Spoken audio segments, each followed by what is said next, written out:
The night's silence was interrupted by a heartrending scream. The villagers were always on the alert and would have snapped at this sound any other day, but everyone knew that the wife of the village head was giving birth today. Screams were heard for several hours from ward number 7, then everything went quiet and a child's crying was heard. A beautiful woman was sitting on a hospital bed with a baby in her arms, and her soft purple eyes without pupils shone with happiness. A red-haired man in an uzumaki cape burst into the room and at first excitedly and then lovingly looked at his wife and the little miracle in her hands. This miracle was a girl named Kushina Uzumaki. Akio Uzumaki came over and hugged his two treasures, which were dearer to him than life. Time passed. The girl grew up smart, caring and inquisitive. But there were rumors about her explosive nature all over the village. Ayano Hyuga, like her husband, doted on her daughter and was happy for Kushina when she, at the age of 7, awakened the dojutsu of her mother's clan, Byakugan. However, a significant difference from the rest of the owners of this legendary dojutsu was that in the deactivated state, her eyes looked like two emeralds. But all good things, sooner or later, come to an end. The Whirlpool village was attacked by 3 great villages and destroyed it to the ground, leaving only ruins. Despite proficiency in seals and fairly good training in the rest of the shinobi areas, the red-haired devils were crushed by the number. Kushina, as the last representative of the great clan, wanted to take all 3 villages to themselves, but while everyone was arguing who would get her, the girl managed to steal the shinobi Konoha, who are an ally of the village of the Whirlpool. Kushina was placed with the wife of the first hokage, who was also a representative of the Uzumaki clan. After Mito's death, a 9-tailed fox was sealed into the red-haired girl. However, Kurama, having once been saved from sealing by members of the Uzumaki clan, was very sympathetic to the representatives of this clan. The fox liked Kushina when he was still sealed in Mito. Kurama decided to support and help his young Jinchuriki. Kushina was enrolled in the Shinobi Academy and one fine morning, the girl woke up in anticipation. Entering the classroom, she introduced herself and loudly, so that everyone could hear, said that she wanted to become a hokage. There was a brief pause. Then the giggles followed, and then full-fledged laughter. When everyone calmed down, the girl's attention was attracted by a cute blonde sitting at the penultimate desk. There was no mockery in his gaze, only interest. POV Minato. I was sitting in a Shinobi Academy classroom and half listened to my buddies' chatter. Suddenly a beautiful girl with red hair came into the classroom. She introduced herself and stated that she wanted to become the first female hokage. I looked at her with undisguised interest, because I myself had the same dream. She looked at me strangely, walked past me and sat down on the desk right behind me. I decided not to bother her with questions and did not get to know her better, deciding to leave it for a more appropriate time. I noticed that despite the defiant behavior, the girl is very worried. And now a year has passed since a red-haired beauty named Kushina Uzumaki came to our class. The girl whose explosive character became a legend of the academy, the girl in whose emerald eyes I drowned and lost track of time. Every time I met her, my heart skipped a few beats. Yes, I definitely fell in love. But I'm not up to it now, jumping from branch to branch, and trying to catch up with the shinobi clouds. I try not to let anger cloud my mind. How dare they steal my treasure? I won't forgive you. After catching up with them, I kill one shinobi after another with maximum speed. But the latter, having managed to regroup, jumped aside and grabbed several kunai and shurikens. Throwing them at me, he began to fold the seals, the element of water, the water core, he whispered. A small clod of water flew at me. I knew that if this technique got into me, it would not seem enough to me. After beating off all the shurikens with a kunai, I dodged the technique and land on a tree branch. He throws iron at me and charges it with a lightning chakra, simultaneously launching a water cannon technique at me. I barely jump aside and walk away from the attack. And on the machine I put seals unknown to me, as if I had always known them, the element of wood, wooden spikes. I shouted. The enemy shinobi, who did not expect the appearance of a rare genome from some boy, is pierced by wooden spikes that grew right out of the ground. Without having time to understand what happened, I rush to Kushina and pick her up in my arms, like a bride, and start moving towards the village. She opens her beautiful eyes a little and says in a barely audible voice, "Am I Minato?" Even the way she says my name gives me a boost of energy. Stopping at the top of a tree under a starry sky and a full moon, taking a deep breath and gathering my thoughts, I tell Kushina about my feelings, about what she means to me, about how I love her beautiful scarlet hair and how she casually tucks the interfering curls behind her ear, her beautiful emerald eyes, that I adore her smile and laugh, and that I don't want her to ever be sad. After blurting all this out, I felt the blood rush to my face and embarrassment grow, but I couldn't look away. What will she say? What if he refuses? Damn, what if she laughs and hits me on the head? But her eyes widen in surprise. She instantly blushed, matching her hair, and looked away. A few seconds passed, which seemed like hours to me. I'm waiting with a sinking heart for her answer, and POV Minato. After 12 years in a spacious, well-furnished apartment, a handsome blonde man appeared with a bundle in his arms. On top of the shinobi equipment he was wearing a white raincoat with short sleeves. On the back it was written, "The Fourth Hokage." Minato put his son in the crib, whispered a few soothing words and disappeared. As he appeared, in a flash of lightning, the fourth turned out to be in the clearing from which he left 2 minutes ago. Looking around, he saw a man in a raincoat and a mask, and a nine-tailed man who was almost pulled out of the seal. Minato rushed to his wife, but did not have time to close the seal and the fox broke free. Kurama, as soon as he appeared from print, attacked a masked man who dared to raise his hand against his girlfriend and her son. A red light flashed in the darkness, and the fox froze in place. His vertical pupil turned into a Sharingan. Kurama went to Konoha with great speed. Minato, having created a wooden clone and sent him to protect the village, began to fold the seals. The element of the tree, the birth of the great forest, he shouted. Trees began to appear right out of the ground. This caused the masked man to retreat. Minato rushed to his wife and teleported them home with the help of the Tenniki of the Flying Thunder God. He put Kushina on the bed next to their son and disappeared in a flash. Minato reappeared in the clearing, assessing the situation. He scattered the kunai with marks and prepared to fight with the masked man.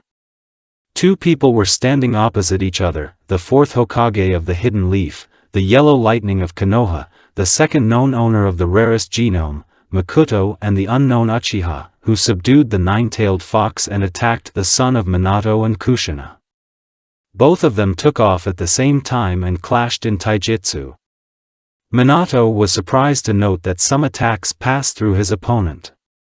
Jumping and launching several techniques at the enemy, Yellow Lightning decided that Uchiha could be caught during his attack. Minato realized that speed and time would decide everything in a split second.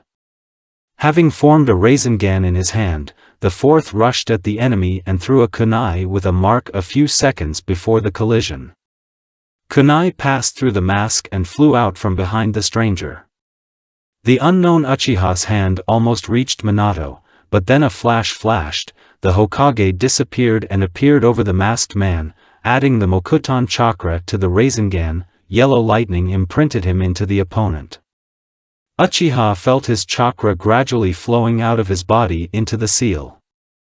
With the help of Hashirama cells, the stranger was able to slow down the absorption of his chakra. He jumped back, but immediately Minato moved to the unknown and put the seal of suppression of control. From the last of his strength, Uchiha stuck a kunai into the Hokage's stomach and disappeared into a spatial funnel. Minato pulled out a kunai and used a weak version of the first Hokage's regeneration technique. Then he received the clone's memories and teleported to a small clearing. Minato saw Kushina releasing golden chains, his son lying on a stone altar and a fox wrapped in chains. Kurama watched his actions as if from the sidelines. Due to the fact that Uchiha used the illusion of an ordinary Sharingan, and not Manjiko, and the seal of suppression was not used by a member of the Uzumaki clan, the fox's mind was suppressed and he did not control his actions. Minato decided to use the forbidden technique of the Uzumaki clan and seal Kurama into his son. Hokage began to fold the seals and noticed that Kushina's chains were gone, and the fox aimed his paw at their son. Without even having time to think, Minato, like Kushina, rushed to his son and closed him from Kurama. A long claw pierced the bodies of two young parents and stopped half a meter away from the baby with stripes on his cheeks. While Kushina was whispering parting words to her son, Minato finished the technique and waited for his turn to say something to his child. Having named his son Naruto and sealed Kurama and a piece of his and Kushina's chakras into him, the fourth felt his consciousness fade away and the last thing he had time to think about was, "I hope my message will reach." Flashback. Minato sat at the table and thought about what to write to him. He last saw this man 2 years ago. But the young Hokage wanted this man, undeniably close to him, to know that soon he would soon have a son. Having decided, Yellow Lightning sketched a few lines and put a seal. Minato hoped that he would come. The fourth gave the envelope to the Black Raven, and he disappeared into the night. End flashback. At this time, on the other side of the world from Konoha, a man was sitting in a clearing. His eyes were closed, and more flowers were opening around him every minute. He had white hair down to the middle of his back and a handsome face that he looked like he could be 20 to 25 years old. A long black and red cloak was draped over his bare shoulders. Suddenly he heard the cawing of a raven and felt the bird land half a meter away from him.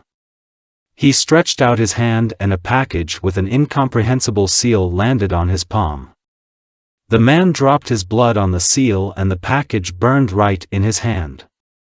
A voice was heard in the man's head and, after listening to the message to the end, the man opened his eyes. They burned with a violet light. It was Rinnegan. Naruto has been living in a shelter for the 5th year. The teachers hated the little boy and gave him a minimum amount of food. Because of this, Uzumaki grew very thin. There were also many bruises and abrasions on his body. No one played with Naruto and he was very sad about it. However, the boy found solace in books. Naruto read almost all his time. For his age, the boy knew a lot. He was extremely developed and very smart. After the boy wanted to see the world not because of the walls of the orphanage, Naruto began to periodically leave there for walks. After leaving the cozy walls of the shelter for the 3rd time, Jinchuriki went to the forest. Running past the mighty trees, Naruto felt free. The forest seemed to support him and protect him. Most of all, Naruto liked the landfill under the code name, Forest of Death. The boy felt at home in this forest. All the animals of this forest, no matter how terrible they were, recognized their friend in Jinchuriki. But most of all foxes fawned on the boy. Naruto didn't know why, but he was very comfortable with them himself. The favorite place of the young Jinchuriki was the bank of the river, where he often fished and shared his prey with 3 foxes, with whom he was very friendly. They helped the boy to collect herbs and showed him beautiful places. After an exciting day, Naruto was walking through the forest and suddenly heard a child scream.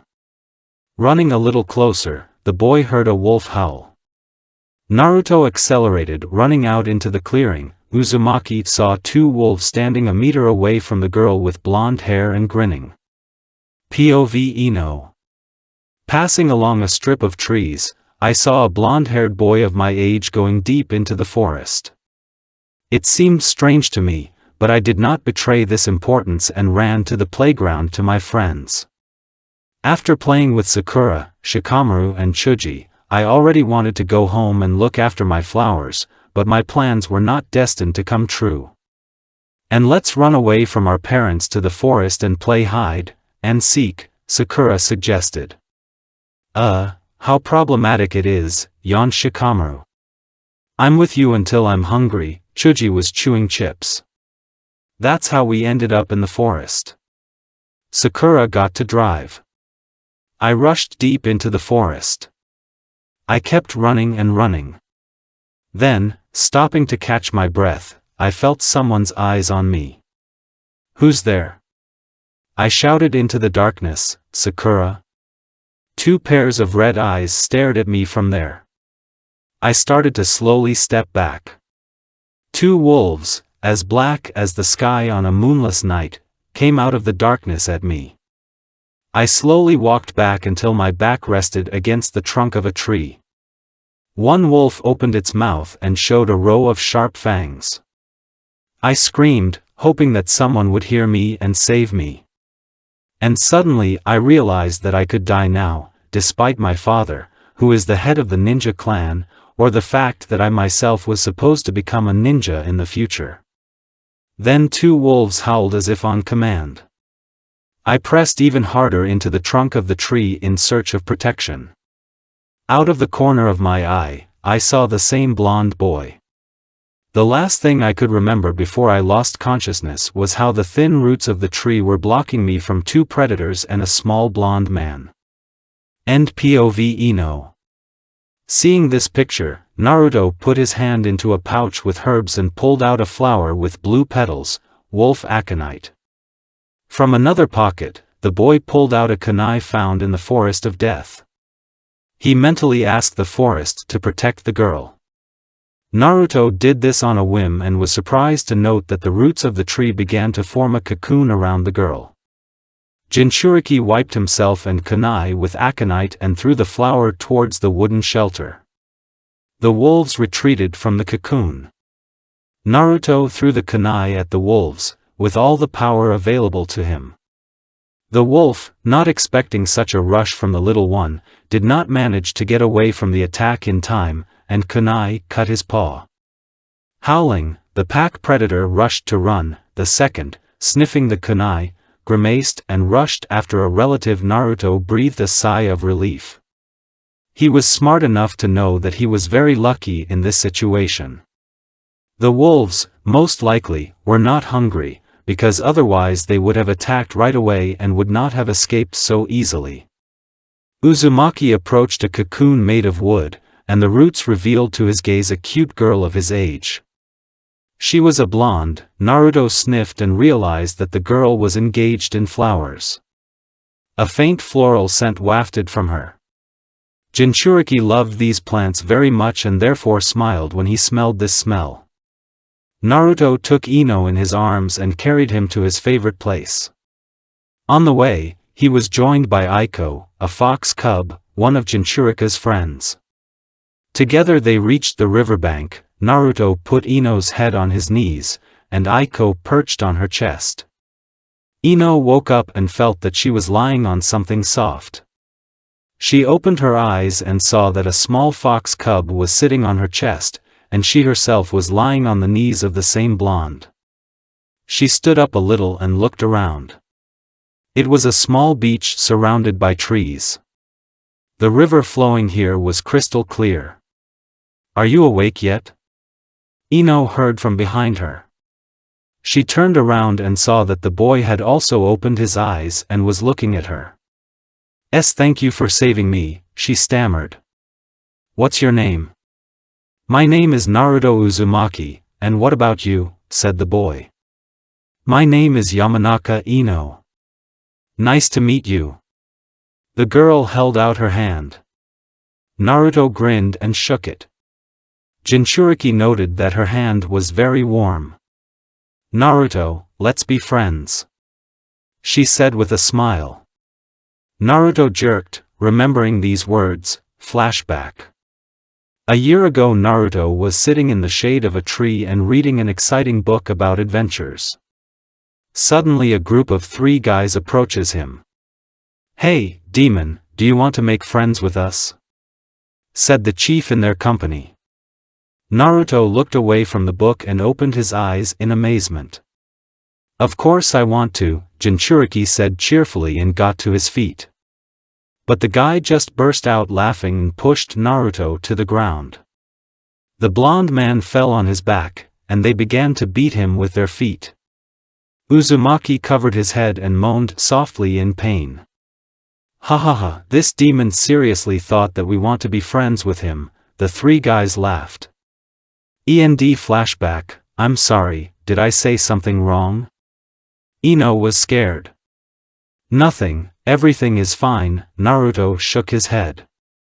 "If you really want it, then I don't mind." Ino beamed. But suddenly her face showed fright. "My father will kill me," the blonde whispered. "Let me walk you out," Naruto grinned. "Oh, thank you, I will be very grateful," Ino was delighted. Naruto and Ino met once a week. They walked through the forest. The young Jinchuriki introduced his girlfriend to almost all the inhabitants of the Forest of Death. Also with 3 foxes, Aiko, Akiro and Koto. Ino liked them very much and she sometimes went to them without Naruto. The girl completely opened up to the blue-eyed blonde and did not hide anything from him. He really sunk into her soul. Uzumaki has finally found a true friend. The moon illuminated the night Konoha. At that time, a boy with stripes on his cheeks was sitting in the orphanage, in a small room that served as his room. He was making a wreath of Ino's favorite flowers. "Is it her birthday tomorrow, or is it already today?"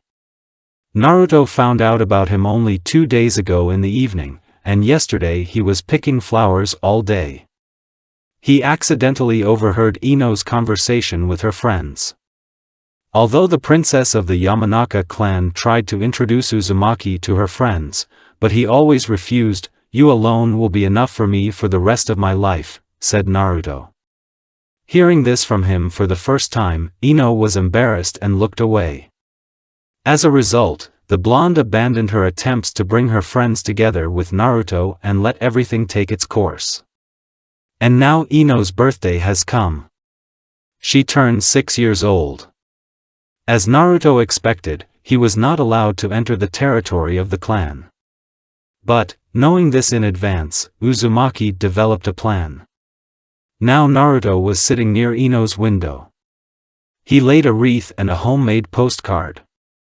Lightly tapping on the window, Uzumaki disappeared from the territory of the clan. Naruto walked back to the shelter in high spirits. He still managed to make both a gift and a postcard.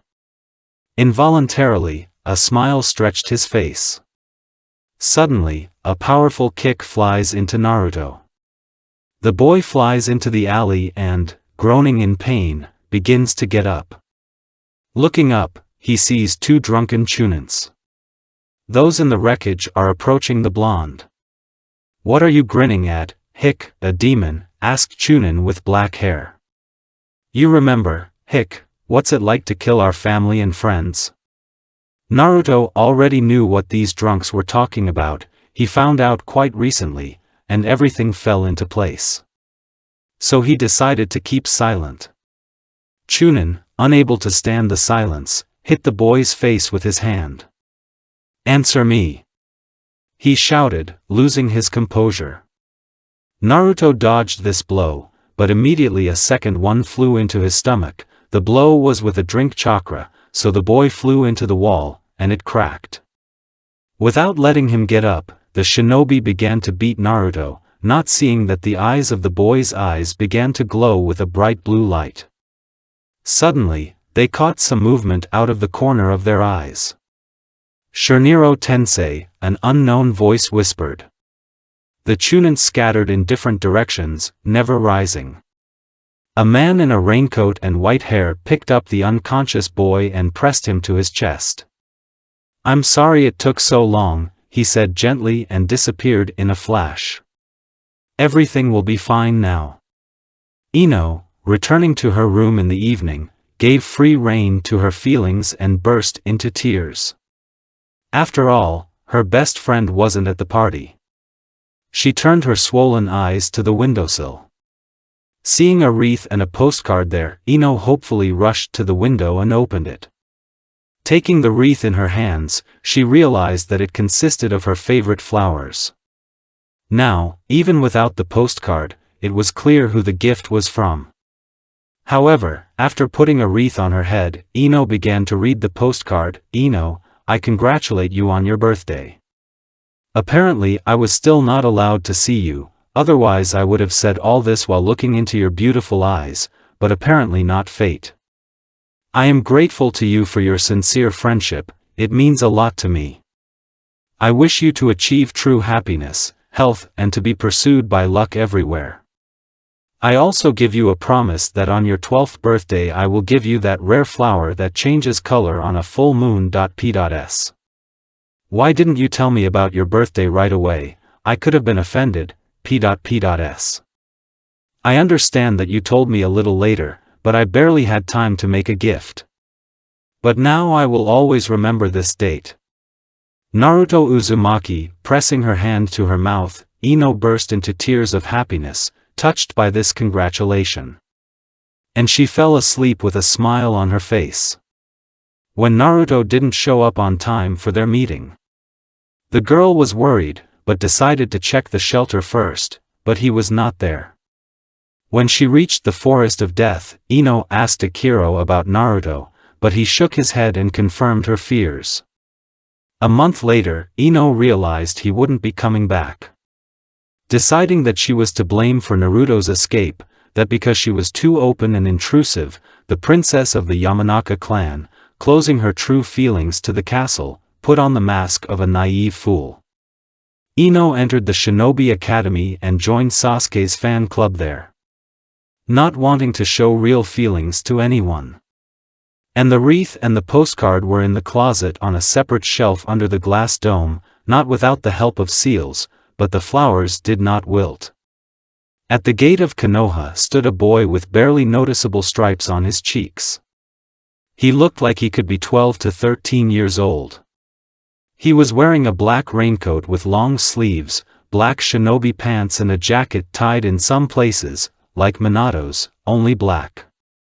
Fingerless gloves were worn on the hands, and there was a thin plate of black metal on the back of the hand. A black katana was hanging behind the boy's back, his hair was white, like his uncle's, was quite long, and his hairstyle was almost an exact copy of the fourth Hokage. It was Naruto Namikaze. A little behind Pliamayanik stood a certain man, Makoto Namikaze. He was in this village 7 years ago and would prefer not to return, but Makoto understood that Naruto needed more communication with his peers. Leaving the gate to the village behind, both Namikaze went to the Hokage residence. 2 men in raincoats entered Hiruzen's office. I told you not to let anyone in, the third man said without looking up. Looking up from the documents, Hiruzen looked at the newcomers, his eyes almost popped out of their sockets. Makoto? Is it really you? A third stammered. Who's that with you? This is my nephew, Naruto Namikaze, the man said with a smile. Naruto? Is it really you? There was no limit to the Hokage's surprise. After all, not long ago he thought that this boy was dead or abducted by another village. Yeah, Grandpa, you're not dreaming, grinned Jinchuriki. My uncle and I would like to get my parents' house. Okay, but I'll also enroll you in the Shinobi Academy, Hiruzen said, taking out some folders. Handing the documents to Makoto's house and seeing off the 2 blondes with a glance, the third lit a pipe and leaned back in his chair. He's practically an exact copy of you. Minato, the Hokage drawled, glancing at the portrait of the fourth. Looking at the huge estate, Naruto whistled, Makoto chuckled understandingly. After passing through the barrier that recognized them as the owners, Namikaze entered the house. It was in perfect condition. Naruto ran to the second floor and occupied his parents' bedroom. Jinchuriki lay down on the bed and breathed a sigh of relief. Tomorrow is his first day at the academy, and he will be able to see her. A girl who became very important to him, became his first real friend. After lying around a bit, Naruto went to practice. Jinchuriki went to the forest of death. Approaching his favorite beach, he saw a small fox. "Aiko?" Naruto said incredulously. The fox turned around and stared at the boy. Sniffing, he opened his eyes and rushed to Namikaze. "Naruto, I'm so glad you're back," shouted a fox. "Can you talk?" Jinchuriki was surprised. "Yes, we are a special kind of foxes and we learn to speak from the age of 3, although in fact we are 3, me, Akiro and Koto are almost conscripted animals," the fox grinned. Naruto opened his eyes in amazement. He had been friends with the draft since he was 4 years old and did not know it. "But how then, do you want to sign a contract with us?" "Well, yes. You have to give me your blood and you can summon all of us whenever you want." Naruto, without further ado, bit his finger and held out his hand to the fox. Aiko licked the blood and moved away from Namikaze. Suddenly his skin turned bright red, he himself grew up, and his eyes turned from gold to dark blue. "Thank you, Naruto, now we have become a full-fledged appeal. Soon all 3 of us will go to the world of conscripted foxes. Due to the fact that we have lived in this world for several generations, we have become much stronger than all other appeals. Call us when you need to, Master," Aiko said, bowing his head, and disappeared into a cloud of smoke. Naruto, not without sadness, looked at where the fox was standing a second ago. Sighing, Namikaze began to warm up. The next day Naruto woke up in high spirits. Quickly getting ready and dressed, the boy quickly went down and was already reaching for the door handle. "Naruto," a voice from the kitchen stopped the boy. "Zovtrak." Namikaze closed his eyes and sighed in frustration. No matter how fast he is, Jinchuriki can't outrun his uncle. Entering the kitchen, Naruto saw Makoto in an apron with Sakura, and a smirk on his face. Jinchuriki had a suspicion that his relative was waiting for the boy to be so close to success. Namikaze Jr. threw a vase at his uncle, but he, laughing, caught it and put it on the table. Naruto, muttering something offended under his breath, began to devour breakfast. After finishing, the boy looked questioningly at his uncle, and after receiving an affirmative nod, flew out of the house. Iruka entered the classroom and ordered everyone to be silent. The teacher looked around his entire class and sighed wearily. "As you probably already know, a new student will come to us today. I want to ask you not to bother the boy with questions." Iruka looked significantly at Ino and Sakura. A boy in a black raincoat with white hair came into the classroom. Turning to face the class, the blond man put his hands in his pockets and looked around the class. No one noticed that for a moment his blue eyes lit up. "Hello everyone, my name is Naruto Namikaze. I love my uncle, draw and train. I don't like arrogant people. You don't have to know my dream. If you have any questions, ask them," Jinchuriki said loudly. "Why is your last name the same as the 4th Hokage?" A voice came from the back of the desk. "Well, everything is very simple here," Naruto grinned.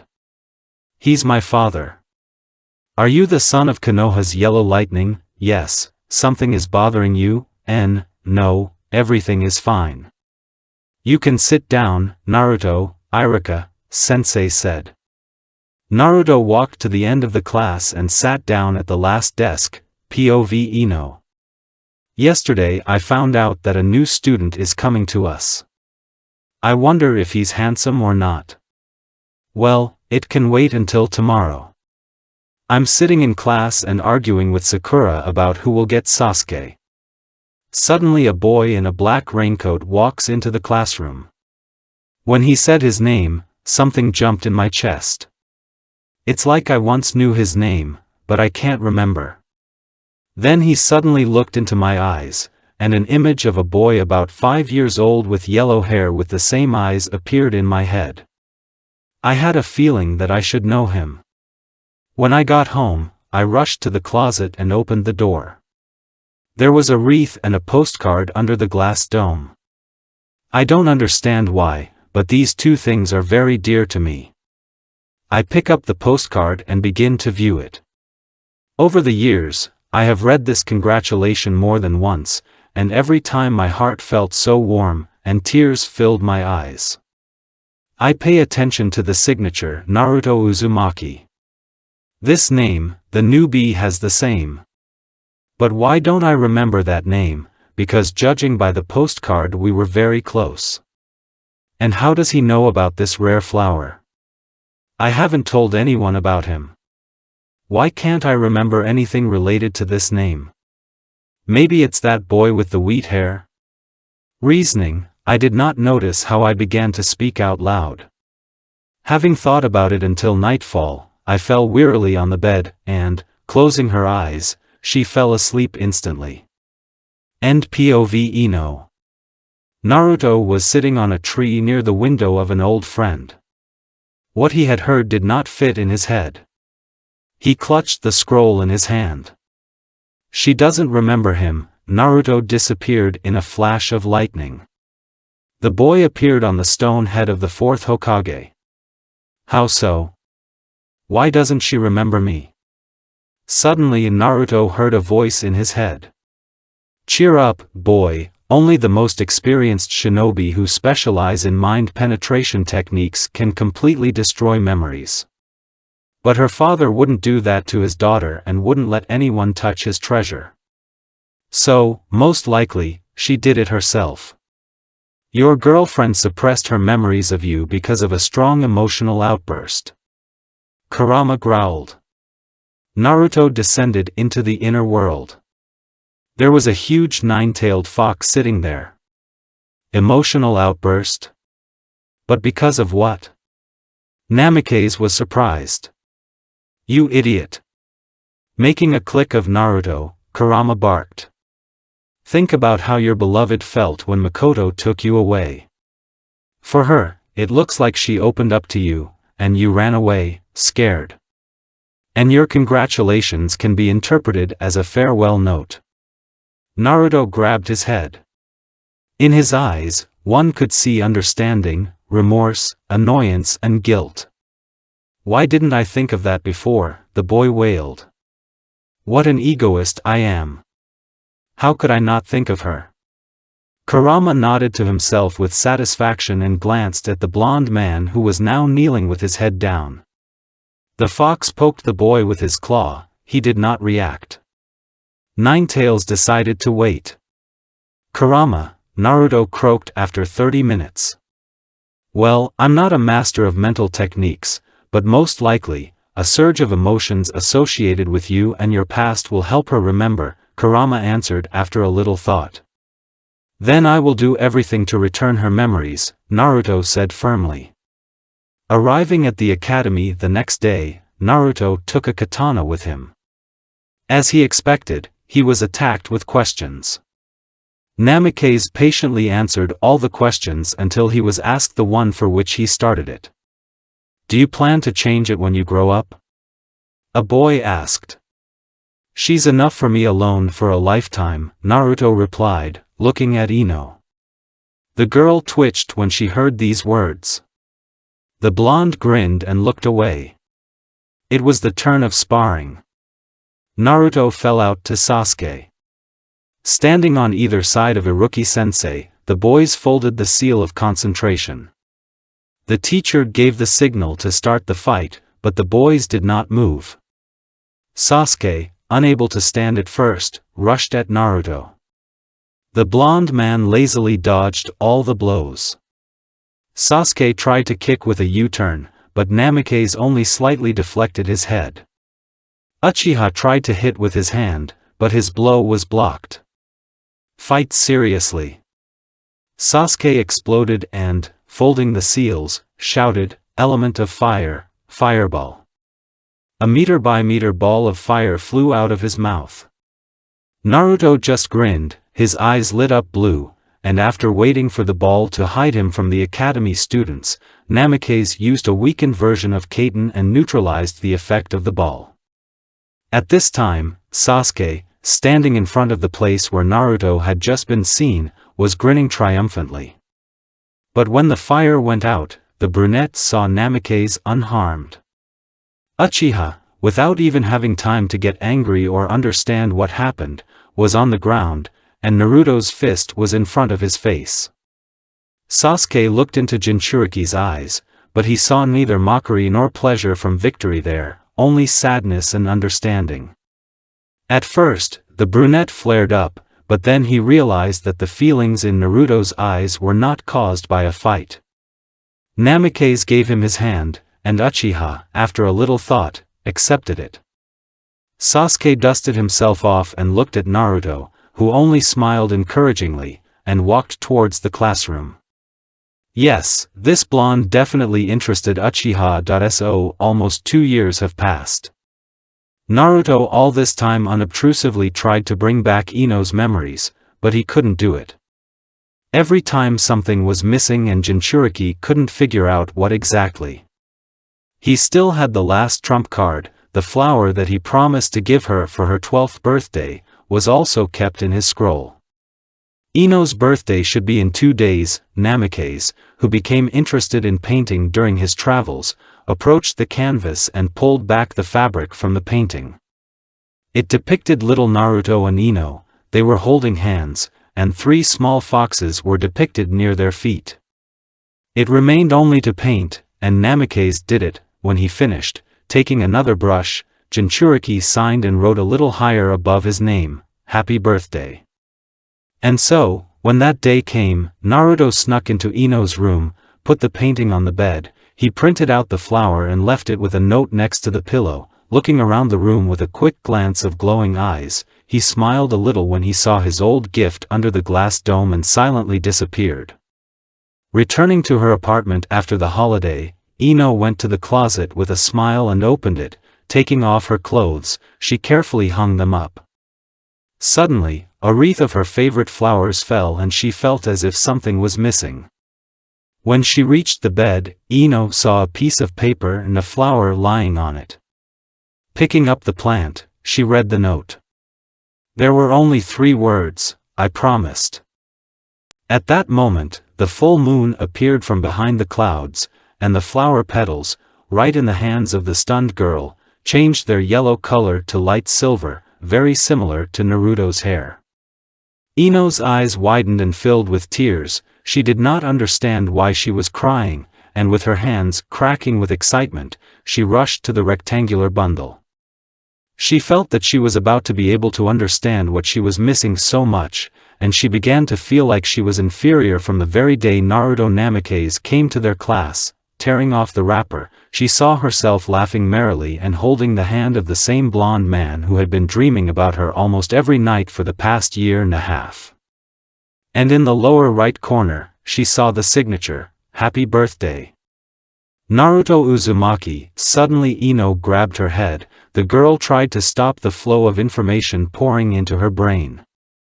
After suffering for 5 minutes, the blonde straightened up and froze in the middle of the room. After standing there for a couple of moments, she hurriedly dressed and rushed outside. To the blonde, because of whom she had experienced so much, the emotion suppressed earlier overwhelmed the girl and she, without sorting out the road, rushed to Namikaze's house. While Ino was running, she was able to rethink the loss of Uzumaki, because his uncle could have picked him up, and Naruto might just not have had time to say goodbye. But then why didn't he write her a letter? Okay, when she sees him, she will definitely ask about everything. And here is the house of Naruto's parents. Having run through the barrier, Namikaze on the 3rd day of the academy put a seal on Ino so that she could pass through the protection of his house. Without slowing down, opened the front door and slipped upstairs into Naruto's room. The boy invited all classmates to a housewarming party and showed them to his abode. Makoto, seeing the girl, just grinned and muttered, "It's about time." Opening the door to Namikaze's junior's room, Ino saw Naruto standing next to the canvas and with a brush in his hand. Jinchuriki looked in surprise at the girl who literally stumbled into his room and immediately fell into Ino's strong embrace.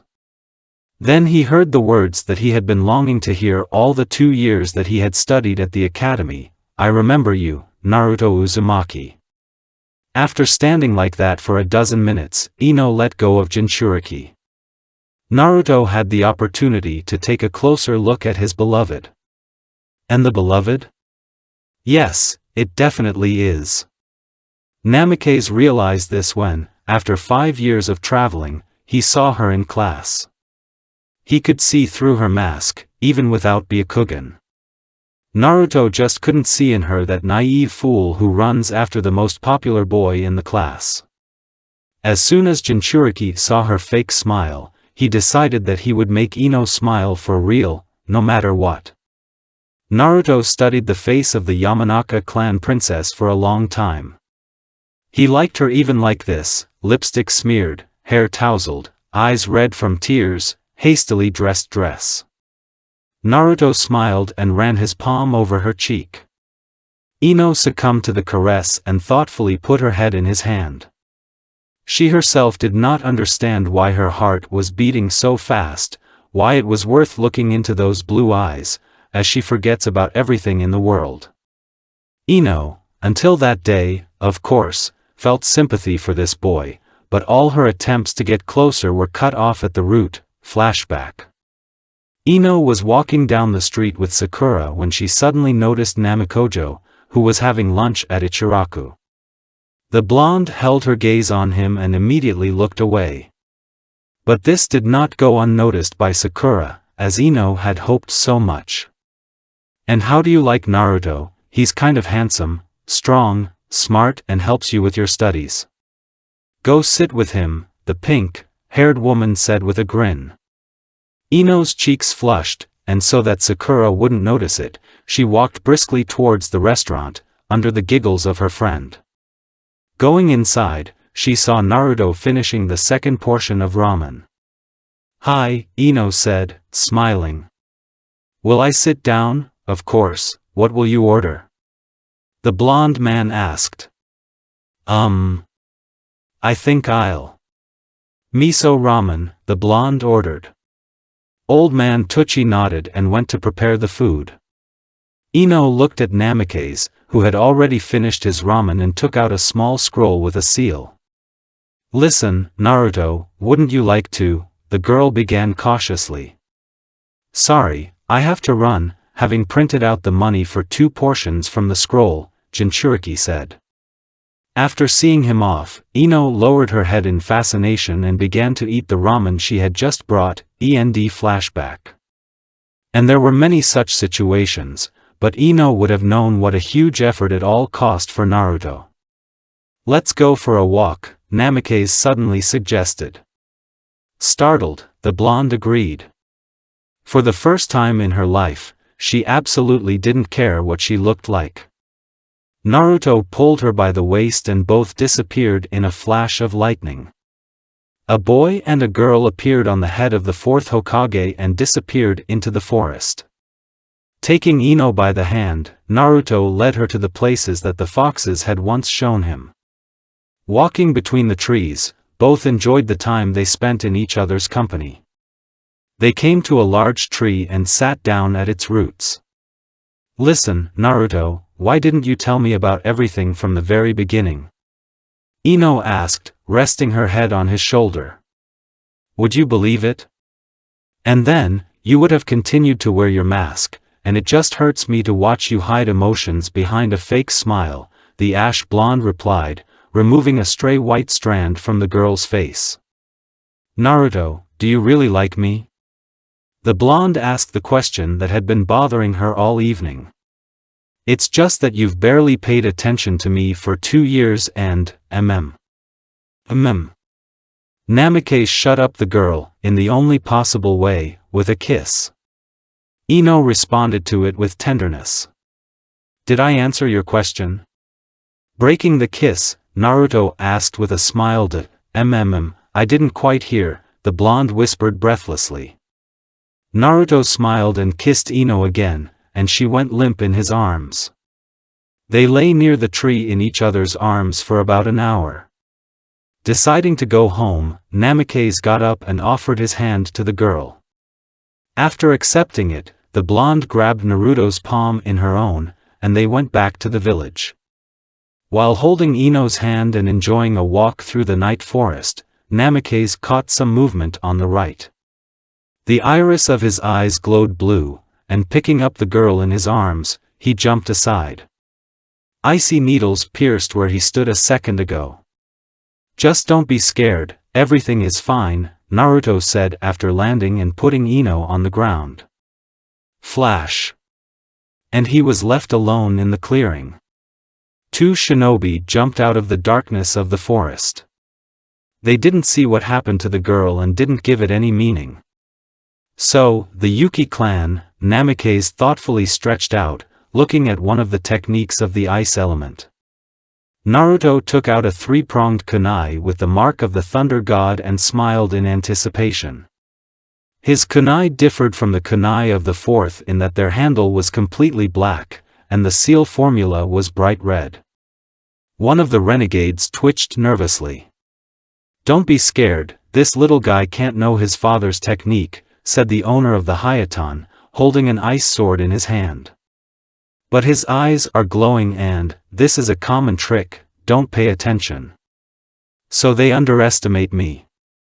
Well, this is in my favor, I will turn this advantage," Naruto thought. Having created a shadow clone and sent it to one of them, throwing one kunai up and forming a Rasengan, Namikaze rushed at the Hayaton user. Shinobi leaned to the side, letting the boy pass by him. The renegade smiled triumphantly and sharpened the ice sword with the wind chakra. He did not know that Naruto sees 360 degrees, and this action did not escape the boy. The owner of the element of ice raised his hand to strike, but then a thunderclap was heard, Namikaze disappeared and appeared in the air, next to the thrown kunai. Adding the wind chakra to the Rasengan, although Namikaze had the weakest element, but he was able to make a weak Rasen Shuriken, Naruto threw it at his opponent. Due to the strong surprise and speed of what happened, Shinobi only managed to put up a weak wall of ice. There was an explosion. The renegade flew away from the shattered wall and crashed into a tree. Naruto also had to dodge the vacuum bullets sent by his partner. After landing, Namikaze looked at the second renegade, who was holding a katana covered with lightning. Jinchuriki smiled a little and pulled his hand over his shoulder. An absolutely black katana materialized behind Naruto's back. Taking it out from behind his back, the boy cut the air with it, and blue lightning ran along the katana. The opponents rushed to each other, two blurred spots were rushing around the clearing and the crackle of lightning was heard. Naruto increased the pace with each blow, and the renegade stopped keeping up with him, breaking the distance. Namikaze shot the blood left after the fight in Kenjutsu from his katana. The renegade shinobi was covered in cuts and scratches. Naruto decided to end the fight and ran at the enemy.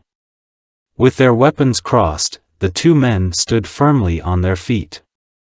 Jinchuriki increased the pressure, and his katana began to approach the renegade's body. Suddenly, all the instincts of the guy howled about danger, and a second later, a second shinobi got into the field of view of his Byakugan. The former ninja of the village of Mist swung an ice sword at the boy with white hair. Instantly, a white sword appeared on Naruto's back, with black lines around the edges, and he himself did not look like any of the varieties of Japanese swords, roughly like Kirito's black sword, but the colors are the opposite.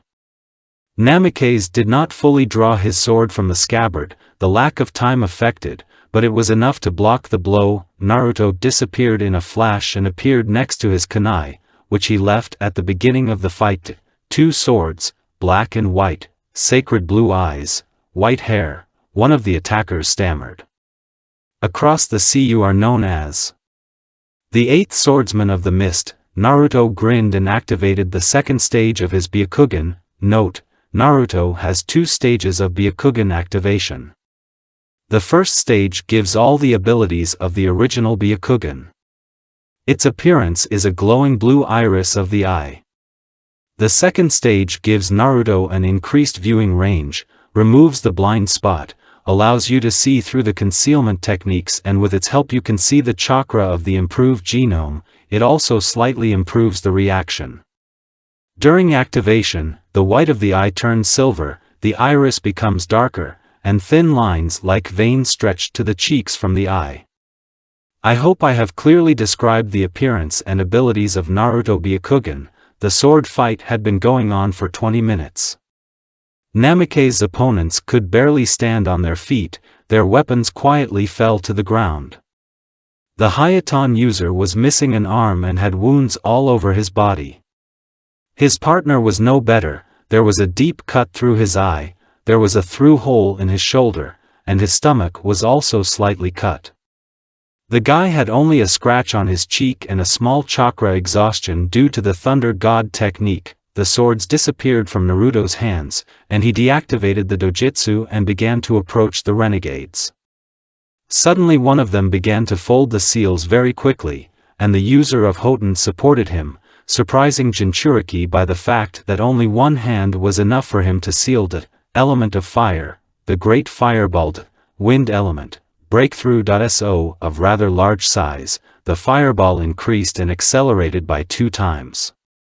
Their techniques connected and flew to Naruto. Namakes realized that you can't get off with an ordinary wall here, he won't have time to use the Katen, there may not be enough chakras to teleport home, and all kunai with unt marks are destroyed by renegade techniques, or are in the pouch. Naruto didn't want to use this power, he couldn't fully control it yet. Jinchuriki was enveloped in a golden chakra, Otsutsuki symbols began to appear on the cloak. Namakes enlarged his hand with the help of the kurama chakra and stopped the ball. Squeezing a huge palm, Naruto dispelled the technique.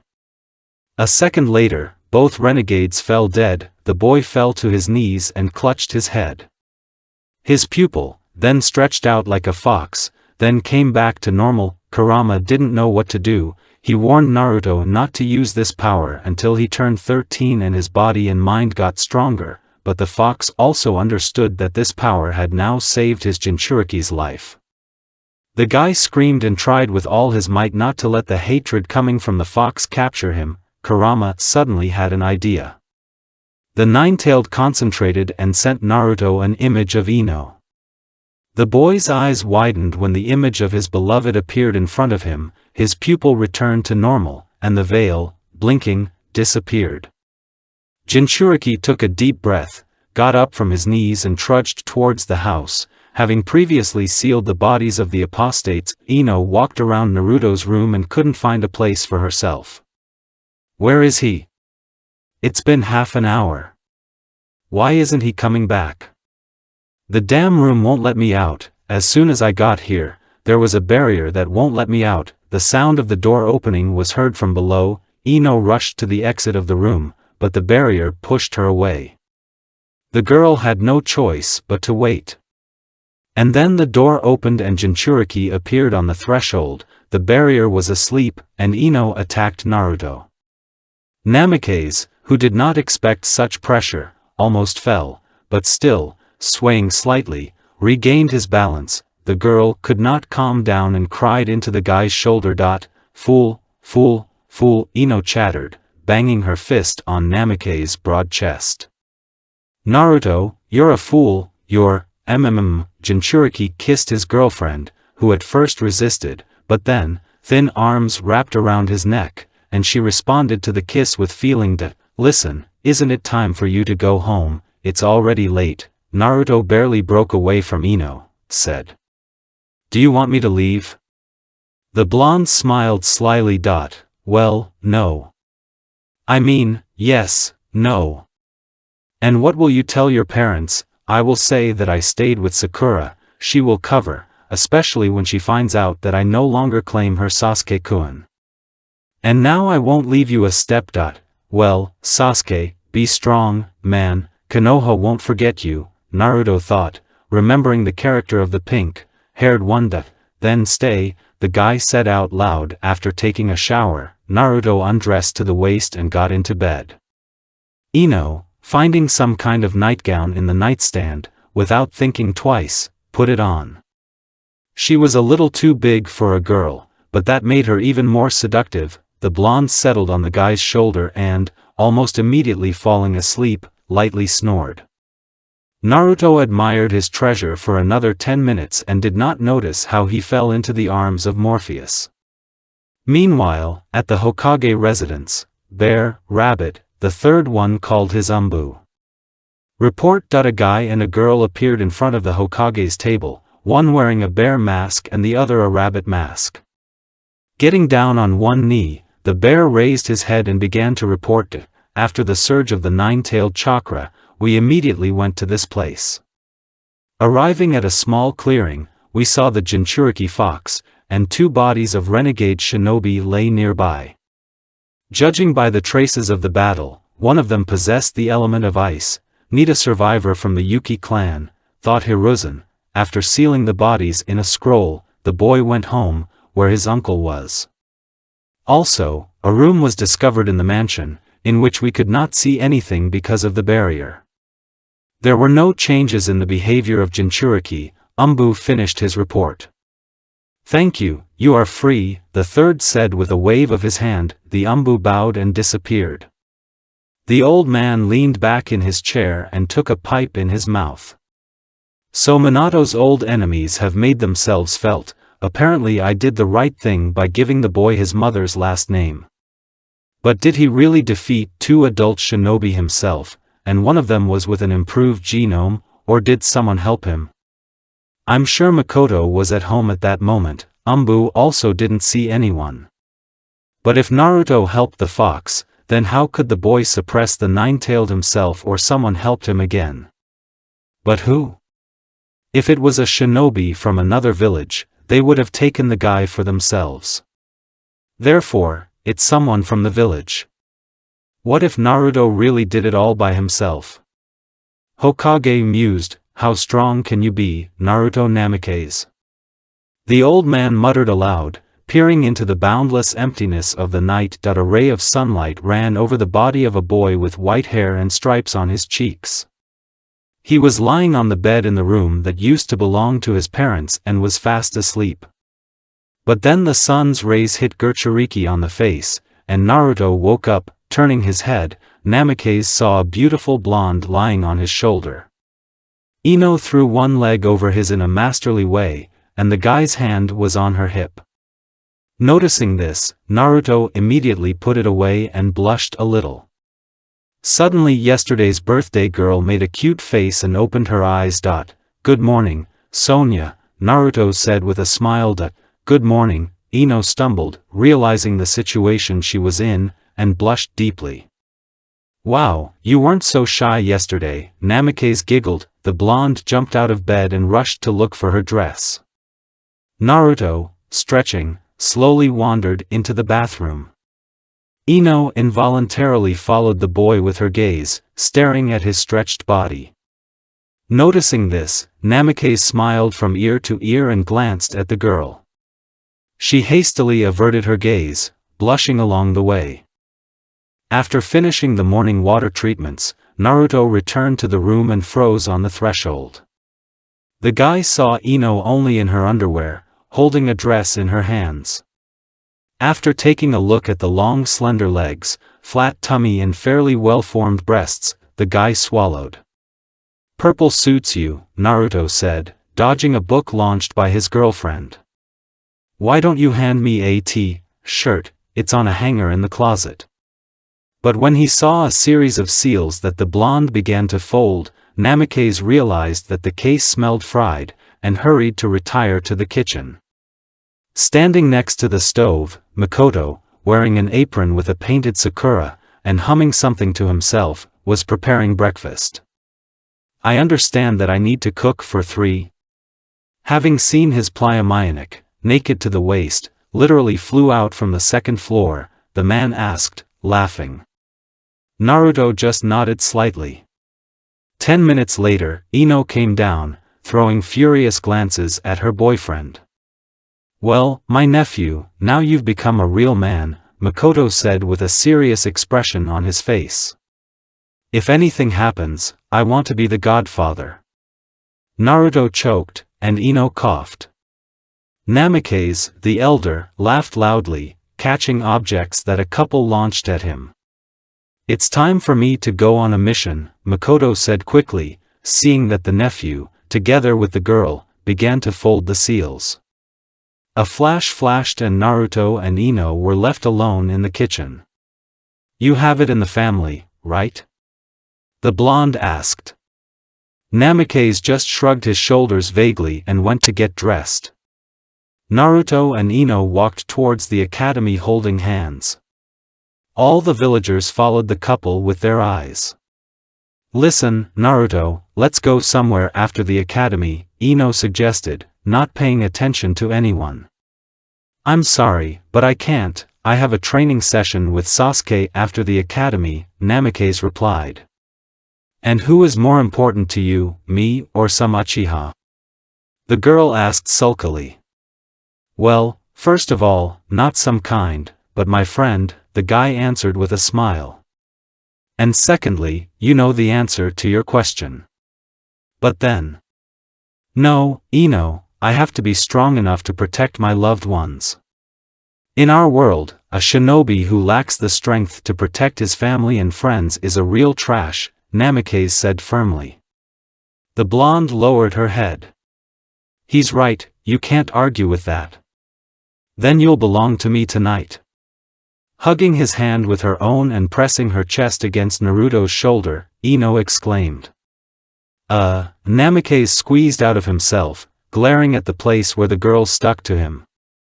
Ino snuggled closer to the guy, and watched with satisfaction as he rapidly blushed. Okay, my whole evening is completely yours," Naruto hastily replied. There was no time for conversations, the couple did not even notice how they approached the academy. Walking into the classroom, holding hands, they made a real splash. Sakura's jaw could be searched for somewhere under the floor. Shikamaru, lifting his head from the desk and looking at them in surprise, grunted approvingly and went back to sleep. Chuji nodded satisfactorily, and Sasuke gave a thumbs up. Over these 2 years, Naruto has become quite close to Uchiha. They train together every day.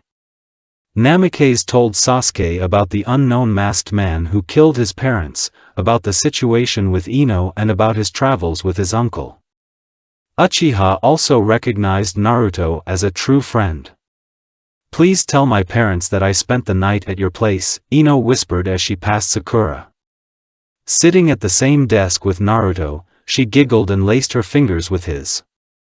It was painful to look at Sakura, her eyes full of envy and surprise and her mouth open in disbelief. Naruto was sitting on one of the polygons and meditating. Suddenly kunai flew out of the forest. Namikaze caught it with 2 fingers and opened his eyes. A black-haired guy jumped out into the clearing, pulling out a katana. He ran to the Jinchuriki. Naruto did a backflip and deflected the opponent's weapon aside with a metal plate that was on the back of the glove. Having missed the retaliatory lunge, the blonde guy with the katana, having made a turn in the air, jumped over the Namikaze and, turning around, struck a horizontal blow with his sword. Naruto ducked and tried to make a cut, but his opponent jumped back. The brunette rushed at the Jinchuriki again. Their fight lasted about 10 minutes. Namikaze took all the blows of the katana on the plate on his glove, and then the moment came when Naruto, with an accurate blow to the opponent's hand, knocked out the weapon, and it flew to the edge of the clearing. Then the fight continued in hand-to-hand combat. But it did not last long. Jumping away from each other, the opponents began to quickly fold the seals. At the same time they shouted, "Element of fire, phoenix flowers. Element of water, water wall." The technicians neutralized each other, but the brunette did not rest on this. Lightning element, ball lightning. Element of fire, the great fireball. The guy sent 2 techniques to his opponent. A crater formed in the place where Naruto had just stood. In some places, the ground was burning and lightning bolts were flashing. Did I win? Thought the brunette, seeing the blonde lying in the crater. But Jinchuriki suddenly disappeared in a cloud of smoke, and then the guy felt something cold at his throat. Not bad, but not enough to defeat me, said Naruto, putting a 3-pronged kunai to the throat of the opponent. Train harder, Sasuke. You're just a monster, Namikaze, Uchiha replied. The Jinchuriki of the strongest Biju just smiled and created 12 shadow clones. Naruto left 2 to train with Sasuke, 3 to improve control, sent 4 more to fight with each other, honing skills, with the remaining Namikaze went to the pond. Approaching the river, Naruto, along with the clones, folded 1 seal, and the water rose. Namikaze changed shape and made different shapes out of water. Then Jinchuriki slowly removed the seal and tried to control the river with his mind. It turned out much slower, but Naruto did not give up. By the end of the training, Namikaze was completely exhausted, but now he could control a slightly larger volume of water than before, scattering the clones and almost falling. The guy wandered to Sasuke. Uchiha, leaning against the trunk of a tree, was breathing heavily, sweat poured from him like a stream. Hey, Naruto, do you want to go to the hot springs? Sasuke suggested. I'm sorry, I have a meeting with Ino, Namikaze replied. Well, now you'll forget your friend and go for a walk with some girl, Uchiha pouted. Do you know, Sasuke, are you and Ino related by any chance? Naruto asked, remembering the situation that happened on the way to the academy. Uchiha grinned and waved his hand, releasing Namikaze. Jinchuriki said goodbye to his friend and went to meet his beloved. So the days passed before graduation from the academy. Naruto noticed that Mizuki-sensei has been acting very strangely lately. The teacher tried to interfere with Namikaze on every test. But Jinchuriki always passed everything for good grades. Mizuki, unnoticed by the others, gnashed his teeth. The day before the genin exam, he chose another target, Akihiko Suzuki, which did not escape Naruto's gaze. Namikaze decided not to disturb Mizuki and see what sensei was up to.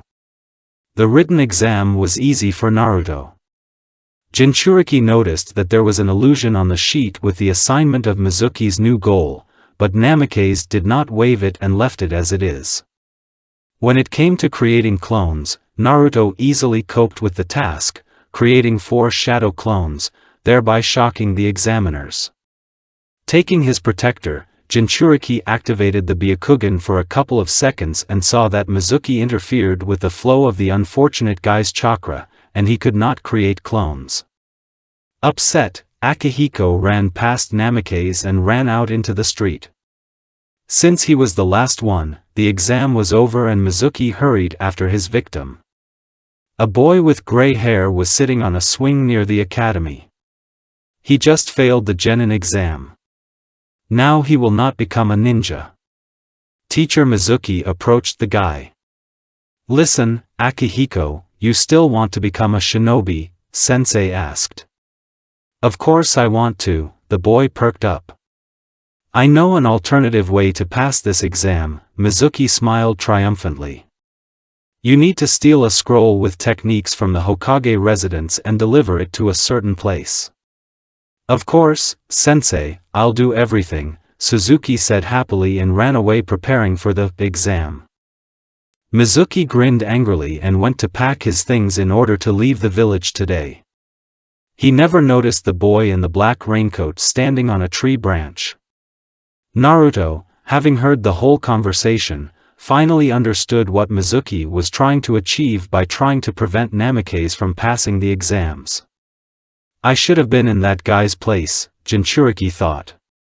At night, a guy with gray hair was standing on one of the roofs of the house. Akihiko was about to move towards the residence, but he felt a blow on his neck and his consciousness faded. Naruto knocked out the guy, created a clone and ordered him to take the failed thief of the scroll home. Namikaze applied henge and went to the Hokage building. Having stolen the scroll, he ran into the forest, to the place of passing the alternative exam for genin. Arriving earlier than the guy whose appearance Jinchuriki took could have done, Naruto, having created clones, began to study the scroll with techniques. Namikaze was able to learn such techniques as mass shadow cloning, water dragon and blast wave. Naruto was also able to read his father's notes on the flying thunder god technique, and he already had ideas on how to improve it. With the help of sensory abilities, he noticed the approach of Mizuki. Namikaze scattered the clones and waited for sensei. "Teacher, I did everything," seeing the white-haired Chunin, Naruto said. "Am I a real ninja now?" "Akihiko, what are you doing?" Iruka's voice came from behind Namikaze. Mizuki looked behind the blonde man and ground his teeth. "I'm taking the genin exam. My teacher told me that I need to steal a scroll from the residence and bring it here." Naruto passed sensei, innocently blinking his eyes. "He said that I could become a shinobi if I did it." "Mizuki, is this true?" The man with the scar on his nose asked in surprise. Instead of answering the answer, the white-haired sensei, throwing kunai and shurikens at Iruka, rushed to the scroll. But Namikaze was faster, and grabbing the scroll, ran as far away from the sensei as possible. "Damn, I need to get away from the village. I can't show my strength in front of Iruka. Otherwise, the elders with the Hokage will not leave me alone," Naruto thought, moving away from the two Chunins. A battle was unfolding in the clearing from which Namikaze had just escaped. Mizuki sent a fireball technique to Iruka, but he replaced himself with a log and sent a lightning bolt into the enemy. But suddenly the man with the scar fell to his knees. The traitor just grinned. "It looks like my poison that I put in your tea has started to take effect," Mizuki muttered, grinning angrily. "I'm not going to kill you just because we used to be good friends." Iruka-sensei fell unconscious, and the white-haired Chunin went after Naruto. After 10 minutes, Mizuki saw a small silhouette standing with his back to him and came closer. Suddenly the boy turned around, his eyes were burning blue, and Namikaze, releasing his ki, began to approach the frozen sensei. As they approached, the henge dissipated, and when only 2 meters remained to the traitor, an ash-blonde man stood in front of Mizuki. "Sensei," Naruto said with a terrible smile, "Allah Orochimaru." He took the teacher by the throat and lifted him off the ground. "You betrayed your village. What example do you set for the younger generation? You know, I've been wanting to try blood-based techniques for a long time. I wonder if you add your chakra to someone else's blood, can it be controlled or not? You, W how are you, W what are you?" Mizuki croaked. The last thing the apostate remembered was the burning blue eyes, the singing of 1,000 birds and flashes of red lightning. Arriving home and opening the front door, Naruto only managed to see Ino rushing towards him, and then her approaching little fist. Namikaze, who had not expected such a turn, was now sitting and rubbing the bruised place. "There was nothing to go for a walk somewhere all evening," Ino muttered, turning up her nose. "You missed our date." "I'm sorry, my love, I was catching a renegade of the village," Naruto said apologetically.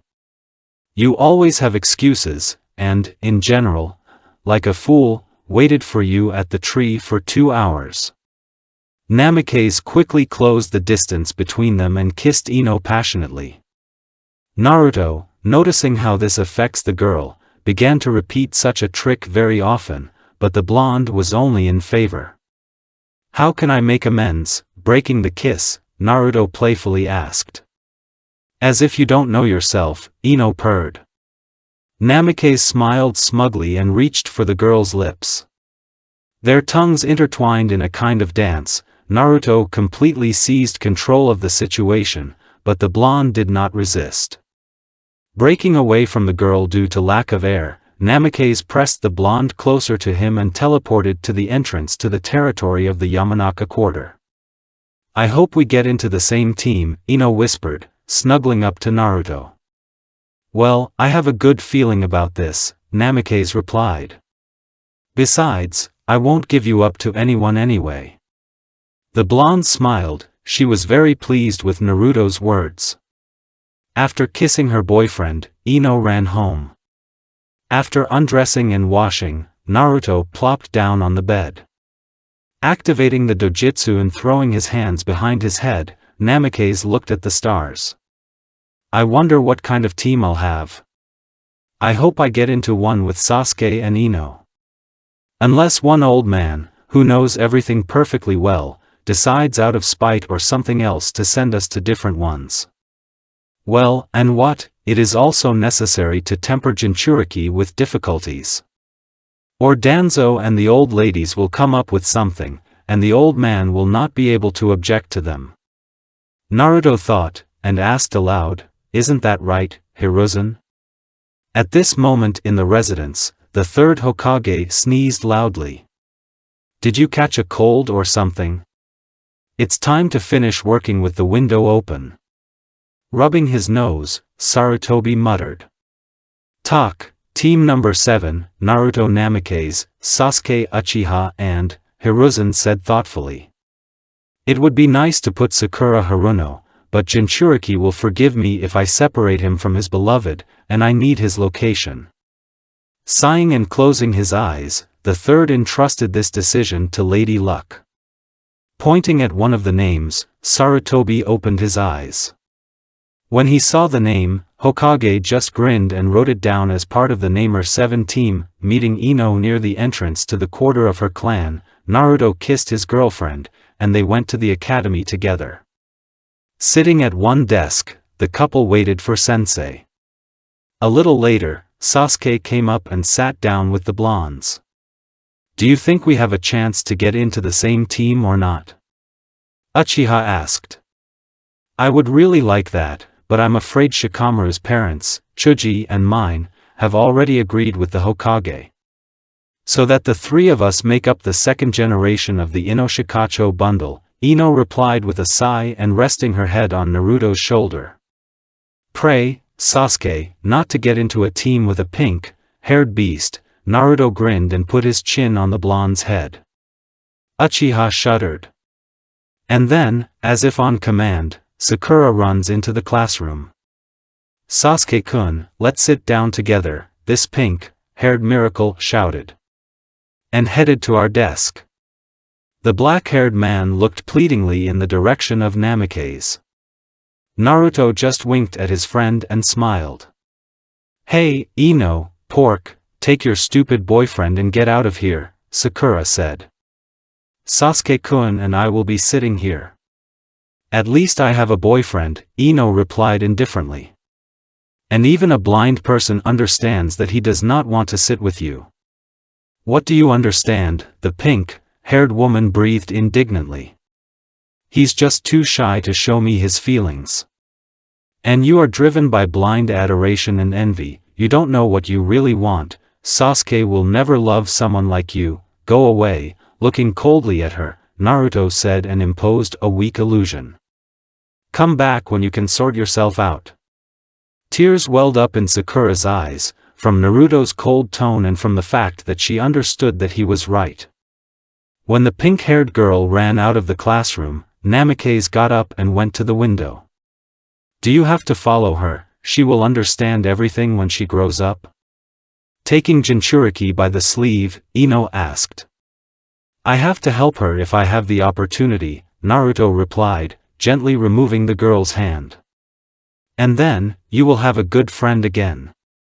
And then to communicate only with guys, it's not good."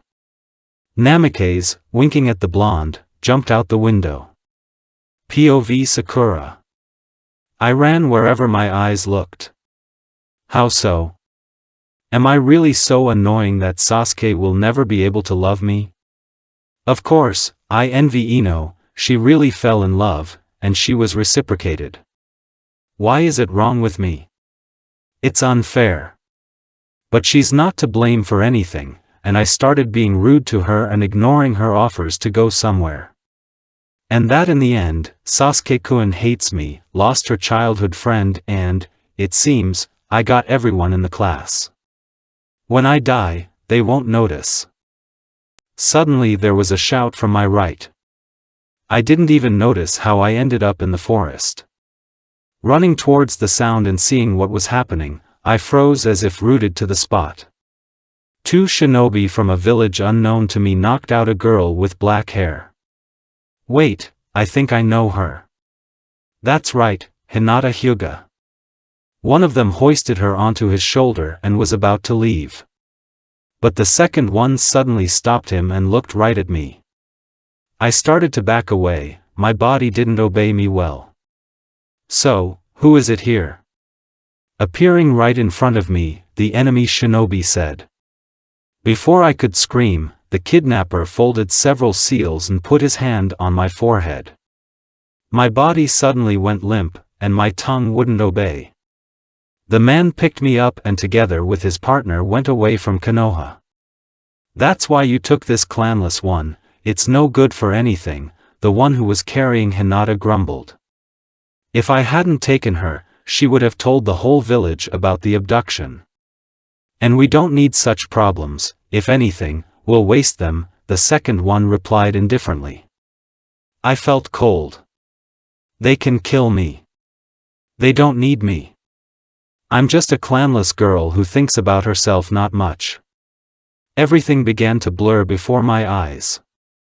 Suddenly I was thrown to the ground, and, judging by the sound, Hinata too. The two of them shouted something, and I heard the sounds of metal hitting metal. It started to get dark in front of my eyes and the only thing I could hear before I lost consciousness was a thunderclap. End POV Sakura. I'm still lying if I say that I don't miss Sakura, a normal Sakura, and not the one she became after the beginning of my relationship with Naruto. And I like spending time with my boyfriend, and I love him very much, but nothing will replace communication with a real girlfriend. Ino thought, watching him go. For some reason, she had a bad feeling, POV Naruto. My plan to bring Sakura back from heaven to earth is almost complete. I see that Ino lacks communication with a friend. It remains only to find the pink-haired one and direct her thoughts in the right direction. But now you can't approach her, you need to let her think about her behavior. So, it seems like it's time. Stop. Where is she? Activating Byakugan. What kind of shinobi is this? A cloud? I rushed to them, catching up with them, threw a kunai at each. They lowered the girls to the ground. A fight ensued. I took out my katana, and began to gradually scatter kunai with marks. They have a good command of weapons and imbue it with chakra. Looks like I'm going to have to save my classmates. Heh, like dad once. End POV Naruto. When the battlefield was littered with kunai with the marks of the thunder god, Naruto began to move between them with great speed. Shinobi clouds have stopped keeping up with Namikaze. When the Jinchuriki's speed reached its maximum, the blurry spot that Naruto was turned into a red lightning. A minute later, both shinobi were lying dead, the number of wounds on their bodies was incalculable. The red lightning surrounding Namikaze changed to blue, and then disappeared altogether. About to approach the girls, Jinchuriki sensed danger and jumped back. Another cloud shinobi jumped out of the forest, and on his shoulder was a little girl, Hanabi Hyuga. Seeing the dead partners, the abductor threw the unconscious girl off his shoulder and prepared for battle. And Naruto was covered with a cover of red lightning. This technique. How do you know her? Asked the cloud shinobi. Don't play a comedy, you yourself own the raikage technique, Namikaze replied with a grin. The shinobi of another village looked at Jinchuriki in surprise. How does he know? And activating the cover of blue lightning, it was much weaker than that of the raikage, he rushed at Naruto. Two multicolored lightning bolts were moving at great speed in the clearing. Naruto and Shii, that was the name of the man from the cloud, fought almost on equal terms. No one wanted to give in to each other. Their taijutsu was on top. Namikaze got a slight advantage because of the Thunder God's technique. Realizing this, Shii broke the distance. Element Lightning, Lightning Strike, having folded the seals, shouted the Cloud Shinobi. The element of the earth, Mud Wall, Jinchuriki replied. Element of fire, Phoenix Flowers. Shii, dodging the fire, threw several kunai charged with the element of lightning, and began to fold the seals. Lightning Element, Lightning Strike. Naruto beat off all the kunai with his own, saw a ray of lightning that flew straight at him and folded the seals. Element of Wood, Triple Wood Shield. The beam met the tree shield and dissipated. What? Makuten? This kid? Impossible, Shii muttered in disbelief. Element of Wood, a large wooden block made of a body. Naruto's hand turned into a stake made of wood and pierced the shoulder of the Cloud Shinobi. Shii jumped back, holding on to him. Finally he noticed that the eyes of the boy with white hair were burning blue. Naruto formed a Rasengan and jumped towards the leaguer. Shii dodged this attack and saw the unknown technique disappear with a flash of lightning. Namikaze turned around and made a movement with his hand, as if he had thrown something. But the Cloud Shinobi did not pay attention to this. Jinchuriki disguised this movement as a body reversal after an unsuccessful attack. Shii started folding the seals while Naruto was in the air. Suddenly, a strong blow flew into his chest. The element of lightning, the disappearing Rasengan, Namikaze said softly. Approaching the defeated opponent, Jinchuriki picked him up from the ground and threw him into the trunk of a tree. Suddenly, Shii folded the seals and used the reverse summoning technique. We'll meet again, son of yellow lightning, the Cloud Shinobi hissed with blood before disappearing. Jinchuriki created two shadow clones and, taking Diachek, went back to the village. After reaching Konoha, Naruto left the girls in the hospital and hurried to the academy. Entering the classroom, Namikaze saw Ino running towards him and, mentally praying to all the gods, Jinchuriki moved towards the girl.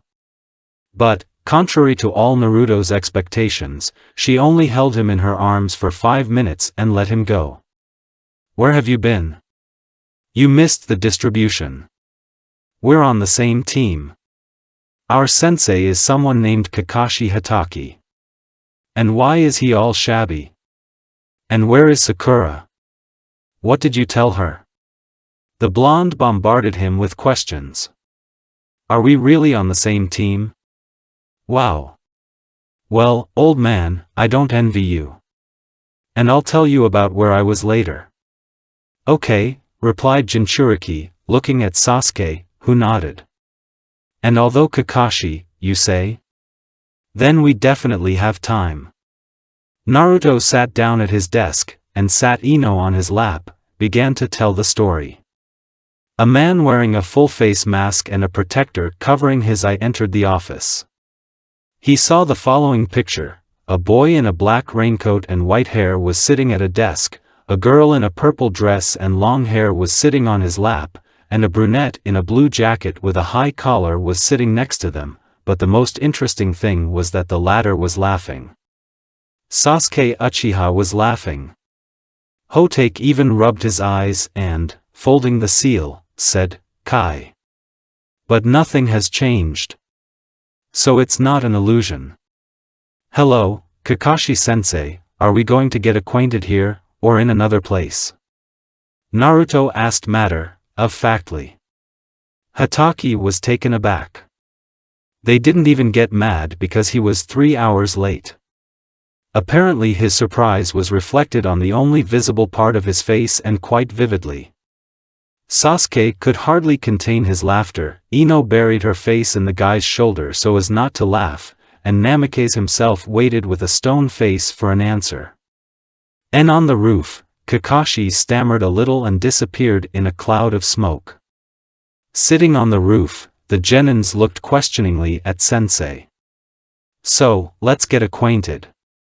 Tell me what you like, what you don't like, your goals and dreams, Hotake began.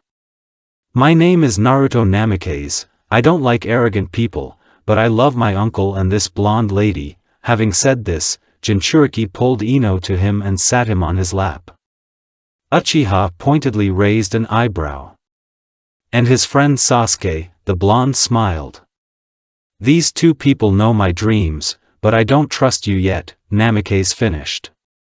My name is Sasuke Uchiha. I don't like liars and manipulators. I like to walk with my friends. Without letting Kakashi open his mouth, the brunette said. Then it was Naruto's turn to raise an eyebrow. Including Naruto. I also have a goal, to find one person and revive my clan. And I'm Ino Yamanaka. I don't like it when people mistreat plants and those who are weaker than themselves. I love Naruto Namikaze. Having said this, the blonde shifted a little on the guy's lap, and he gasped. And my dream does not concern you, the girl finished the marathon. Kakashi looked at them in surprise. Yeah, they'll cause trouble. For what? The third itself. But it's okay, tomorrow I'll knock them down. Thought Hatake. So tomorrow everyone should be at the 5th training ground at 10 o'clock. It's going to be a grueling workout, the copyist said. And I don't advise you to have breakfast, it may turn inside out. And without saying another word, he disappeared into Shanshin. Arriving at the landfill at 12 o'clock, Kakashi precipitated. There was no one there. An hour later, footsteps were heard behind him. The trio was slowly moving towards him. You're late, what happened to you? Hotake asked angrily. He was poisoned by mushrooms, all three of them said in unison. Okay, we need to start our test, Kakashi said wearily. What test? The guys said in chorus again. Stereo genies, Hotake couldn't help himself. You need to take away these bells by 3 o'clock in the afternoon. But there are only 2 of them, Ino said. And what happens if we can't? Uchiha asked. Yes, let me finish. If you can't, you will go back to the academy, and if you manage, only one of you will go back, Kakashi smiled with anticipation. Let's get started. The genins rushed into the bushes. Naruto put up a barrier against eavesdropping. So, I have a plan to pick up the bells. You can take him out alone, Namikaze. It's possible if I use almost all my strength, but we don't have to win, just take the bells. Moreover, if I do this, then Hokage and Danzo will not leave me alone. But there are only 2 bells. The meaning of this exam is teamwork, and their number is aimed at making us act alone. So what? Are you ready to listen to my plan? Namikaze asked. Kakashi was standing in the middle of the landfill and reading a book. Suddenly a guy with white hair came out into the clearing. Hotake had heard that the boy had a katana, but Kakashi didn't know if he knew how to use it, so he wasn't surprised not to see this weapon on the guy. Suddenly Naruto made a dash and, being next to Sensei, forced a melee on him. Hotake noted that the guy was very good at taijutsu, but then Namikaze accelerated, and Kakashi even had to put the book away. In the midst of the fight, Namikaze jumped back, folding the seals. Element of fire, fireball. The copying ninja wanted to dodge, but Uchiha's voice was heard behind him. Element of lightning, a network of lightning. Kakashi was surrounded by lightning and the only way to dodge them was Naruto's ball. Hotake used a substitution and ended up in a tree. Damn, it was close. From where, Kakashi only had time to think, as the branch on which he was sitting exploded. He wanted to go deeper into the forest, but two voices came from there. Element of water, water core. Earth element, mud bullets. The sensei of the 7th team was forced to retreat to the clearing, where Naruto and Sasuke were already waiting for him. Fire element, fire dragon. Lightning element, thunder dragon. Two colorful dragons flew out of the guys' mouths and merged into one. Joint technique, fire thunder dragon. Namikaze and Uchiha shouted in chorus. Hokage, barely recovering from the shock, jumped away from the attack at maximum speed. His students had just used the A rank technique one by one, and then raised it to S rank altogether. Suddenly Kakashi saw kunai flying out of the forest, mixed with water bullets, and explosions began on the right. Ino was standing in the bushes nearby, hiding a little. Yeah, I see. That's what they're up to. Well, it's not bad at all. Hokage thought and took out a seal from his pouch that does not allow the Yamanaka clan to penetrate into consciousness. Kakashi did not even notice how among the huge number of kunai, just above his hip, a three-pronged kunai with a mark flew by. The sounds of an explosion and the crackle of lightning from the joint technique of Naruto and Sasuke were able to hide the thunderclap. Namikaze, teleporting to Sensei's knee, carefully cut off the bells and teleported back. After getting out of this chaos, Kakashi noticed that the genins had stopped attacking. Quickly moving to the blonde, Hokage put a kunai to his throat. Never relax on the battlefield, Sensei said. But Namikaze spread out like a puddle right in front of Sensei. A water clone? On how? When? Kakashi pondered, dumbfounded. And who said that we relaxed? A voice came from the forest. Naruto came out into the clearing, holding Ino's hand and waving a bell. Hotake's hand jerked to his hip. Not finding the bells in their proper place, Kakashi looked at Namikaze in amazement. The copyist looked at the place where he was standing a minute ago. Among dozens of kunai, his gaze caught on one, unlike the others. This painfully familiar shape, the handle was slightly different from that of the fourth, but otherwise everything was identical. This technique. Not happening. Were you able to master it? Kakashi stammered. But her sound. Oh, yes, explosions and your joint technique, isn't it? Naruto smiled slightly and nodded affirmatively. But who will you give the bell to? Hokage asked, even though he already knew the answer. Isn't it obvious? Giving one to Ino, and throwing the other to Sasuke, Jinchuriki replied. Of course, I just had to make sure. You passed, Kakashi smiled with his eye. Tomorrow at 9 at the residence, please do not be late. The same to you, Namikaze shouted. The sensei of the 7th team trudged wearily to the village. A wounded shinobi was lying in the hospital of the village of Hidden Cloud. Suddenly, the 4th Hokage entered the ward. Report, SH, what happened on the mission? Where are the others? Asked your questions, hey. We successfully captured the target, when suddenly I noticed the second heiress of the Hyuga clan. She was guarded by only one representative of their clan, a strong chunin by level. I had to tinker with it a bit, but I was able to grab the second owner of the Byakugan and went to the meeting place. When I got there, I saw the corpses of my partners, and a boy with white hair and a black raincoat was standing next to me.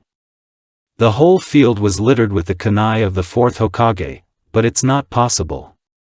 Konoha's yellow lightning is dead. Hokage growled. But it was probably his son. External similarity, as well as used techniques. It couldn't have been anyone else. But he also owns your lightning cover technique, what is it? Hei shouted. Hokage-sama, you shouldn't shout like that, he hasn't fully recovered yet, the nurse tried to calm him down. But for some reason his lightning was red. He also owns a Makudan, because of the surprise, I could not react to the attack in time and was injured. Then he used an unknown technique, as if I was hit by an invisible fist. And I lost. I was saved by the reverse summoning technique. Shii finished his report. Teleportation technique, Mokuton, lightning cover. He will become very dangerous if you let him grow up. Thought Hei. In 4 months, the Chunin exam will be held in Konoha. I want to send our genins there, sitting in the residence. I gave the order to the Raikage. But we haven't sent anyone to the exam for a long time. Then it's time to do it. I have to personally deal with the legacy of Yellow Lightning. If the guy turns out to be worthy, he will survive, but if not, then he is not worthy to bear the name of the 4th Hokage. Team number 7 has been performing D-rank missions for 3 months now. They also had 3 C rank assignments on their account.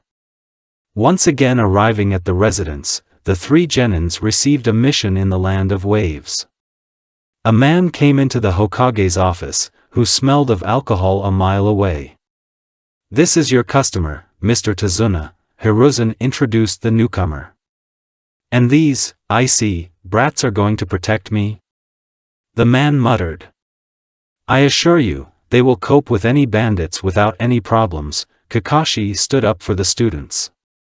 At these words, Tazuna grimaced a little, which did not escape Naruto's gaze, and nodded.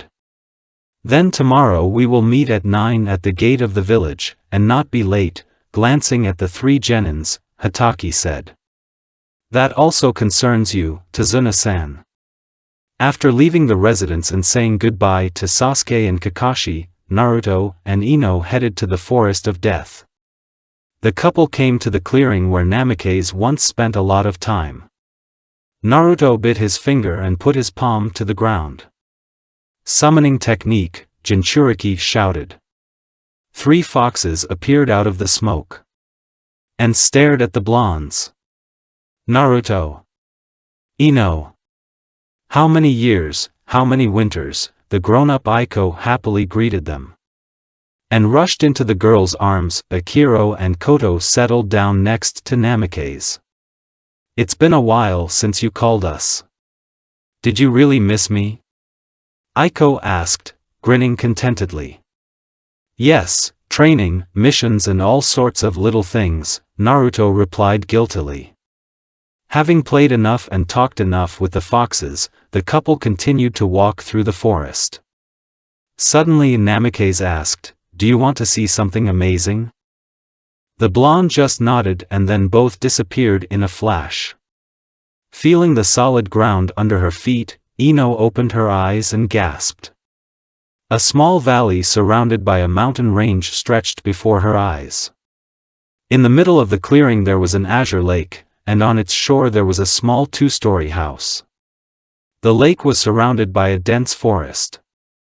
"My uncle and I found this place during our travels," Namikaze whispered in her ear, hugging Ino from behind.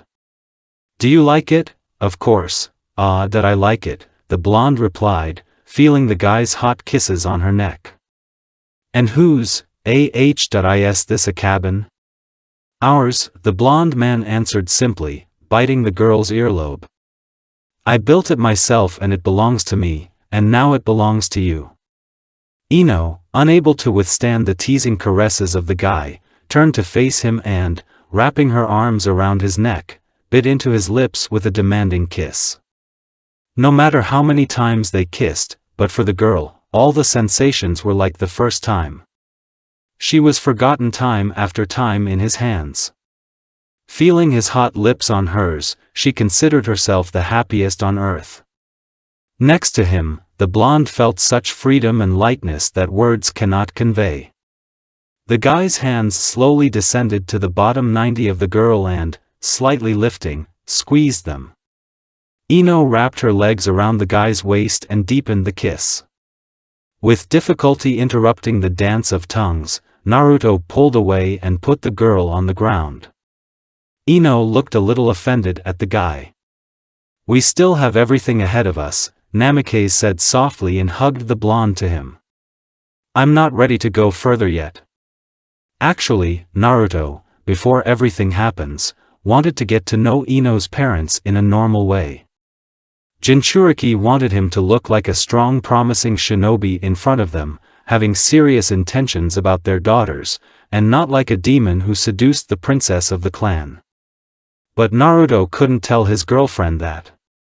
Ino saw that her boyfriend was hiding something, but she knew he wouldn't hide anything for no apparent reason, and therefore wasn't too worried. They met the sunset together, spread out on the grass, and discussed tomorrow's mission. Ino was so relaxed that she didn't notice how she fell asleep in the strong arms of the guy. "I love you, Yamanaka Ino," Naruto whispered, looking at the girl sleeping on his shoulder, and smiled happily, closing his eyes. There were 3 people standing near the Konoha gate. The brunette, dressed in black shorts and a high-collared sweatshirt of the same color, was talking about something with his sensei. The old man, with a bottle in his hand, was muttering softly to himself. Suddenly, a flash flashed next to them. A guy and a girl appeared in it. "Sorry, we're a little late," Naruto said with a smile. "The alarm clock is broken." "You're just in time," muttered Kakashi, looking up from his conversation with Uchiha, who only grunted understandingly, to which he received an eloquent look from the blonde. "Let's move out." Walking along a small path and holding Ino's hand, Namikaze thought about his improved genome.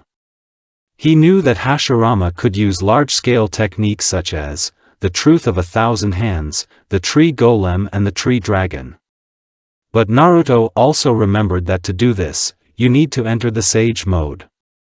So it is necessary to find someone who will teach this mode to a blonde.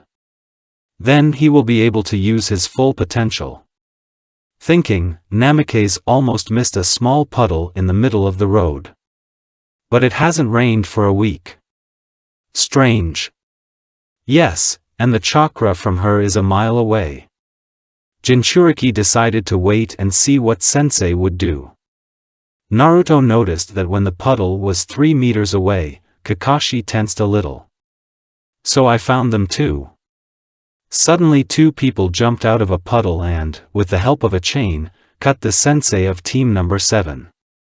Immediately reacting, Namikaze jumped on the robbers at maximum speed and cut one of them's throat, and charged the second with a foot soaked in chakra.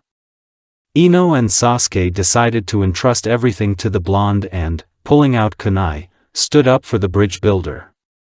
Quickly turning around, Naruto folded the seals, the element of wood, wooden shackles. Wooden poles appeared from under the ground and the pads were formed. The apostate felt that he could not use the chakra in them. "Hey, Kakashi-sensei, stop hanging around and get off the branch," Namikaze shouted. "Well done, Naruto, great reaction," Hatake praised the guy. "You two, Ino, Sasuke, first of all stood up for the customer. Well done." After interrogating the surviving renegade, Kakashi turned to Tazuna. His eye glowed with indignation and anger. "Mr. Customer, can you tell me why real shinobi are hunting for you?" Hatake said angrily. "The rank of this mission is at least B, and maybe even A. Explain yourself." Tazuna, pale, babbled something about the poverty of his country, the monopoly of Gato and the bridge that would help to throw it off. The copying ninja just sighed. "Well, what do you guys say?" Sighing, Sensei turned to the genins. "Will we continue the mission?" "Of course," team number 7 replied in unison. Hatake folded the seals and used the summoning technique. A dog in a Chunin vest and with a leaf protector appeared out of the smoke. "Yo, Kakashi, why did you call?" "Take this to the Hokage," Hatake asked and gave the dog the message he had just written. Pakun nodded and raced towards the village, and team number 7 continued on their way. Almost reaching the land of waves, Konoha Shinobi noticed the appearance of a small fog. Naruto, suspecting something was wrong, activated Byakugan. After a second, the guy's eyes widened and, simultaneously with Kakashi, he shouted, "Get down!" A huge sword flew over their heads. The weapon stuck into the trunk of a tree, and a man with a bandaged mouth landed on it. Jinchuriki had only one look at the sword to understand who was in front of him. "Mom Zabuza," Naruto grinned. "Do we know each other, brat?" The fog demon was surprised. "How does this boy know him?" "Not really," Namikaze said. "But I hope we can cross swords soon." "Who do you think you are, kid?" Mummy asked. "We'll fight, and you'll find out," Jinchuriki replied with a smile. "Naruto, Sasuke, Ino, protect the bridge builder," Kakashi ordered, taking out a kunai and getting ready for battle. "I'll figure it out myself." Copying ninja, Kakashi, Johnina Zabuza recognized. "It's an honor for me to meet you. But we don't have to fight. Give up the old man, and I won't touch you." Ignoring the apostate's words, Hatake rushed into battle. After exchanging a few blows with Konoha's shinobi, Zabuza jumped back and folded the seals. "The technique of hiding in the fog," Momochi muttered. A small clearing was covered with fog. Naruto had to activate the second stage of Byakugan. Namikaze noticed the defector to his right and, he had already swung at the bridge builder. Jinchuriki pulled out his katana and blocked the blow of the hidden mist demon, causing him to be surprised. When Zabuza disappeared into the fog again, Namikaze folded the seals, element of wind, breakthrough. The fog was blown away by a gust of wind. Momochi clicked his tongue and jumped away from Tazuna. "Thank you, Naruto," Kakashi thanked the blonde. "Then I'll do it myself." The three genins looked at Sensei. The teacher's protector was lifted from his eyes and everyone saw a burning scarlet Sharingan with 3 tomos. "Where did you get this eye?" Uchiha said in shock. All later, Sasuke, glancing at his friend, Naruto said. Fighting in close combat, no one wanted to give in to the other. Hatake anticipated all the movements of the apostate. But the copyist ended up in the water, where Zabuza drove him the whole fight. "So you got caught, Kakashi," Mummy smiled triumphantly. Element of water, water prison. When Hatake was imprisoned in a water sphere, Zabuza created water clones and sent them to the bridge builder. "Sasuke, it seems our turn has come," Naruto said with a smile. "Ino, protect Tazuna." "Yes," the brunette and the blonde answered in unison. Sasuke took out 8 shurikens and threw them at the water clones. "Shadow shurikens," the blonde man shouted, crossing his fingers. And about 300 shurikens flew into Zabuza's clones. "Element of fire, phoenix flowers," muttered Naruto, blocking the escape routes. When Zabuza's clones were destroyed by fire or iron, Namikaze threw a kunai with Hirashin's mark into Zabuza, and created a Rasengan in his hand. Mummy slightly deflected the body, letting the weapon pass by him, and sneered contemptuously. But Naruto disappeared in a flash and appeared behind Zabuza, who only managed to turn around, his eyes were wide in surprise. Jinchuriki added a lightning chakra to the Rasengan and threw it at the apostate. Before reaching Mummy 10 meters, the equipment disappeared. "You surprised me, boy, but it's not enough that," having stopped in mid-sentence, Zabuza felt a strong pain in his stomach and, flying away from the water prison, crashed into a tree. "Thank you, now I will definitely figure it out myself." Kakashi shouted and rushed to Zabuza. Mummy sent technique after technique to Hatake, but he just copied them with a Sharingan and sent them back. It seemed that this could go on forever. But suddenly, Zabuza started putting together a very long series of seals. Element of water, in Element of water, water dragon, Kakashi was ahead of the apostate. Mummy was knocked down by a huge dragon out of the water and sent ashore. Hatake was about to finish off Zabuza, but suddenly, several senbons flew into his neck. A guy in an Anbu mask of the village of Mist landed next to Mummy.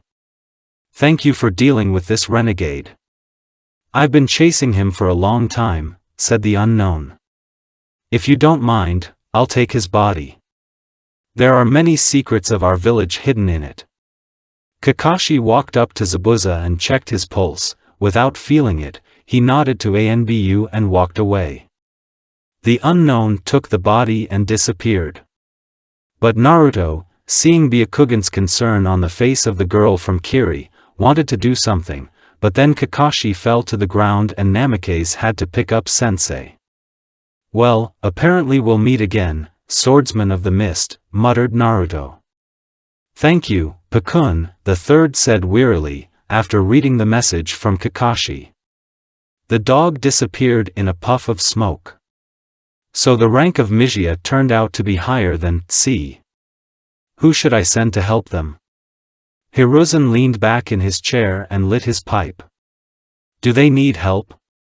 Kakashi is the strongest jonin of the village, and Naruto then saved his classmates from the shinobi of another village. Judging by the story of that pink-haired girl, they were from the cloud. He then, of course, said that he was just lucky, and both were at the level of chunins, and did not expect an attack.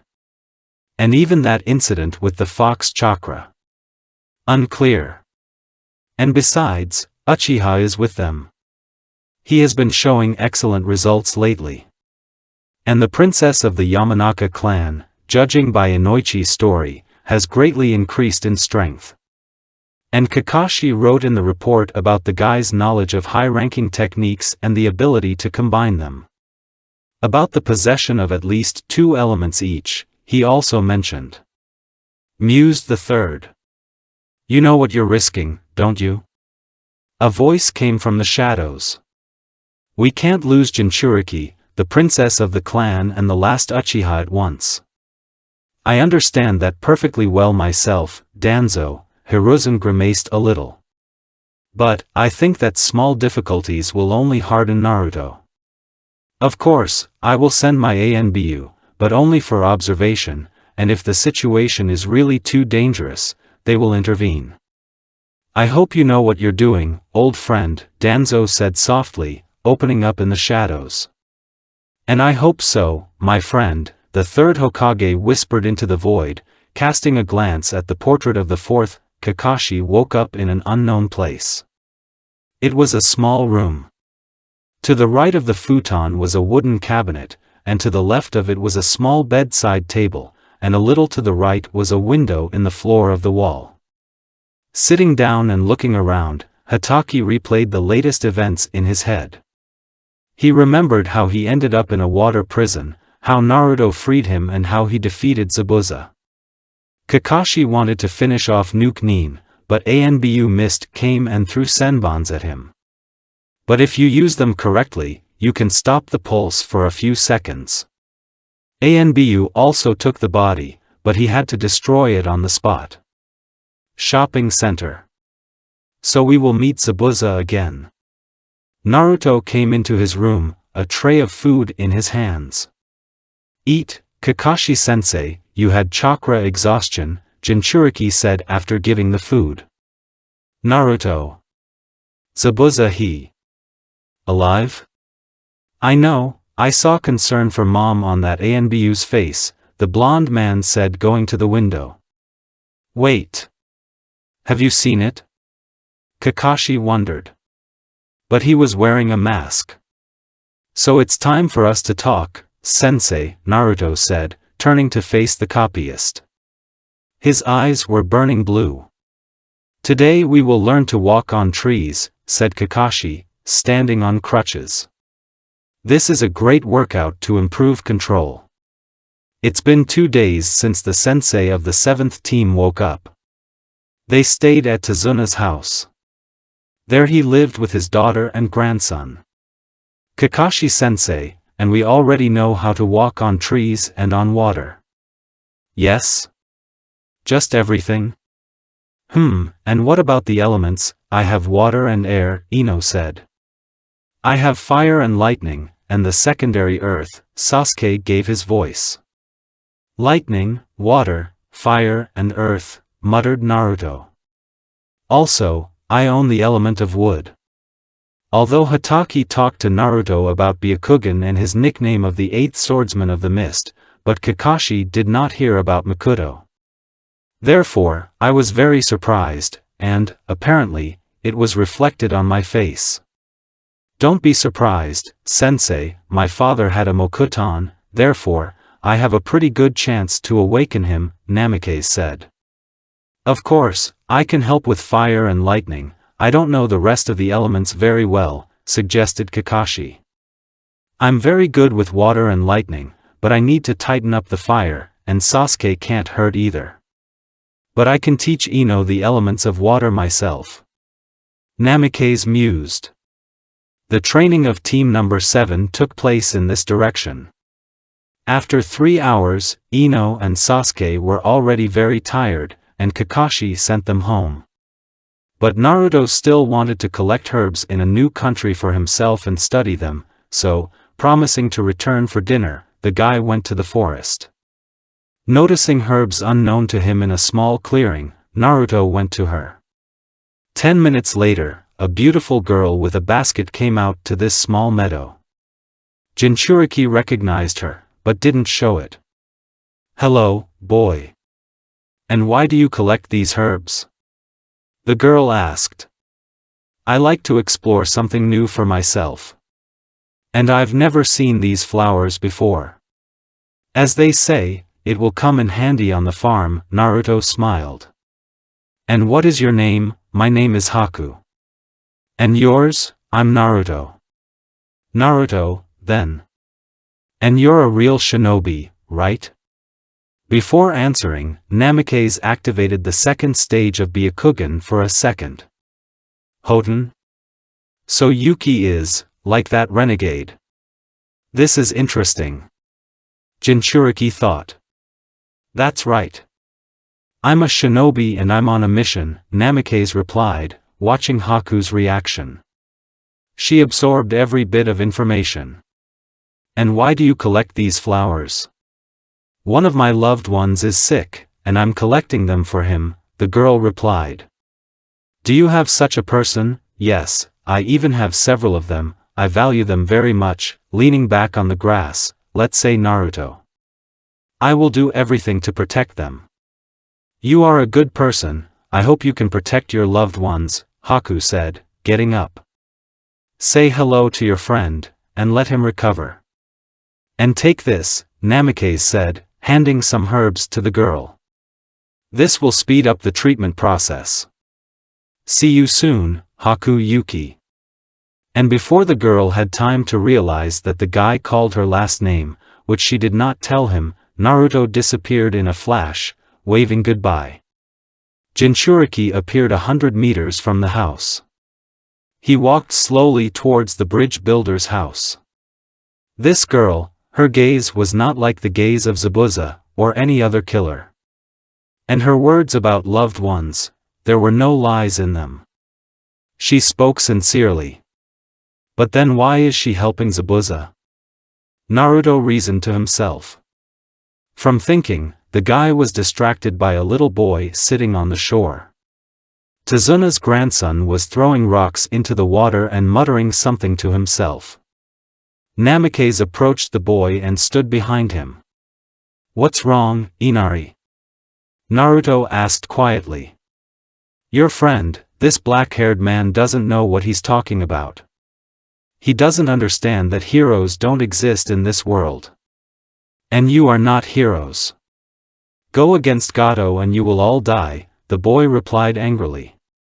And who told you that we are heroes? We are shinobi. And if we don't have the strength to protect what is dear to us, then we really don't deserve to be called shinobi, and even more so heroes. Everyone on our team has a reason to get stronger. And you have it too.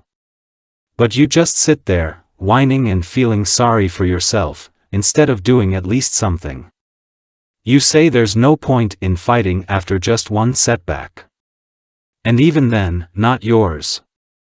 So what do you know about heroes? Naruto said calmly and went into the house, leaving Inari to think about his words.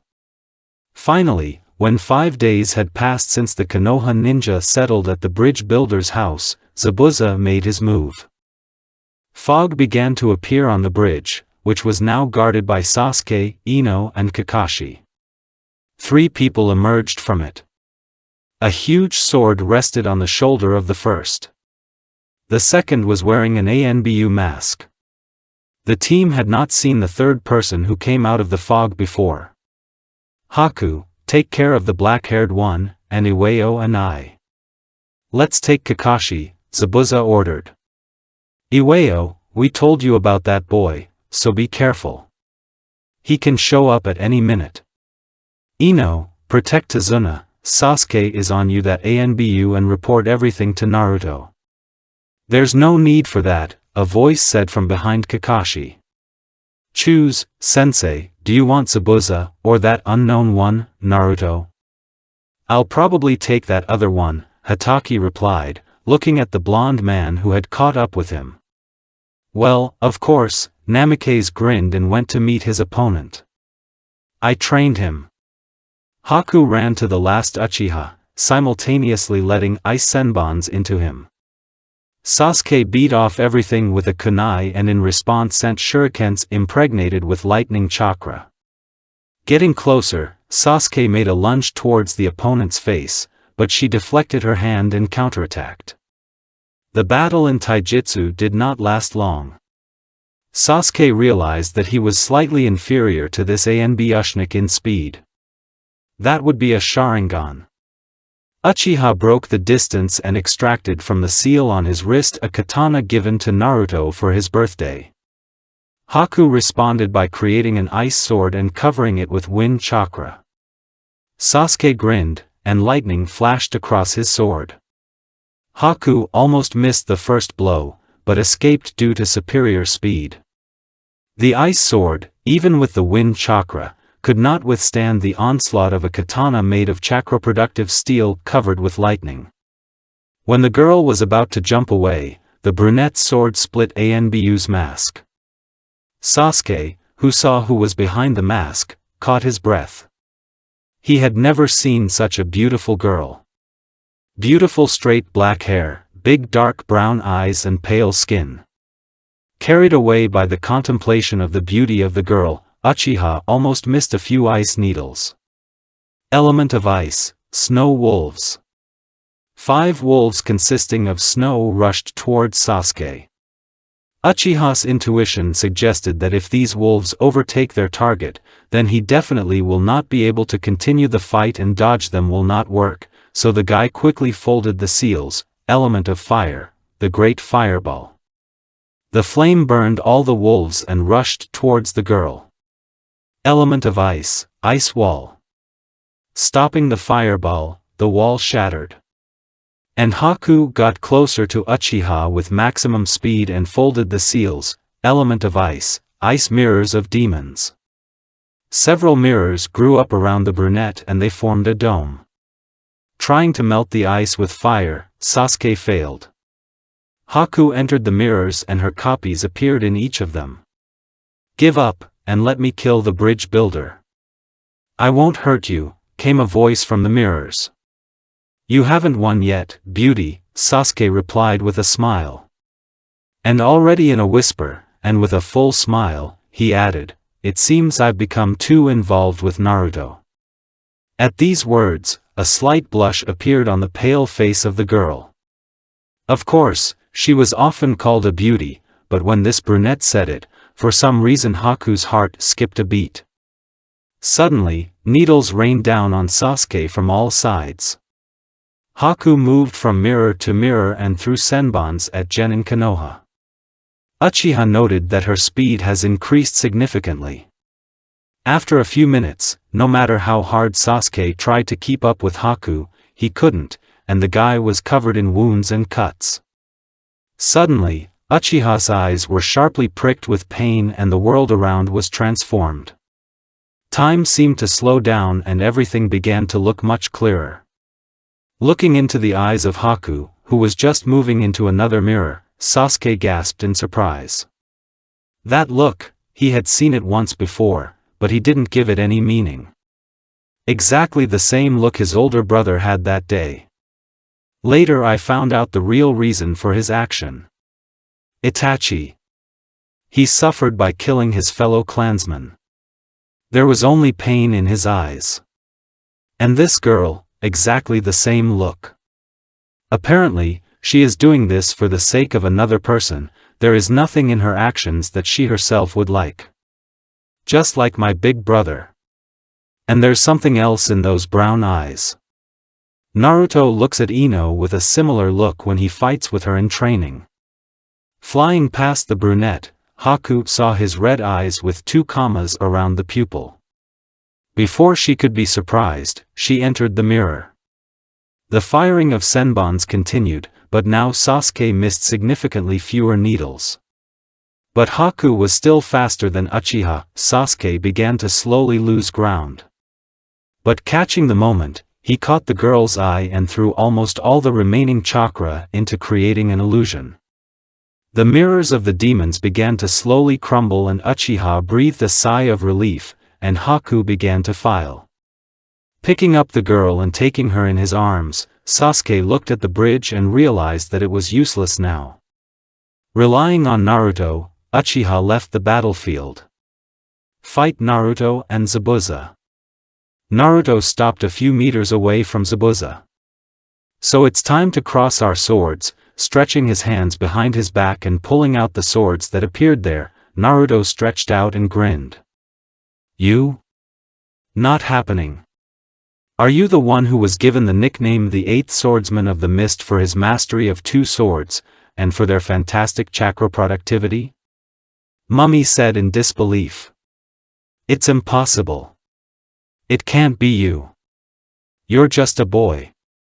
We'll find out now, Naruto said defiantly, spinning the sword and firing lightning at it. Both blades began to gradually absorb the lightning chakra, and then lit up with a bright red light.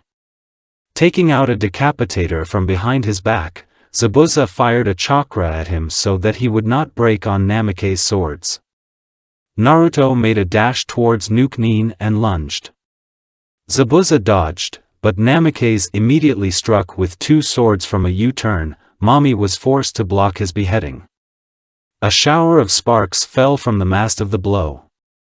Jumping over Nuke-Nin, Jinchuriki was about to attack, but then Zabuza's sword, describing an arc, almost reached Namake's head, but the guy crossed swords and took a blow at them. When Naruto landed, the ground cracked under his feet. Dropping the decapitator and shifting to the left, Jinchuriki delivered a stabbing blow. Mummy leaned on the sword and jumped over it, avoiding the blow. Naruto jumped back and tilted his head to the side. Not bad. Well, since we've finished warming up, we can start. Namake's grinned and disappeared from sight. The battle lasted 5 minutes until Zabuza's sword broke in half and flew out of his hands. Half of the sword stuck into the ground and Naruto landed on the handle of the decapitator. His cloak and hair fluttered in the wind. Zabuza was holding his hand, where there was a deep cut. Yes, so that I, the swordsman of the mist, and the owner of the decapitator were defeated by some boy? No way. Element of water, breaking wave. A stream of water flew out of Zabuza's mouth under enormous pressure. Naruto just swung his sword and cut the technique. I'm a little disenchanted, I was expecting more from the fog demon. But since you want to play, let's play, Namake said, jumping off the decapitator and returning his swords to their place. Out of the corner of his ear, he heard the singing of 1,000 birds. How dare you, Mummy said angrily, not paying attention to this sound. Element of water, water dragon. Naruto raised his hand and the water from the lake rose to protect the guy. A huge dragon consisting of water hit a high wall. Without seals? Manage so much water without seals? It can't be, Zabuza said in surprise. Who is this kid? The wall of water transformed into a fist and hit Mummy in the chest. He flew several meters away. Kakashi-sensei, have you finished yet? Of course, Hatake replied, taking his hand out of the renegade's body. And what is Sasuke there? Asked this Lovelace later. My boy during the battle spotted the most interesting events. Naruto smiled nastily. Even Kakashi got a chill. On trembling legs, Zabuza slowly got up. You're nothing. You couldn't even defeat those brats, a voice was heard behind Nuke Nin. Gato? What are you? KH, a katana appeared from Zabuza's chest. How, you, CME, dare you? I don't need you anymore, and your prices are too high, smiled Gato. Hey, so are you the same criminal baron? And this is your army? I could have picked up someone better, Naruto yawned. Oh, you little one, how dare you? These are enough for me to trample you, Gato growled. I wouldn't say that, Namikaze whispered in the mafioso's ear, instantly being next to him, and all the robbers fell dead. And it's only been 2 seconds. Like, why you? PP please, spare me. What do you need? Money? Gato stammered. I despise people like you, Naruto muttered, taking out a scroll. What are you doing? Gato began, but was sealed in a scroll. They pay well for your head, Namikaze grinned. And for the living, and even more. He straightened up completely and stuffed the scroll into his pouch. It's over, Jinchuriki said softly, turning around. And Ino immediately hung on his neck. It's all right, my love, it's all right. 2 men in black cloaks with red clouds watched the last minutes of the battle from afar. I think we won't be needed here anymore. And this blonde guy is not bad. What do you say, Itachi-san? The man with the shark-like features asked. He's pretty strong. That's right, the black-haired man replied softly. You, as always, are laconic. We need to inform the leader about this failed mission, Kisame said. I'll catch up, Itachi muttered, breaking up into crows. A man with long black hair appeared on a tree branch near the shore. He looked down where the guy holding the girl had landed. Have you grown up? Sasuke, Haku slowly opened her eyes and looked around. She was lying on the riverbank in the shade of a tree and the unfinished bridge was not visible. Haku felt her head resting on some guy's shoulder. And, turning, she recognized him. It's that Uchiha. Haku instantly blushed and removed her head. You're awake. Everything is fine. Did I overdo the genjutsu? I filled up the girl Sasuke with questions. So I lost, Haku said, lowering her head and ignoring his questions. But where did you bring me and why? And what about Zabuza-san? The last time I saw him, he was fighting Naruto, Sasuke said thoughtfully. Then I'm sorry for your friend, he's probably already dead. My brother would rather become a Hokage than Naruto would die from an A-rank renegade, Uchiha smiled. At that moment, Itachi's clone almost fell out of the tree. Is your friend really that strong? Haku asked with surprise and disbelief. Well, he is well versed in the 4 elements, has mastered the technique of the 4th Hokage perfectly, thanks to which he received the nickname Yellow Lightning, and he is also so good at Kenjutsu that he is called the 8th Swordsman of the Mist. So he's the 8th? Zabuza-san and I really wanted to meet him. Haku spoke excitedly. By the way, why didn't you kill me? Well, first of all, how could I raise my hand to such a beauty? Sasuke said in a calm tone. The girl lowered her head to hide her embarrassment. And secondly, I'm not a cold-blooded killer to take the lives of everyone. You wouldn't kill me after you won, would you? And you have practically no desire to participate in all this. Practically, the brunette repeated. You fought for another man. And you cannot deny, I have already seen such a look. Sasuke lowered his head. A look, yes. The look of a man who gives all of himself on the altar of another's happiness. I owe Zabuza-san, he saved me, so I have to fulfill his dreams. What about your own desires and what exactly do you want? Sasuke asked. I want to fulfill his dreams. This is my wish. I see, then let's go to Naruto and the others, Sasuke called, getting up. Naruto was sitting on a tree branch not far from the bridge builder's house. He had already sealed his things in a scroll and was waiting for the others. Sasuke was supposed to come soon. Jinchuriki had already sealed his things as well. It's a feeling then on the bridge. There were 2 other people there. They are very strong. But who were they and what were they doing there? They retreated as soon as I sealed the Gato. But why? Maybe they are mercenaries and, seeing that Gato will not be able to pay, they left. But then why didn't they try to take the scroll from me? Considering my feelings, I could have coped with them only in the cover of Kurama. Although, even so, I can't be sure of my victory. Naruto was thinking, when suddenly he felt a familiar chakra. Sasuke, you're taking a long time. Next time you're going to be alone with a girl, don't do it in the woods. Why, what are you talking about, asshole? Sasuke shouted, blushing. I just dragged Haku away from the battle so she wouldn't get hurt. Naruto-san, what about Zabuza-san? The girl asked impatiently.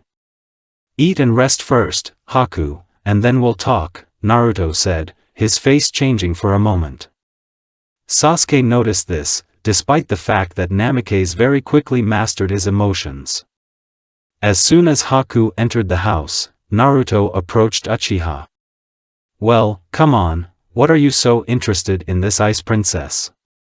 Jinchuriki asked his friend. Naruto, what happened to Zabuza there? I noticed how your face changed, Sasuke asked. And besides, if everything was fine, you would have said so right away. You're right, Zabuza is dead. Gato killed him. Closing his eyes, Naruto replied. It's partly my fault, I attacked him so that he couldn't keep fighting. At that moment, Gato came, and his robbers pierced Zabuza with a katana. And, where is he now? Sasuke asked. We buried him on a hill in the forest, Naruto replied sadly. Suddenly the boys heard the creak of the door and turned around. Haku stood behind the half-open door, her eyes wide open. A tear rolled down her cheek and, covering her face with her hand, the girl ran towards the forest. Follow her, Jinchuriki said softly. I know myself, muttered Uchiha and ran after Haku. Sasuke ran through the forest to that hill. Rising, Sasuke saw a fresh mound of earth and a huge sword stuck next to it. Next to the grave, Haku was kneeling. Approaching the girl, Sasuke decided not to distract her and let her say goodbye to the one who replaced her father. I'm useless, aren't I? I have become neither a worthy weapon nor a shield for Zabuza-san, Haku whispered. His death is not your fault. It would have happened anyway, sooner or later. He is a nuke-nin of one of the great villages, they would have been looking for him for the rest of his life. Although, it's hard to call it life. And now, in a sense, he's free, just like you. You can start all over again, Sasuke replied quietly. But what good will I be if I couldn't even protect a loved one who replaced my father, the girl replied sadly. I think that if Zabuza valued you as much as you did him, then he would want you to live on and be happy. Maybe you're right, but what should I do? Come with us to Konoha. There you can become a shinobi of the leaf, or an ordinary civilian, if you are tired of fighting. But I'm a criminal, I helped Zabuza and, it doesn't matter, hugging the girl, Sasuke blurted out. If I have to, I'll vouch for you before the third one. Sasuke. Thank you, whispered Haku, burying her face in Uchiha's shoulder.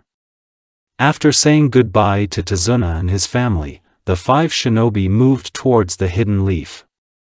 By the way, guys, in a month we will have an exam for Chunin in our village. I think you are ready to pass it. What do you say? Kakashi asked.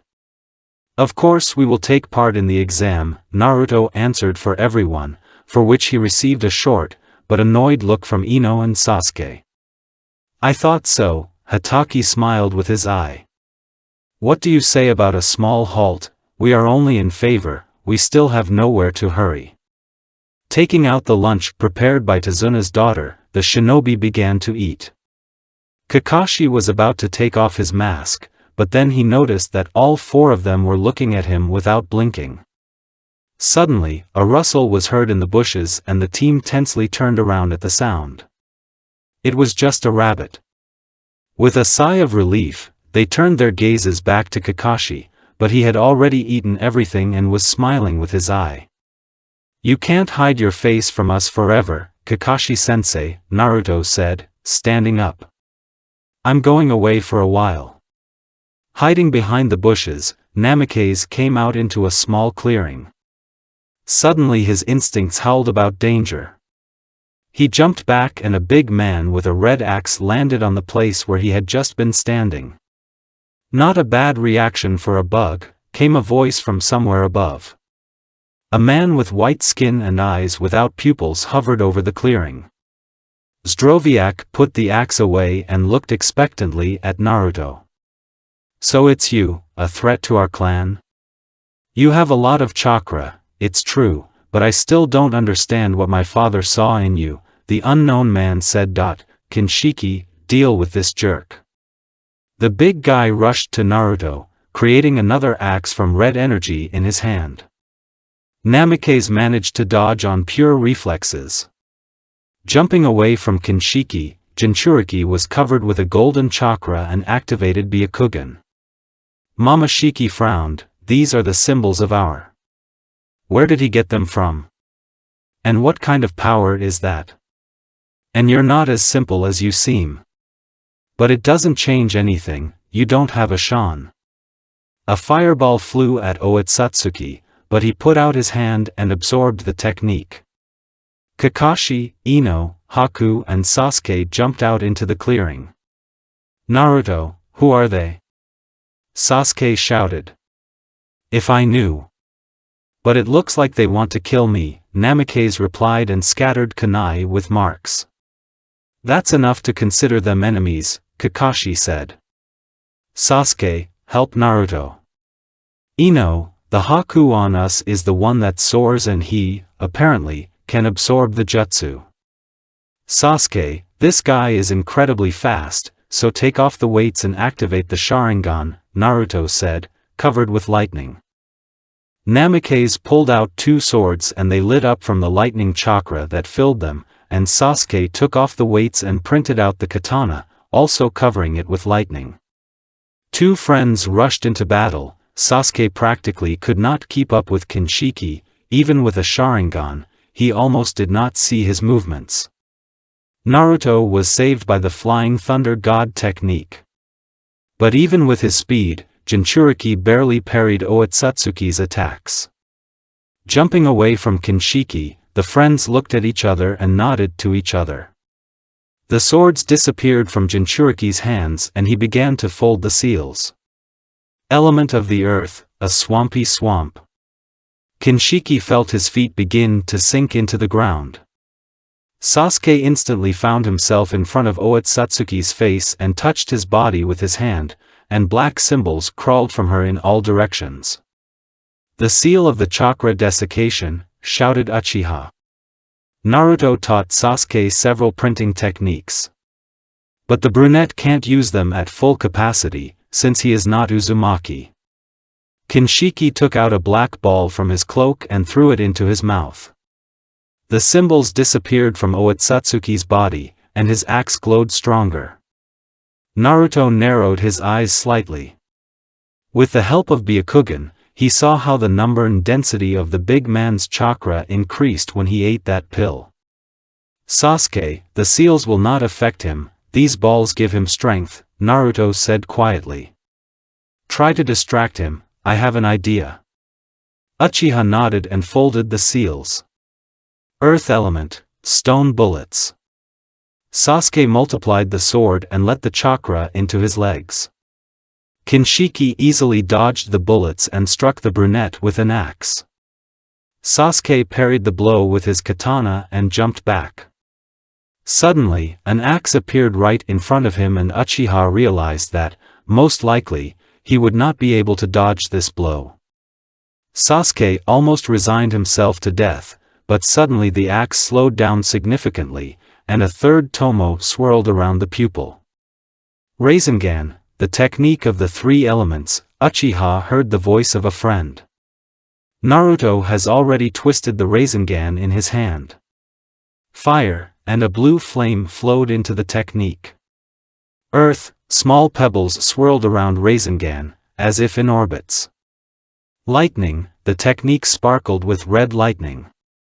Sasuke jumped away from Otsutsuki and threw a kunai with a mark. Kinshiki easily dodged and was about to attack in response, but he heard a thunderclap and turned around. Behind him, a blond man appeared in a flash and Jinchuriki's hand with the technique approached Otsutsuki's body. Suddenly Naruto felt a sharp pain in his chest. Kinshiki stood half a turn to Jinchuriki and held a sword of red energy in his hand, with which he pierced the blonde. Namikaze spat blood and lost control of the technique. The Rasengan of the three elements exploded with great force and threw Naruto into a tree trunk like a rag doll. Namikaze broke through several trees with his back and his consciousness faded, POV Kakashi. As soon as Naruto went towards the forest, I had a bad feeling. And a minute later there was a crash from there, and the four of us rushed there. Almost running out into the clearing, I saw Sasuke release a fireball somewhere up. I raised my head and saw a floating man, who, putting out his hand, swallowed a fireball. So he can absorb our techniques, I noted to myself. Naruto said they want to kill him, so they are our enemies. Ordering Sasuke to help Naruto, I got ready for battle. If he absorbs the attacks with the chakra, then, Haku, Ino, attack only in taijutsu, Haku can use ice, but NN chakra in its purest form, I shouted. What can you bugs do to me? He didn't finish, as we all threw shurikens and senbons. I jumped up and took out the kunai and tried to get the unknown. But he was confident and, raising his hand, launched an orgum fireball at me. This is Sasuke's technique. So he can strengthen the absorb techniques and release them. When I landed, I folded the seals. Earth element, mud wall. The ball shattered against my wall. And I created a clone and turned it into a kunai.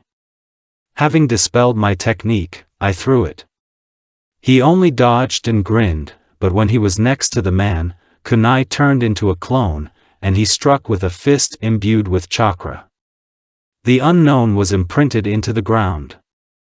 How dare you, he said, spitting the earth out of his mouth. Momoshiki Otsutsuki, you are insignificant in front of me. Then he took out a ball and threw it into his mouth and I felt the power coming from him. Momoshiki raised his hand and a ball formed above it, similar to the one he ate, only this one was the size of a man. Realizing that Otsutsuki really wanted to kill us, I lifted the blindfold and activated the Mangekyo. I asked Ino and Haku to distract Momoshiki and used Kamui. The ball began to dissolve in the funnel that appeared. Seeing that his technique was gone, Otsutsuki roared and the girls were thrown several meters away. Okay, enough playing, bugs, Momoshiki shouted and 5 elements appeared around him. Now I will show you what true power is. I jumped to the girls and created a dome out of the ground. Mama Shiki started throwing everything he could at us. I realized that my chakra was almost running out, because I had just used Kamui. The dome began to collapse. Haku covered it with ice, but it took only a little time. Mama Shiki was laughing madly, sending enhanced techniques to Shinobi. And so the dome collapsed, and the ice cracked, and all three were washed away by a wave of water. Haku, recovering first and creating an ice sword, ran to Otsutsuki. Mama Shiki dodged with difficulty. It was clear that he lacked speed. The girl did not give time to create techniques. Suddenly I heard a thunderclap and, turning around, saw how the big guy pierced Naruto with a sword of red energy. In the blonde's hand was a technique I had never seen before. It was similar to my teacher's Rasengan, but it was much more powerful in appearance. I saw Naruto lose control of the technique and it exploded. Mama Shiki flew away from the explosion and demolished several trees with his body. Haku also flew off, crashing into a tree. Even Ino and I flew away a little from the shock wave and I briefly lost consciousness. End POV Kakashi, POV Naruto. I woke up in an incomprehensible room, which had no ceiling, and the starry sky was visible. And the whole room was in black and white squares. I noticed a little boy with long white hair in the corner. He was moving some pieces on a black and white board. I wanted to go up to him and ask where I was, but he suddenly turned his head and looked at me in surprise. "You're not like the others, what are you doing here?" The boy asked in an interested voice. "I don't know.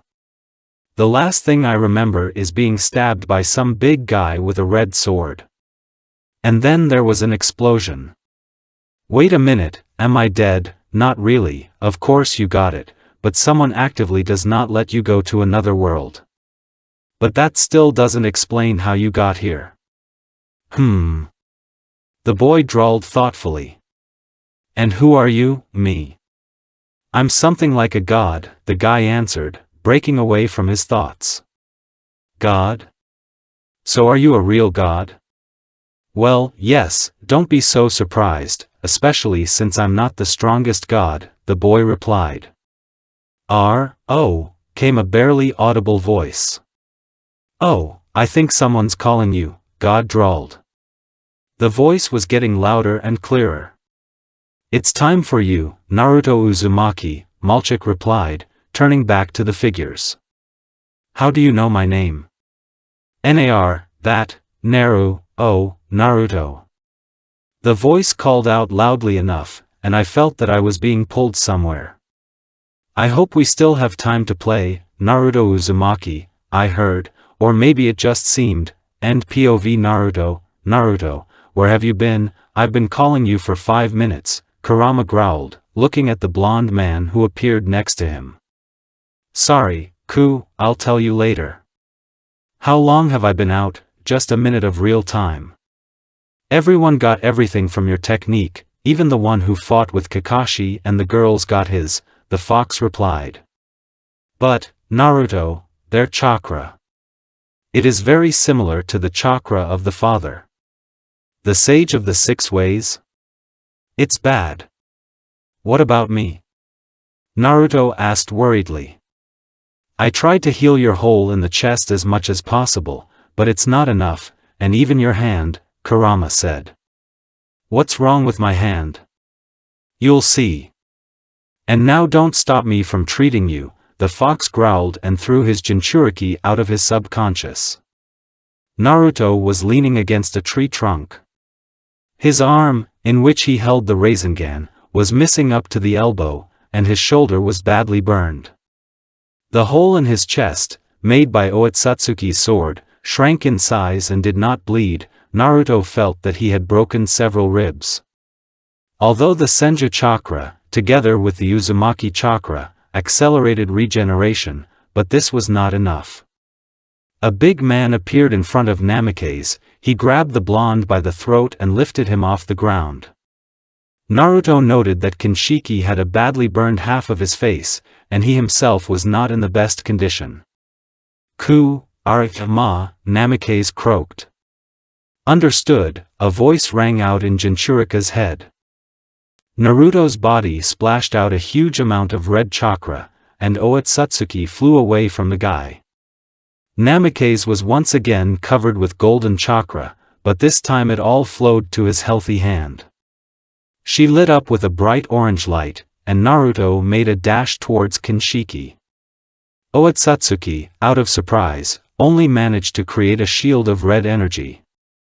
Namikaze increased the pressure, the Byakugan of the second stage lit up in his eyes. Kinshiki sensed that he was starting to lose and put even more energy into the shield, and it lit up brighter. Naruto let all the available chakra into this attack. Suddenly his hand changed its color to bright red, and black lightning danced on it.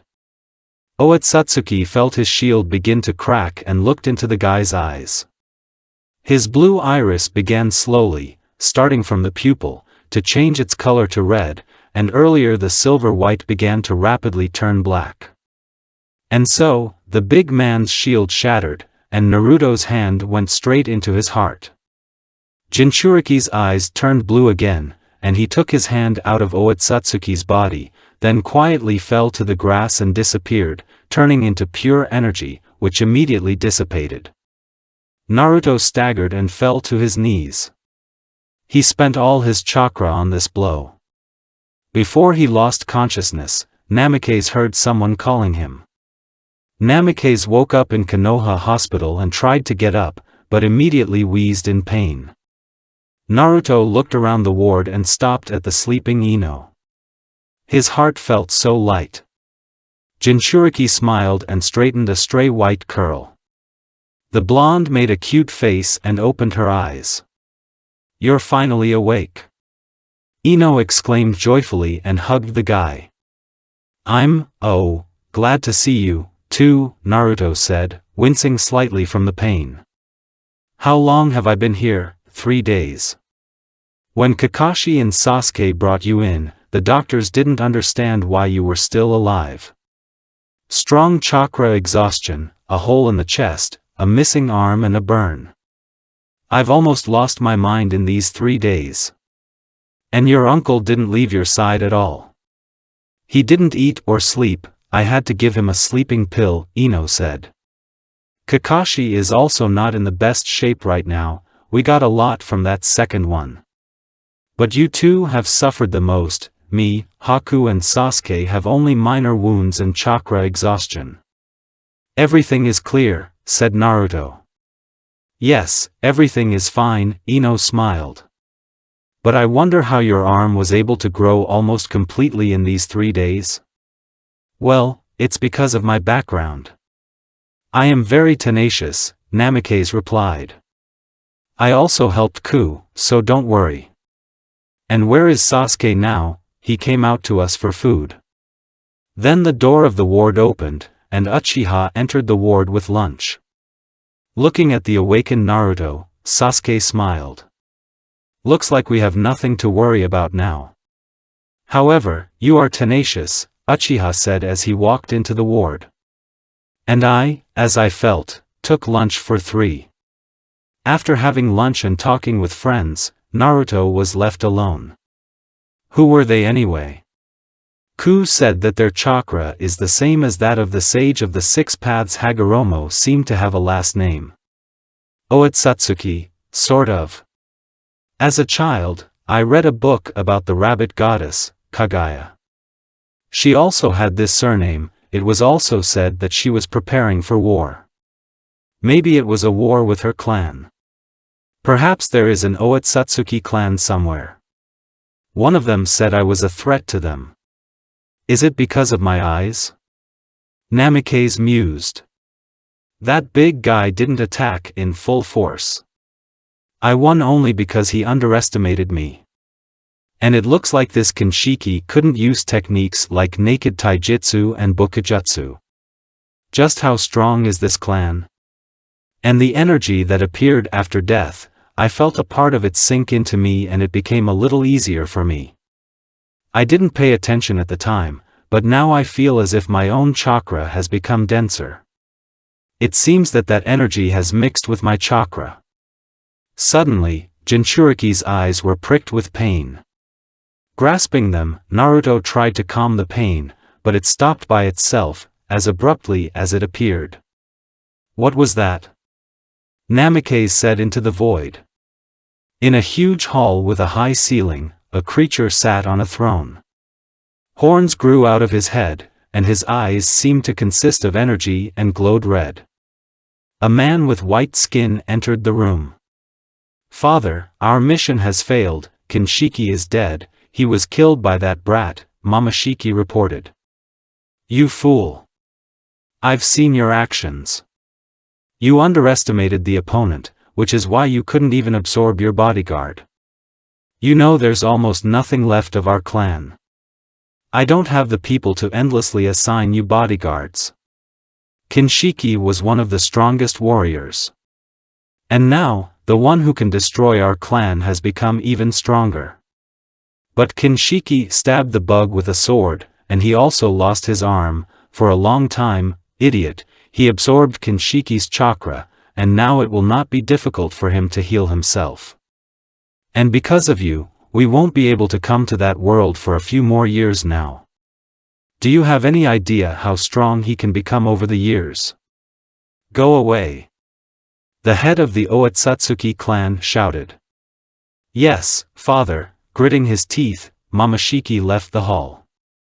You will repay me for the humiliation. I will prove that you are just a bug and nothing more. No one can resist Momoshiki Otsutsuki. Almost a month has passed since the mission in the Land of Waves. During this time, Haku became a full-fledged genin of Konoha. Although she was also being watched by the Anbu, the girl was pleased. Haku trained with Sasuke, sometimes Ino joined them. The blonde herself spent a lot of time learning clan techniques. Inoichi could not get enough of such zeal for studying. Naruto, in turn, went to the world of summoning, to study the hermit mode, as well as to improve and strengthen his Makoto and Kato. When there were 2 days left before the exam, a boy with white hair appeared at the training ground. Jinchuriki headed towards the house, thinking about the exam.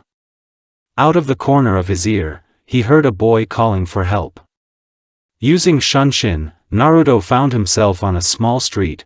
Namikaze saw how a guy with drawings on his face and with some kind of bundle behind his back was holding a boy with a long white scarf by the scruff of the neck, and a beautiful blonde with 4 tails was standing next to him. Listen, Mulyavka, either you apologize, or I'm not responsible for myself, said Kankuro. Apologize yourself, do you know who I am? The grandson of the 3rd Hokage began. Konohamaru, Naruto's stern voice interrupted him. I don't advise you to brag about your title in front of the shinobi of another village. And I'll ask you to let the kid go and accept our apologies. Kankuro looked at the blonde in surprise and released the Hokage's granddaughter. Namikaze grabbed Konohamaru, who was about to dump him, and forced him to apologize. Sarutobi tried to refuse, but when he saw Naruto's look, he hurriedly bowed his head and apologized, and then sped off with amazing speed. Namikaze just shook his head, looking after him. Suddenly, a girl with red hair and a huge pumpkin on her back appeared next to Temari and Kankuro. Naruto looked at the red-haired one. The whole street was filled with bloodlust and 2 Jinchuriki began to approach each other. Naruto Uzumaki. A girl with blood-colored hair said. The dog but Gaara, hissed Namikaze. There was a tense silence. Temari and Kankuro, trembling with fear, backed away. And the girl came close to the blonde and threw herself on his neck with a cry, Brodiak. Kankuro, unable to withstand such mockery of the psyche, plopped down on his 5th point and comprehended Zen. Temari, with difficulty maintaining her composure, mentally made a note to examine herself for a few gray hairs. Flashback. Naruto walked slowly through the streets of the village of sand and looked with interest at everything that came his way. My uncle had an informant in this village and he is talking to him now. And he told me to look around here, and maybe even meet someone. Connections in other villages will not be superfluous," he said before leaving. Naruto did not notice how he came out to the playground. Several children were playing with a ball and laughing merrily. Jinchuriki smiled sadly, but then he saw a little girl with red hair in the corner of the playground. She somewhat reminded Naruto of his mother, and he also saw himself in her as a child. Uzumaki approached the girl and sat down next to her. "Hi, my name is Naruto Uzumaki. What about you?" the blonde man asked amiably. What? Raising her eyes red from tears, the girl asked again. "Why aren't you afraid of me? And why should I be afraid of you? All the children and adults in this village are afraid of me and want to kill me. They call me a demon and chase me everywhere. The kids don't want to play with me. But I didn't do anything to them, why do they hate me so much? I understand you perfectly.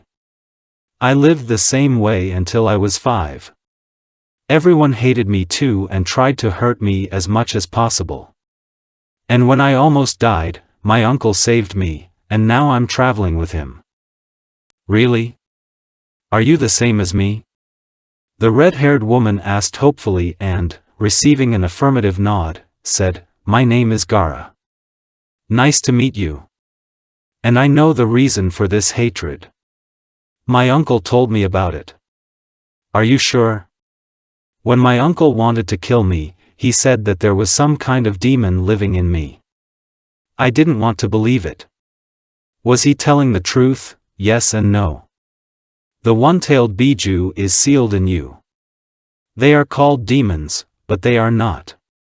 They just need understanding. I'll help you talk to Shikaku. And this is not dangerous, I will not let you offend," Naruto said firmly. After these words, Gaara felt very calm in her soul. She herself did not understand why, but next to this blonde, the girl felt safe. Naruto put his hand on the kanji on the girl's forehead and folded the seal of concentration. Gaara blinked and found herself in an endless desert, and a loud growl was heard in the distance. The girl shuddered, but then Uzumaki's hand fell on her shoulder. "Is everything okay?" Naruto smiled encouragingly. "Why yes, it's all right," Gaara replied. "Shall we go then?" Taking the girl by the hand, Jinchuriki asked the nine-tailed fox, and, receiving an affirmative nod, went to the sound. After walking a few hundred meters, they saw a huge raccoon consisting of sand. Several chains were stuck into him, which pinned him to the ground and, when trying to escape, sank deeper into Shikaku's skin. Naruto folded the seals and began pulling out the chains one by one. One tail roared in agony, but with each chain he became stronger. When the last chain disappeared, Shikaku rose to his full height and tried to swat 2 people with his paw. But a transparent silhouette of a 9-tailed fox appeared behind Naruto's back. The one-tailed one froze with its paw raised. "Who are you, boy?" Shikaku asked. "I'm Naruto Uzumaki, Jinchuriki Kurama," Naruto said loudly. "Kurama? Did this ginger flea mat tell the man his name?" "Yeah, the fox cub has completely domesticated," the one-tailed one laughed. "And the mangy raccoons were not given a word," Kurama gave his voice. "Calm down, Kurama, Shikaku," Naruto said, raising his hands in a conciliatory gesture. "I came here to introduce Gaara to you." One-tailed looked at the red-haired girl who was huddled next to the blonde. "I don't need to talk to her, let her let me out and that's it," Shikaku said with contempt. Naruto frowned slightly and stretched out his hand. One-tailed was pinned to the ground by large red arches. Uzumaki turned to Gaara. "Don't be afraid, everything is fine. He won't hurt you," Naruto said soothingly. "Talk to him, try to understand him. You can also remove these gates whenever you wish. Good luck, and where are you going? I'll leave you alone, an outsider is not needed in such a conversation. But, everything is fine, Naruto assured the girl and disappeared from her subconscious. Gaara turned to One Tail and, taking a deep breath, began a conversation. Half an hour later, the girl came out of her subconscious with a smile on her face. I understand you have found a common language, asked Naruto, who managed to take a nap. This is good, now we are, in a sense, brother and sister, all-tailed brothers, which means that their Jinchuriki are also not strangers to each other. Perhaps this is a strange logic, but, everything is fine, I am very glad that I have such a brother, Gaara interrupted, a little embarrassed. Well, fine, then maybe you can show your brother the village.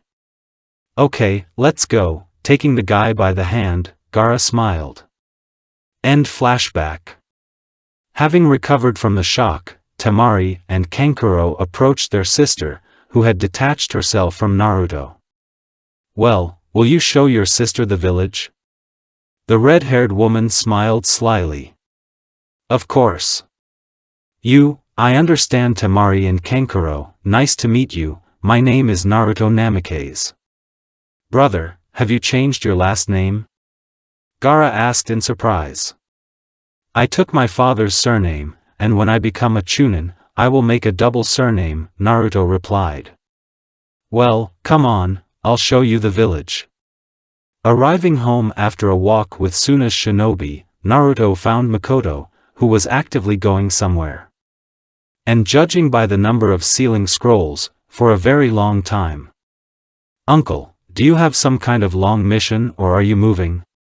Asked the tired Jinchuriki. Oh, Naruto, are you back yet?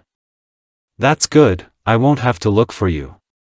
Mr. Hokage sent me on a reconnaissance mission. Surveillance of the Akatsuki organization, Makoto said. Akatsuki, Naruto repeated, frowning a little. And for how long, unknown. I need to know about the goals of the organization, its members, and the leader. So I do not know when I will be back, my uncle replied. Then just be careful and come back soon, Naruto said. Makoto put his hand on his nephew's head and smiled warmly. Everything will be fine, and when you become a Chunin, we'll celebrate together, uncle promised. Naruto just nodded and hugged Makoto. Wishing his nephew good night, the man watched him go and left the house. Closing the gate behind him, Makoto turned around. I hope this is not our last meeting, Naruto, Namikaze muttered to himself and disappeared in a flash. In the morning, before the first stage of the Chunin exam, Naruto met Ino and went to the academy. After going into the classroom and dispelling the genjutsu without difficulty, team number 7 stood in the corner of the office. Suddenly, a guy with glasses approached them and offered information about other exam participants. And what in return? Naruto asked, noticing that Ino had already opened her mouth. Well, we are from the same village and should help each other, Kabuto was a little confused. Information, especially the kind that you offer us, cannot be gratuitous. To get something, you need to give something in return. This is an equivalent exchange. Aren't you a medic? Then you, especially, should understand this, Jinchuriki said. Kabuto frowned, but moved away from the team. Naruto's team easily passed the first stage, Sasuke and Ino easily answered all the questions. When the second examiner led them to the forest of death, Ino and Naruto looked at each other and grinned at each other. Suddenly Namikaze felt goosebumps run down his back. What was that? This chakra, it can't belong to Genin. Something's not right here. Okay, I'll figure it out later. Naruto thought. Running through the forest, Namikaze searched for other commands with the help of Byakugan. Noticing some girl running towards them, Naruto stopped. Sasuke, grab Ino and run away from here," Namikaze whispered. "Naruto," the blonde began. "Not a word more. If you get hurt, I won't forgive myself." "Sasuke, do you understand everything?" Naruto asked sternly. "Yes, I will do everything," Uchiha bowed his head. He understood that everything was very serious. Otherwise, his friend would not have spoken in such a tone. When Sasuke and Ino disappeared from sight, Naruto turned around. This strange girl was already standing nearby. "Who are you?" "You're not a genin, the amount and density of your chakra is great even for Hunins," Namikaze said. "And how did you know that? Are you a censor?" The girl hissed. "You could say that." "Well, shall we start?" Taking out a katana from behind his back, Naruto asked. And Orochimaru opened his mouth and took out the Kusanagi blade. The opponents rushed at each other and crossed swords. Each blow struck red sparks. Orochimaru was very surprised, because Naruto did not lag behind him, and Sannin increased the pace, the blonde too. The Kenjutsu fight ended in 20 minutes. Jumping away from each other, they put away their swords and clashed in taijutsu. Naruto took the first blow on the block, and tried to get Orochimaru in response, but he dodged and hit with a U-turn. Namikaze ducked and made a cut, but Sannin jumped back, doing a backflip.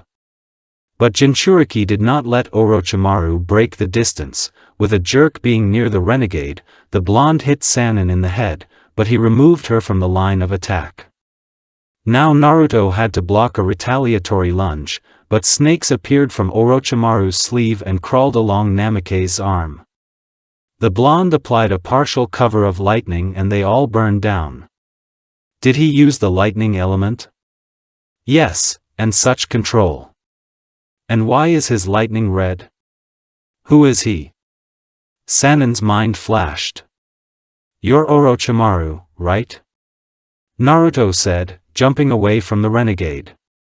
"Excellent disguise, special style of taijutsu and snakes." "Peekaboo, and you're observant," Sannin hissed, appearing in his true form. "You're an interesting guy, Naruto-kun.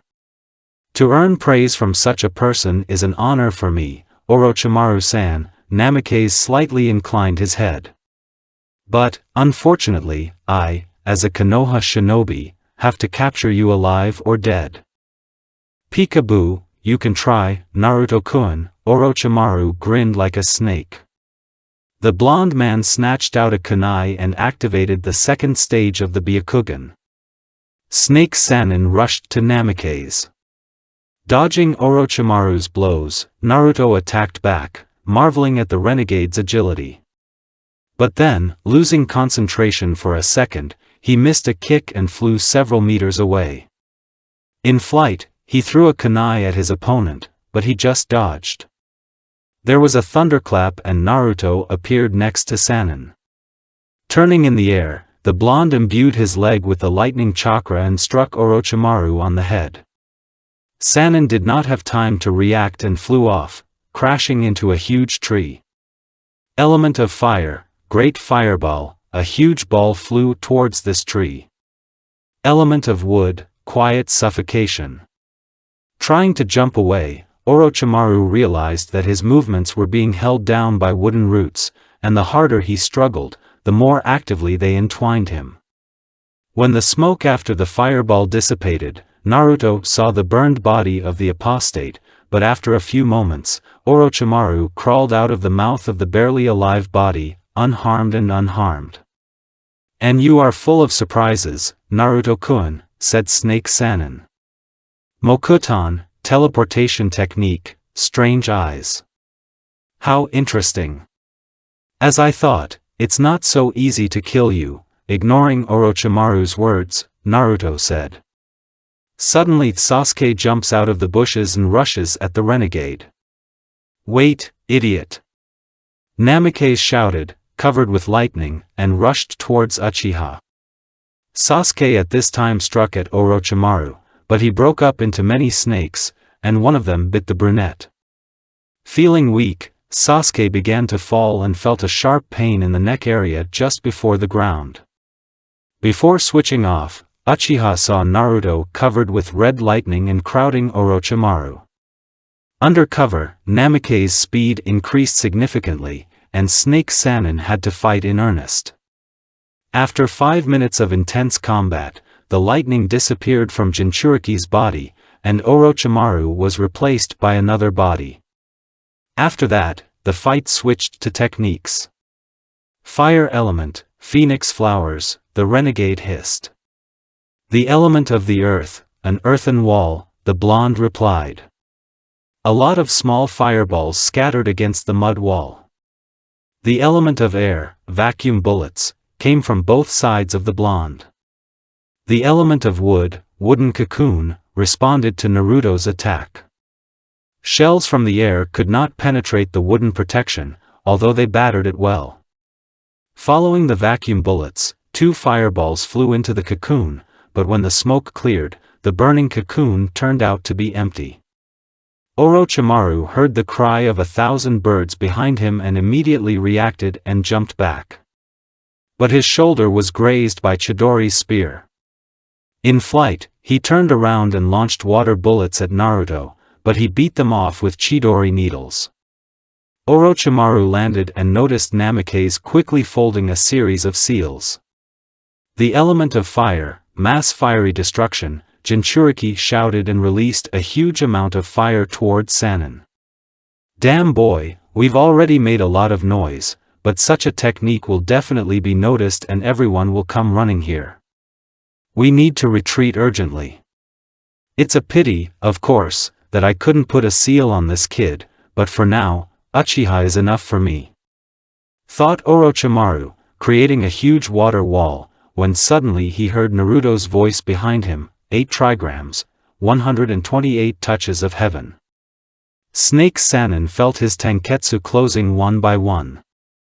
When Naruto finished the technique, Orochimaru flew into a tree and quickly changed his body. Naruto Namikaze, the snake Sannin croaked and broke up into many snakes. Even after changing his body, he could not completely get rid of the consequences of one of the strongest Byakugan techniques. When Orochimaru disappeared, Naruto dropped to one knee and removed the dome that protected Sasuke, who was still unconscious. After starting the regeneration of the body and asking for the chakra from Kurama, Jinchuriki created a wooden clone and carried Sasuke to the place where Uchiha took Ino. Sasuke woke up in some cave and tried to get up, but his whole body was in pain. Naruto came up to him and sat down next to him. Sasuke, I have a serious conversation with you, Namikaze began with a sigh. It's about the mark on your neck and who put it there. Do you know who it was? Yes, this is Orochimaru, the renegade of the village hidden in the foliage. I see, then what did you want to talk about? I want to kill him. As I had previously assumed, it's not so easy to kill him. But even if you destroy his body, he will be able to be reborn through the seals like on your neck. He is very tenacious, so he must be killed by the one he chose as his vessel.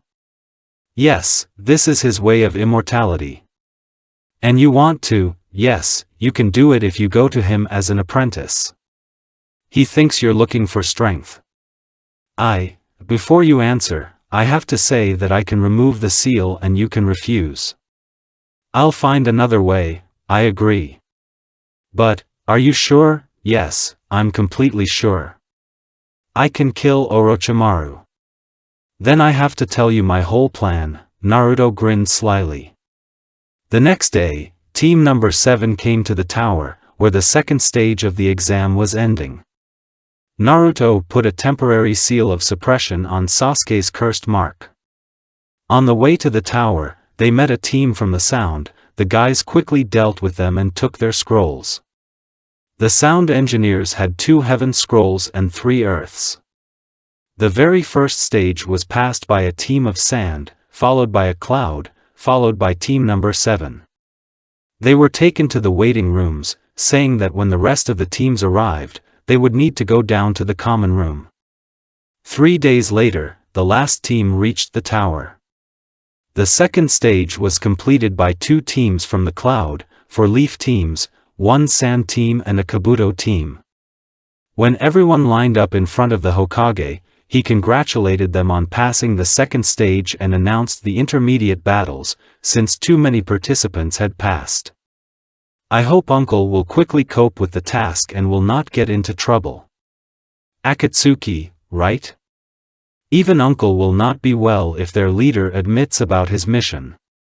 If you collect what I know about them, then they are not weak. If I guessed their goals correctly, no, I have to be 100% sure. I'll wait for my uncle, and then we'll see. While Naruto was thinking in this direction, the fights in the arena were almost over. Naruto Namikaze vs. Amai Suzuki. Jinchuriki heard the examiner's voice. So, Genin clouds. Well, I'm so unlucky with them.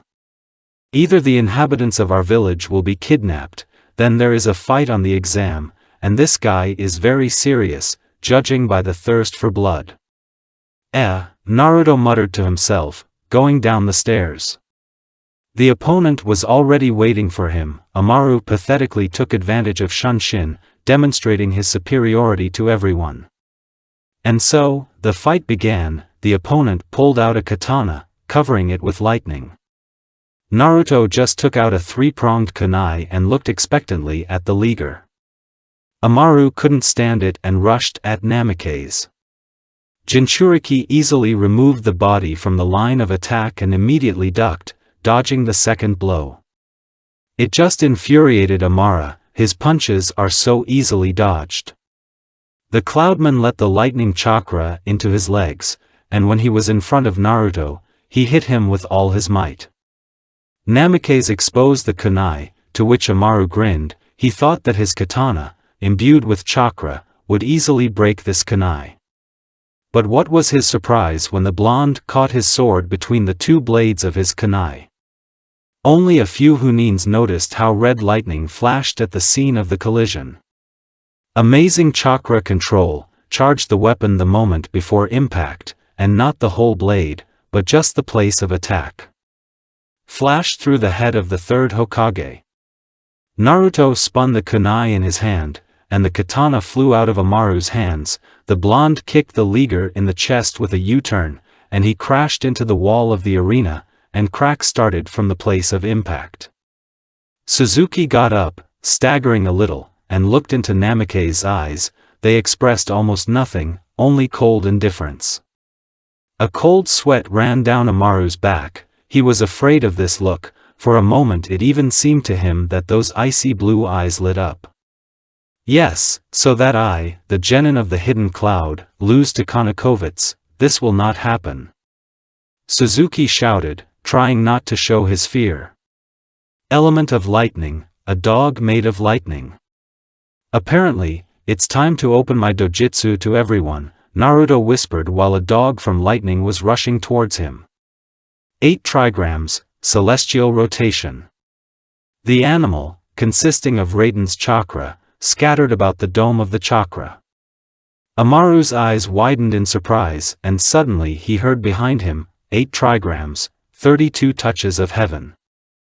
After this attack, the Cloudman turned off, and it was unclear what was going on in the stands. Nagi, as if bewitched, muttered, "Impossible, impossible, impossible, where did he get Byakugan and our techniques from? It can't be, it's impossible." All the Hunins, except Kakashi, were in complete shock. Not only that the kid is not from the Hyuga clan, there is a Byakugan, so he also looks completely different. Meanwhile, the examiner announced the victory of Naruto Namikaze, and the 3rd, having coped with surprise, rose from his seat.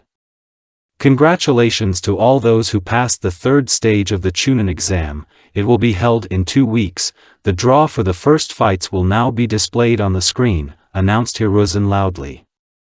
Neji Hyuga, Naruto Namikaze, Dog no Temari, Ino Yamanaka, Shikamaru Nara, Aroi Sato, Sasuke Uchiha, Dog no Gara Rock Lee, Ran Tatsuki, Shino Aburame, Natsumi. Seeing his opponent, Neji Hyuga clenched his fists and whispered, "I will show this loser the true power of Byakugan, and that his eyes are just a pathetic fake." Somewhere in the land of the wind. At a small table, in a little-known pub, two men in hooded raincoats were sitting. "Are you sure about this information?" one of them asked. "Yes, I'm completely sure." "Then, thank you, you are free." The man nodded from under the hood and left the establishment. After waiting a bit, the second man knocked over the remaining sake and also left the pub. Jumping onto the highest roof, he looked at the moon. "So, the village of hidden rain, right?" he said to the void, and a purple light lit up under the hood. A week before the third stage, Naruto was coming from training and decided to go to the hot springs. Entering the bathhouse, the blonde noticed an old man who was standing next to the partition separating the female and male halves. Namikaze slowly approached him and touched his shoulder. He jumped from surprise and stared at Naruto. "Why, what are you scaring me for, man?" the old man asked. "And what are you doing?" Naruto asked with innocent eyes. "Well, I, hesitated Shinobi. And what is there? Can I see it too?" "You can't." "There, well, in general, I'm collecting material for a book." Sanin got his bearings. "Come on, Godfather, I'm kidding." Naruto couldn't stand it. "What? How do you know that? Did Makoto tell you?" Jiraiya said, dumbfounded. "Yeah," the blonde man smiled. "And about the parents, and about the fox, about everything." "I see." The toad hermit rubbed the back of his head. "You're taking the Chunin exam, right? Don't need a teacher." "Well, it depends on what you can teach," Naruto said thoughtfully. "Summoning technique, I already own it." "Rasengan, finalized." "Spontaneous techniques?" "What elements, already progress," thought Jiraiya. "Fire and air." About the air this is my weakest element." "But the fire, you can see," Naruto replied. "That's something," Jiraiya thought. "Then tomorrow at the training ground, Naruto? And don't be late, Godfather," the blonde man squinted. "Otherwise I'm not responsible for myself." Well, calm down, I'll be on time." We got into a conversation. "I actually came to wash up. So let's go." There was just a sea of spectators gathered in the arena. Even the daimyo of the Land of Fire was present, as well as 3 kages. Hei glared at Naruto. He had already been informed that the boy owns Byakugan, and the desire of the Raikage to kill the son of the fourth only increased. Namikaze felt the gaze and turned towards the Kage box. But Hei had already turned away and was talking to Kazekage about something. The participants of the first battle were greeted with loud applause. Nagi, unhurriedly, went down to the arena and stood next to the examiner. Naruto stopped in front of Hyuga. "Let's get started." The man shouted. Byakugan activated Neji's dojutsu and rushed into battle. Naruto easily parried the attacks, and lazily counterattacked. But the blonde soon realized that Hyuga's speed was giving him comfort and decided to stretch the fight a little. He jumped back and folded the seals. Element of fire, phoenix flowers. 8 trigrams, celestial rotation. The fire scattered on the dome of the chakra. And Naruto was no longer in place. With the help of Byakugan, Neji noticed the blonde man behind him, but did not have time to react. Namikaze put the chakra and hit the opponent. He flew off and slammed into the wall of the arena. "Get up, Neji Hyuga. You wanted to show the power of your clan," Naruto said. "Do you want to prove that my Byakugan is nothing compared to yours? Let's check it out. Let's fight with you. How nice it is in your clan." Neji got up and looked at the blonde. Namake's eyes lit up. The clan-style battle was held on equal terms, at least it seemed so. Naruto was just playing with Hyuga. How is this possible? His tie is not at all inferior to mine, thought Nagi, delivering a series of blows. Suddenly Naruto felt a strong burning sensation in his eyes and jumped away from his opponent. In the eyes, as if thousands of needles were stuck. Nagi decided that this was his chance and, getting closer, shouted, 8 trigrams, 64 touches of heaven. The blonde man's body flew to the center of the arena. Hyuga walked up to him and looked into his eyes. For a moment, Naruto's pupil turned white, and from it, as if a multicolored flower bloomed. But after a second, the drawing disappeared. Namikaze stood up and looked at Neji. As I said, your bug is pathetic. Was it probably a rollback from using it? Haughtily said Hyuga. And you don't have to try, you won't be able to use the chakra anymore. Yes, Naruto grinned. What? Nagi's eyes widened. A red chakra spread over the blonde's body. Hyuga noticed that it was much more powerful than the previous one. A Rasengan spun in Naruto's hand, and the guy disappeared from sight. A moment later, Nagi felt this unknown technique imprinted into his stomach and he lost consciousness. The winner is Naruto Namikaze, the examiner announced. The battle of Ino, Lee and Shikamaru ended with the victory of Konoha Genins. But Shino was defeated, but badly battered his opponent. When the fight between Gaara and Sasuke was just about to begin, petals fell from the sky. Most of the audience immediately fell asleep. The Hunins and some Chunins were able to throw off the genjutsu. The shinobi of cloud, sand and sound burst into the village. Meanwhile, Orochimaru dumped Kazekage's body and attacked the third. Raikage, what are you doing? Snake Sanin asked, seeing how he headed in the opposite direction from the Hokage. I have more important things to do, Hei shouted and rushed to look for Namikaze. Sasuke ran to the hack, and Gaara with her sand began to grab and kill the shinobi of sound. Naruto decided to help his named sister and rushed in her direction, but Raikage blocked his way. So we met, Naruto Namikaze, said Hei slowly. Now we'll check if you're as good as they say you are. You can't get away with attacking Konoha, Naruto said, activating the lightning cover.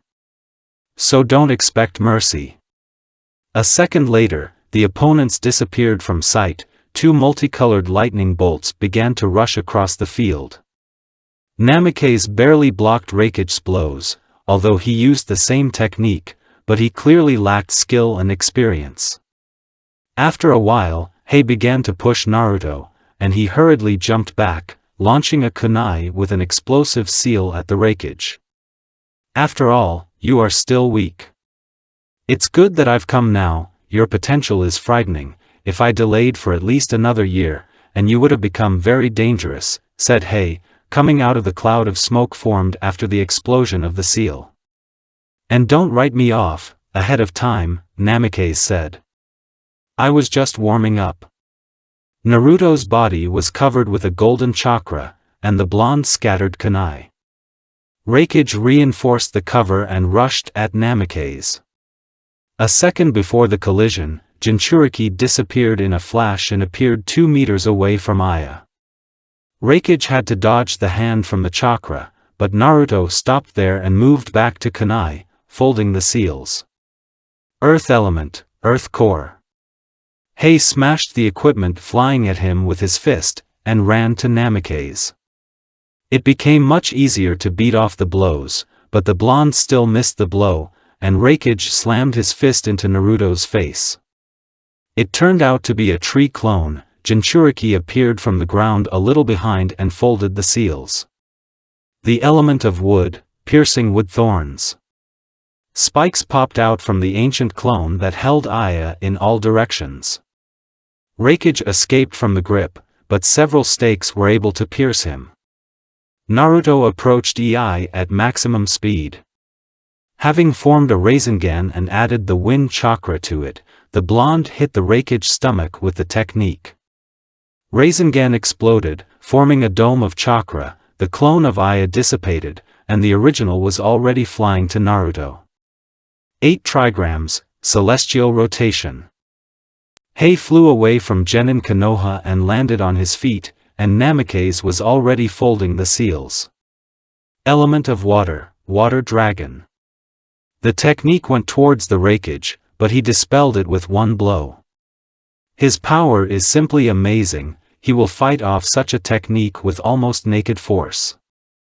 I need to finish soon, without Kurama's chakra, I can't stand against him, and the veil is almost over. Naruto was thinking, but suddenly noticed how a man appeared behind Gaara and put his hand on her seal. A yell rang out throughout the arena.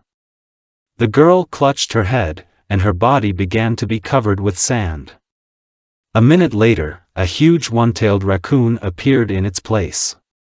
Raikage looked around and noticed that the ranks of shinobi clouds began to thin rapidly. After all, Sannin, this is not a joke. Hei decided to retreat, still, he did not plan to lose such a number of his people. We'll meet again, Namikaze, Raikage said and disappeared. Shikaku roared and sent air bullets at Naruto. The blonde man dodged, but the veil immediately disappeared. Damn, it will be much more difficult to defeat a one-tailed one without a cover, and there will not be enough chakra for large-scale techniques. There is only one thing left, Namikaze flashed through his head. Summoning technique. The arena was filled with smoke and a huge red three-tailed fox appeared from it. Why did you call, Naruto? Akiro growled.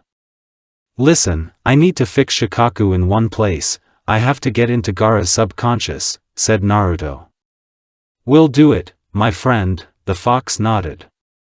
The first blow of the huge paw fell on the raccoon's muzzle.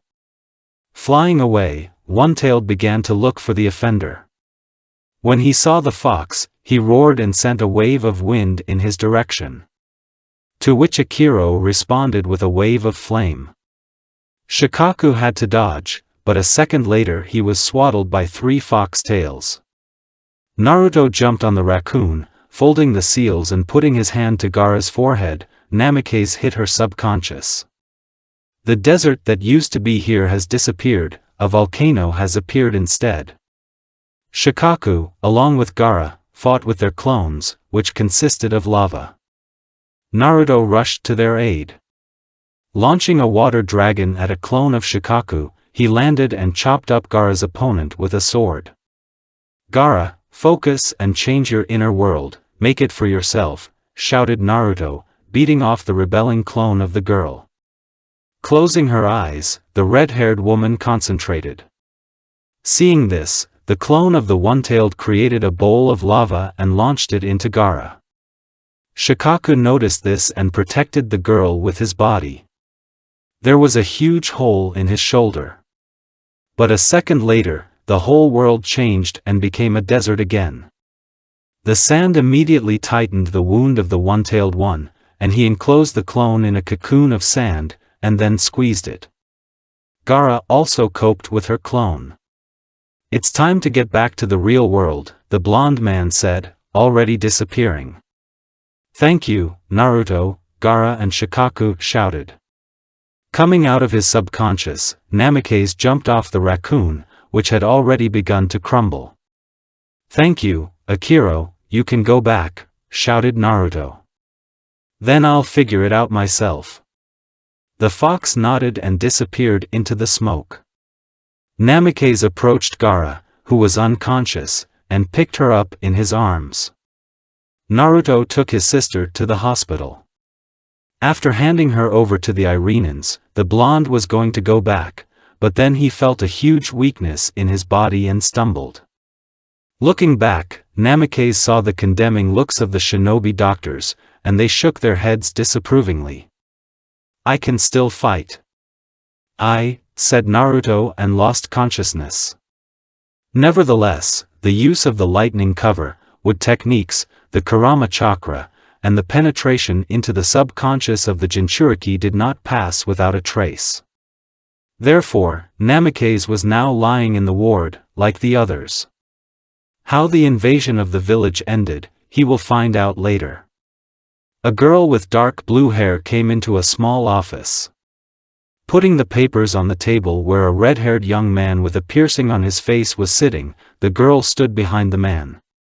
Nagato signed the paper and reached for the next one, but suddenly a creature with white and black sides crawled out in the middle of the room. "What's the matter, Zetsu?" Pain asked, raising his head. "He's already come, it's time to start the operation," the Akatsuki member replied. "So, it's time," getting up from the table, said Pain.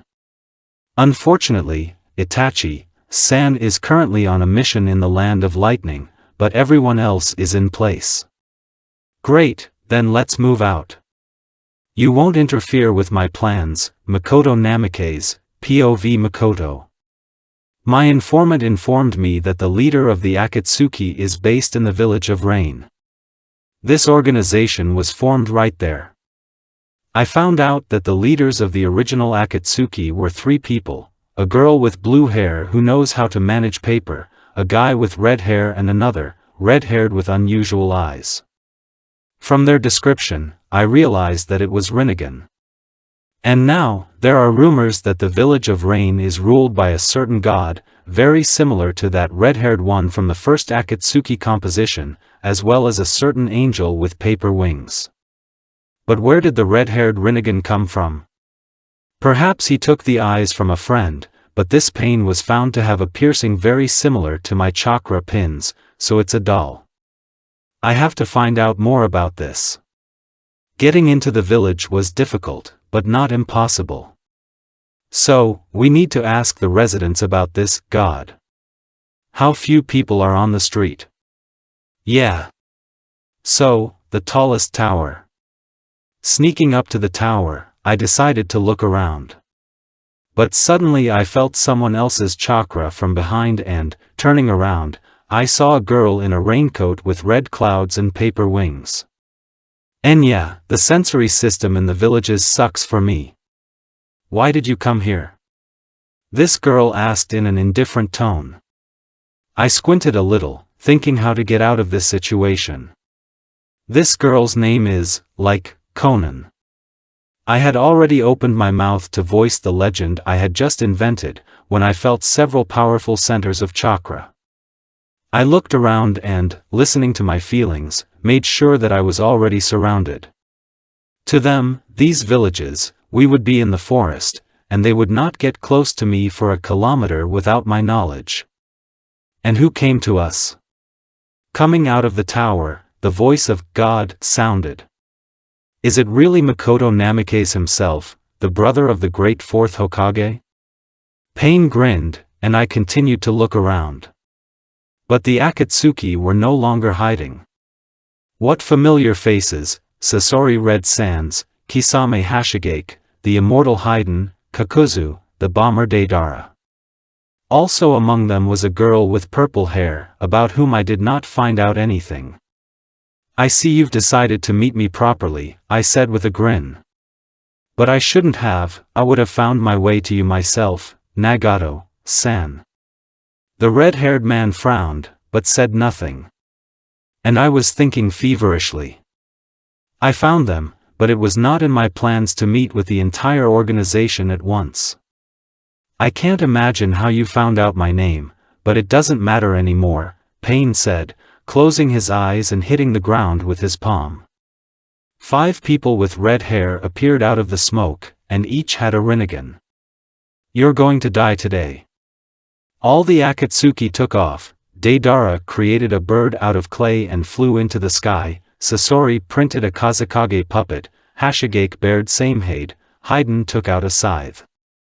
I immediately scattered the kunai of the thunder god and immediately dodged Haiden's scythe. According to my information, 1 scratch and this fanatic can kill me. We need to get rid of it urgently. I can't get out of this mess without a drop of blood. Summoning technique. I heard out of the corner of my ear and turned my head in that direction. A dog, a rhinoceros, and a bird appeared out of 3 clouds of smoke. Rinnegan was burning in everyone's eyes. That's it. To do this with draft animals, despite the acquired strength, it's just inhumane. I folded a series of seals. Summoning technique. A huge white tiger appeared out of the smoke and looked at me. In size, it even surpassed the call of pain. Was your name Makoto-sama? Miho growled. Destroy them. Dodging Samahade, I pointed at the rhinoceros and the dog. Miho rushed at summoning animals with a growl, and I was able to concentrate on fighting with Akatsuki members. Tree cloning. Having created clones, I sent them to fight with Haiden and Kisame. They are 2 inconvenient opponents. One sucks out the chakra, and the second can only kill by scratching. He himself joined the battle with Kakuzu. Block, counterattack, I remove the body, I hit back. Sensing something is wrong, I jump back, and several crystals stick into the place where I was just standing. I glance at the unknown girl. An improved genome? It is interesting. But they were not going to give me time to think. Seeing that she began to fold the seals, I also activated the technique. Element of fire, the great fireball. One of the paths of the pain got in the way of my ball and absorbed the technique. When I landed, I noticed some white spiders. Wait, spiders? Art is an explosion. Barely left. A useful technique, the flight of the thunder god. Suddenly, a wave of iron sand hit me from behind. Jumping aside, I saw one of Pain's bodies in front of me and engaged in close combat with him. I wonder which of the 6 paths it is. Oh, I see. I dodged the blade he created and hit back with all the speed and strength available. The body shatters into small pieces. When I landed, a guy with a mask on his face appeared right in front of me. In the only eye slot, I saw a Sharingan. Moreover, when I hit the Akatsuki member, my punch went through him. And here's your end, Namikaze, I heard the voice of the main body of Pain right behind me. I turned around and saw how the god was flying towards me with a chakrashtra in his hand. The crystal technique was flying to his right, Deidara bombs were on top, and Kakuzu was on the side, uniting the elements for an attack. So, it's time to get your trump card. The illusion flies from my eyes, showing everyone my Rinnegan. Tobi's eyes widened in surprise, but he couldn't stop. Sherniro Tensei. Akatsuki scattered who where. Pain flew off the building, breaking through it. Deidara's bombs flew back into the blonde. Uchiha also could not defend himself. The techniques of an unknown girl and Kakuzu simply dissipated. I quickly moved to the carrier of the improved genome, and literally tear the soul out of her with the Rinnegan technique. So, her name was Guren and she was accepted into Akatsuki only because of the improved genome. She does not know about the organization's plans. Very sorry. Heck. Miho is not coping, he needs help. The art of the sage. A gray outline appeared around the eyes. Element of wood, wood golem. Element of wood, tree dragon. I sent technicians to help my call. And he began to dodge Kakuzu's attacks, and Deidara's bombs. There are too many of them, I only have time to defend and run away, there is simply no time for a counterattack. Multiple tree cloning. While the copies will distract the others, I'll take care of Sasori. His puppets can cause problems. Lightning element, lightning strike. The sand shield exposed by the red-haired man was pierced and the lightning technique headed for the puppeteer. But he dodged, iron sand rearranged into a fist and tried to hit me. I leave Hiration and fold a series of seals. The element of fire, the great fiery destruction.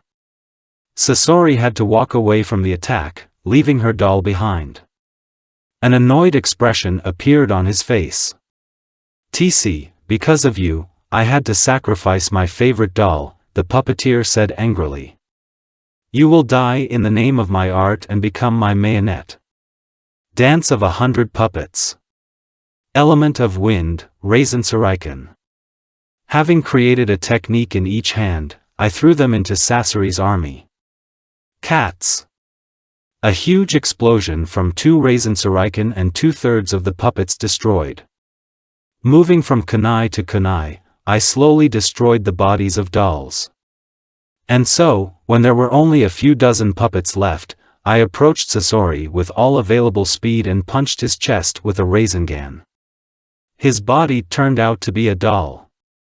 And there was some kind of incomprehensible scroll lying nearby, but suddenly he crawled to some puppet and she got up and began to warm up.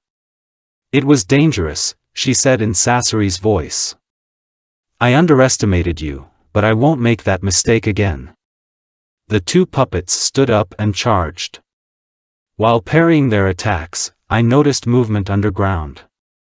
A thunderclap, and I'm already next to Sasori. And I did it in time. There was a huge explosion, from which the dolls collapsed. I was about to rip out Sasori's heart, but then he turned around and pierced my shoulder with a blade. But I was able to destroy the heart, and the doll froze forever. I was about to continue the fight, having previously pulled out the blade, when the world lost clarity. Poison. Damn, I'll have to use it. The power of 100. My body rummaged with tattoos and the wound from the blade healed with a hiss. The poison was also removed from the body. My clones are coming to an end, and I cannot stand against them alone. Even though I have destroyed 2 members of the Akatsuki, I am still in great danger. Some kind of monster consisting of threads approached me. He exhaled a wave of flame. Element of Water, Water Wall. Throwing a kunai with a mark and abruptly teleporting to this, whatever it was, I destroyed the mask, and the monster crumbled. Then I rushed into battle, and POV Makoto. After several hours of intense battle, Makoto stood, all wounded, barely able to stand on his feet. A chakra receiver was stuck in the shoulder, and the other hand was missing. The effect of the seal of the power of 100 was over, the sage's regime was dispelled, and the chakra was close to 0. Around him stood the remaining members of the Akatsuki. The last and main body of pain, Tobi in a torn raincoat, left with the last heart of Kakuzu, with a huge scar on the chest of Kisame, Deidara, who had no arms left. Haiden's head was cursing somewhere nearby, and his body was scattered in pieces on the battlefield. "It's worth paying tribute to you, Makoto Namikaze," Pain said loudly, even he had something like shortness of breath. "You were able to beat up our organization a lot, but now you have no strength left. Give up." The man looked around with his dojutsu. All his strength was spent on maintaining Rinnegan and just standing. But nevertheless, Makoto began to fold the seals. None of the Akatsuki moved. They understood perfectly well that Namikaze simply had no strength left for powerful techniques. But when Makoto finished, Tobi suddenly shouted, "Everyone back." "Sorry, Naruto," the man croaked. "It seems that we will not meet again soon." Makoto closed his eyes and his hand touched the ground. Symbols crawled from it in different directions. Cats. Naruto woke up screaming and abruptly straightened up on the bed. Cold sweat was pouring down his back. My heart was pounding like mad, and my breathing was getting faster. Namikaze felt something, but he couldn't explain it. Anxiety and some kind of fear settled in his soul. It was as if a part of him had been torn off. Taking a deep breath, Naruto began to calm down. Jinchuriki decided to look around. He was lying in an ordinary hospital room. A cot, a wardrobe with clothes, several chairs against the wall. The guy looked at the bedside table near the bed. There were several tomatoes lying there. Sasuke, Naruto grinned. You're in your repertoire. Namikaze shifted his gaze to Ino holding his hand. The girl was sleeping peacefully, resting her head on her crossed arms. Smiling softly, Naruto ran his hand over the blonde's soft cheek. Ino made a cute face and clung to his palm. It is for the sake of such moments that he is ready to protect this village and all its inhabitants. For her sake alone, Naruto was ready to fight even with the Sage of the Six Ways. The girl suddenly winced and opened her eyes. And Naruto? Ino muttered in a sleepy voice and rubbed her eyes with a small fist. He heard excitement, joy, and relief in her voice. Touched by such a picture, Namikaze nodded. The corners of the girl's eyes filled with moisture, and she threw herself on her lover's neck. A few minutes later, when Ino calmed down, she lay down next to him and trustfully put her head on Namikaze's chest. He only slowly stroked the girl on the head. "Can I?" the blonde whispered, blushing furiously. "I'll lie down, right?" "Of course, princess," Naruto also replied in a whisper. "You can do anything." An even greater blush covered the girl's cheeks, and Ino fidgeted, trying to hide it and getting comfortable. Sasuke, having collected all the necessary things, was heading for the exit of the village. Naruto's plan was good, but it relied heavily on others. No matter how strong the blonde was, he couldn't do everything alone. And Uchiha was the main link in his plan. Sasuke realized that he could refuse and not take part in all this. But Uchiha also understood that it was necessary to do this, and it would be better for him than anyone else. Suddenly he felt a familiar chakra, and a moment later a girl with long black hair appeared on his road. "Where are you going, Sasuke?" "What is it?" she asked in her melodious voice. "Haku," exhaled Uchiha. "Get out of the way. I need strength, and Orochimaru can give it to me." Sasuke was forced to play this role. With all his desire, he could not tell his true goals even to someone whom he had managed to truly love in these 2 months. Naruto warned that for everyone he would become a man who betrayed his village. But Sasuke was ready for this and firmly decided that he had to do it. He must kill Orochimaru. He and no one else. But looking at Haku, his confidence began to melt. In her gaze, he saw surprise, disappointment and fear. She's afraid to be alone again. The realization knocked all the air out of his chest, but having mastered himself, Sasuke looked up at the girl.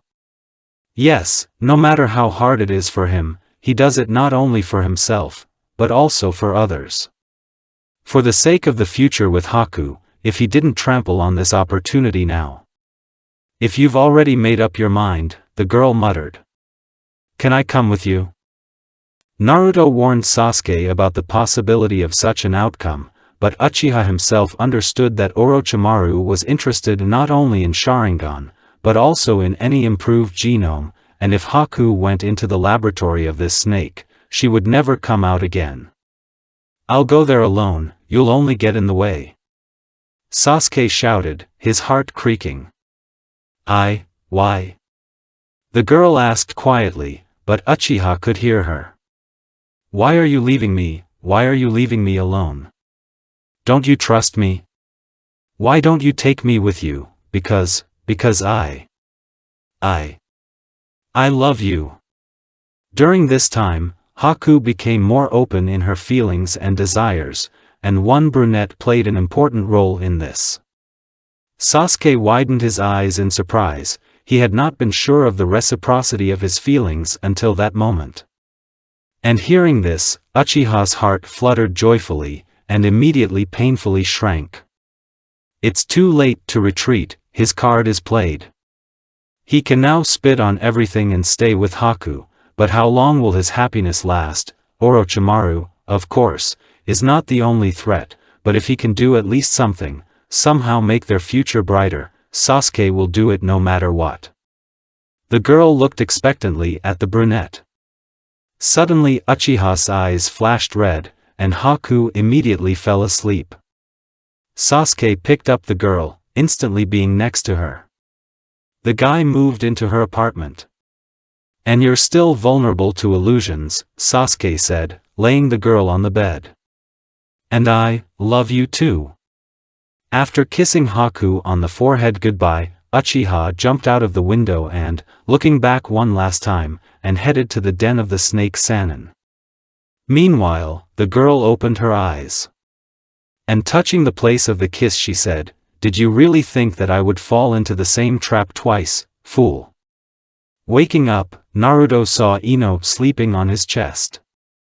Yeah, enjoying the night moment, he didn't even notice how he fell asleep. But now he was very pleased, so it's a sin to complain. Then the door to the ward opened and Kakashi entered it. "And I see you're not wasting your time," eloquently looking at the girl lying on Naruto's chest, Hatake said. "Sensei." Namikaze was indignant. "Is that why you came here?" Okay, Kakashi said, raising his hands in a conciliatory gesture. "And I came to check on the student, and yet." After Sensei's story, Naruto found out that the third Hokage died in battle with Orochimaru. Hiruzen summoned Shinigami and took away Sannin's hands, giving his life. There were almost no casualties among civilians. Namikaze also learned that the man who subdued Shikaku by changing the inner world of Jinchuriki does not belong to any of the attacking villages. Jiraiya went after Tsunade, who, according to a fairly quick vote, was supposed to become the fifth Hokage. Kakashi also said he couldn't find Sasuke anywhere. Namikaze just sighed and looked out the window. "So the time has come, Sasuke?" Naruto thought. And he said out loud, "Probably training somewhere, as always." A few days after Sasuke left, Naruto was training at the training ground, which was the furthest from Konoha. Having worked out the water control without seals, Namikaze sat down near a tree to rest. Suddenly, he felt someone's presence and immediately reacted by throwing several shurikens deep into the forest. But then a man in a raincoat appeared behind him, and Naruto, turning around, struck with a kunai. But the guy stopped his hand. Seeing who he attacked, Namikaze grinned. Itachi, flashback. Itachi jumped from branch to branch with a heavy heart. That night, he slaughtered his entire clan, leaving only his little brother alive and making him hate himself. But this way he will become stronger. Hatred only makes Uchi stronger. Itachi jumped out into a small clearing and noticed a little boy throwing shurikens and kunai at an improvised target. Uchiha wanted to continue on his way, but then this guy, turning around, threw several kunai at him, imbuing them with lightning chakra. Suppressing his surprise, Itachi dodged the throwing weapon and tried to throw a genjutsu at the boy. But he was able to free himself. "Then you'll have to cut it down manually." The boy's eyes suddenly lit up and he became a little faster, but still had difficulty keeping up with Itachi. But even so, on pure reflexes, he did not let himself be knocked out. Uchiha realized that he needed to finish as soon as possible, because the guy could not be here alone, and his parents had to be somewhere nearby. And if this child is so strong, then who are his parents? We'll have to use Manjiko. Itachi's eyes changed, forming a shuriken pattern. Tsukiyomi. The boy ended up in an unknown place and was pinned to a wooden cross. Itachi approached him, intending to talk, but then the boy's hand lit up a little, Tsukiyomi's world trembled, and the guy was free. Uchiha could not cope with the shock and stepped back, staring at the opponent in surprise. "Genjutsu has almost no effect on me," the boy said and rolled up his sleeve. "This seal neutralizes any illusion by easy manipulation of my chakra." Even the illusions of the damned Uchiha eyes. Who are you? Itachi asked in shock. My name is Naruto Uzumaki. And I wonder what a member of the Uchiha clan is doing so far from the village. Itachi wondered how the village's weapons ended up so far away from her. And whether it's worth telling him the truth, but apparently, the guy is not simple. You can voice the standard version, this will most likely scare him away and Itachi will be able to leave. I am Uchiha Itachi, the Nukenin of the village of List. This night I cut out my clan, Uchiha said firmly. Why? Uzumaki just asked. Why? Itachi repeated in shock. I wanted to test my strength. A lie, Naruto said. What? You're lying, Uzumaki repeated. I do not know why, but there is a small town nearby, there you can tell me the truth if you want. And if not, then I'll just apologize for the attack and you'll go your own way. Okay, okay. Well, then let's go. Looking over his shoulder, Naruto asked, END flashback, Naruto, haven't seen you for a long time, shaking hands with the blonde, Itachi smiled. Yeah, it's been a while, but now we should have a serious talk, Namikaze replied with a smile. Of course, Naruto, said Uchiha. Do you understand, Itachi, this is very risky, Naruto. Are you sure they can handle it? With doubt in his head, Uchiha asked. Of course, it's a risk, but there's no other way, Namikaze answered, closing his eyes. After all, who doesn't take risks? It's clear, you're right, Itachi grinned. Then, see you later, Naruto Namikaze. And Uchiha broke up into several crows, and Namikaze looked at this place a little more and continued training. After training, Naruto wandered through the streets of Konoha, lost in thought. Who was that person from the exam? It does not belong to any of the villages that arrived for the exam. Of course, some of them may have lied, but we should not exclude the fact that they told the truth. He was able to cope with Jinchuriki, it's very dangerous. He didn't have Sharingan, but how then? Genjutsu? Vyatli. Although Biju are vulnerable to illusions, but only Rinnegan and Sharingan have enough power for this. Naruto thought. Then Anbu, wearing a bear mask, got in his way. It was a young guy, apparently, who had just entered there. Namikaze Naruto, Hokage-sama calls you to her, the man said. I'll be there soon, nodded Naruto. Anbu bowed lightly and disappeared into Shunshin. Why, I wonder, does Mrs. Fifth summon me? Tsunade Senju arrived in the village 2 days ago, together with Jiraiya. They say this speed is due to the fact that she herself was in a hurry to Konoha. Due to rumors about the owner of the tree element, the last of the Senju quickly headed to the village. Is he really so impatient to get acquainted with the owner of the Makudan? We need to try to gently refuse to join the Senju clan and say that I am Uzumaki Namikaze, and I am responsible for the revival of these clans. It is highly undesirable to have such an enemy as Tsunade Senju. Although I was able to resist the raikage for a while, but it's still not my level.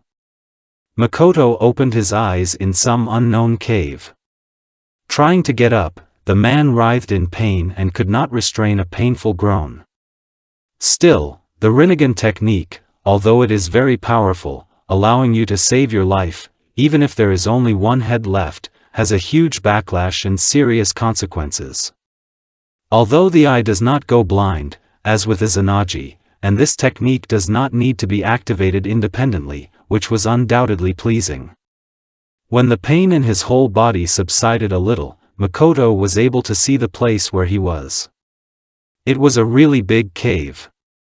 A high ceiling dripping with water, a huge space, there was even a small lake. There were some unknown herbs growing near the water. Even Makoto, who knew all the forests and meadows like the back of his hand, did not recognize them. Namikaze decided to examine himself as well. His whole body was covered with bandages. And there was also a bowl of some kind of ointment nearby. The smell is unfamiliar, probably made of those herbs. How long have I been here? A day? 2? The amount of rollback from my technique is different every time. And who brought me here? Friend or foe? Makoto thought, staring at the ceiling of the cave. What's up with Naruto? Heck! Naruto. He doesn't know about this technique. And it could have been a week, even a month. What will happen to him when they tell him about my death? We need to tell him. Namikaze tried to stand up, gritting his teeth from the pain. I don't advise you to move, a voice said from behind the man. Makoto turned around as fast as he could and immediately regretted it. The pain reverberated throughout my body. But Namikaze, despite not the most pleasant sensations, began to consider the unknown, or rather the unknown.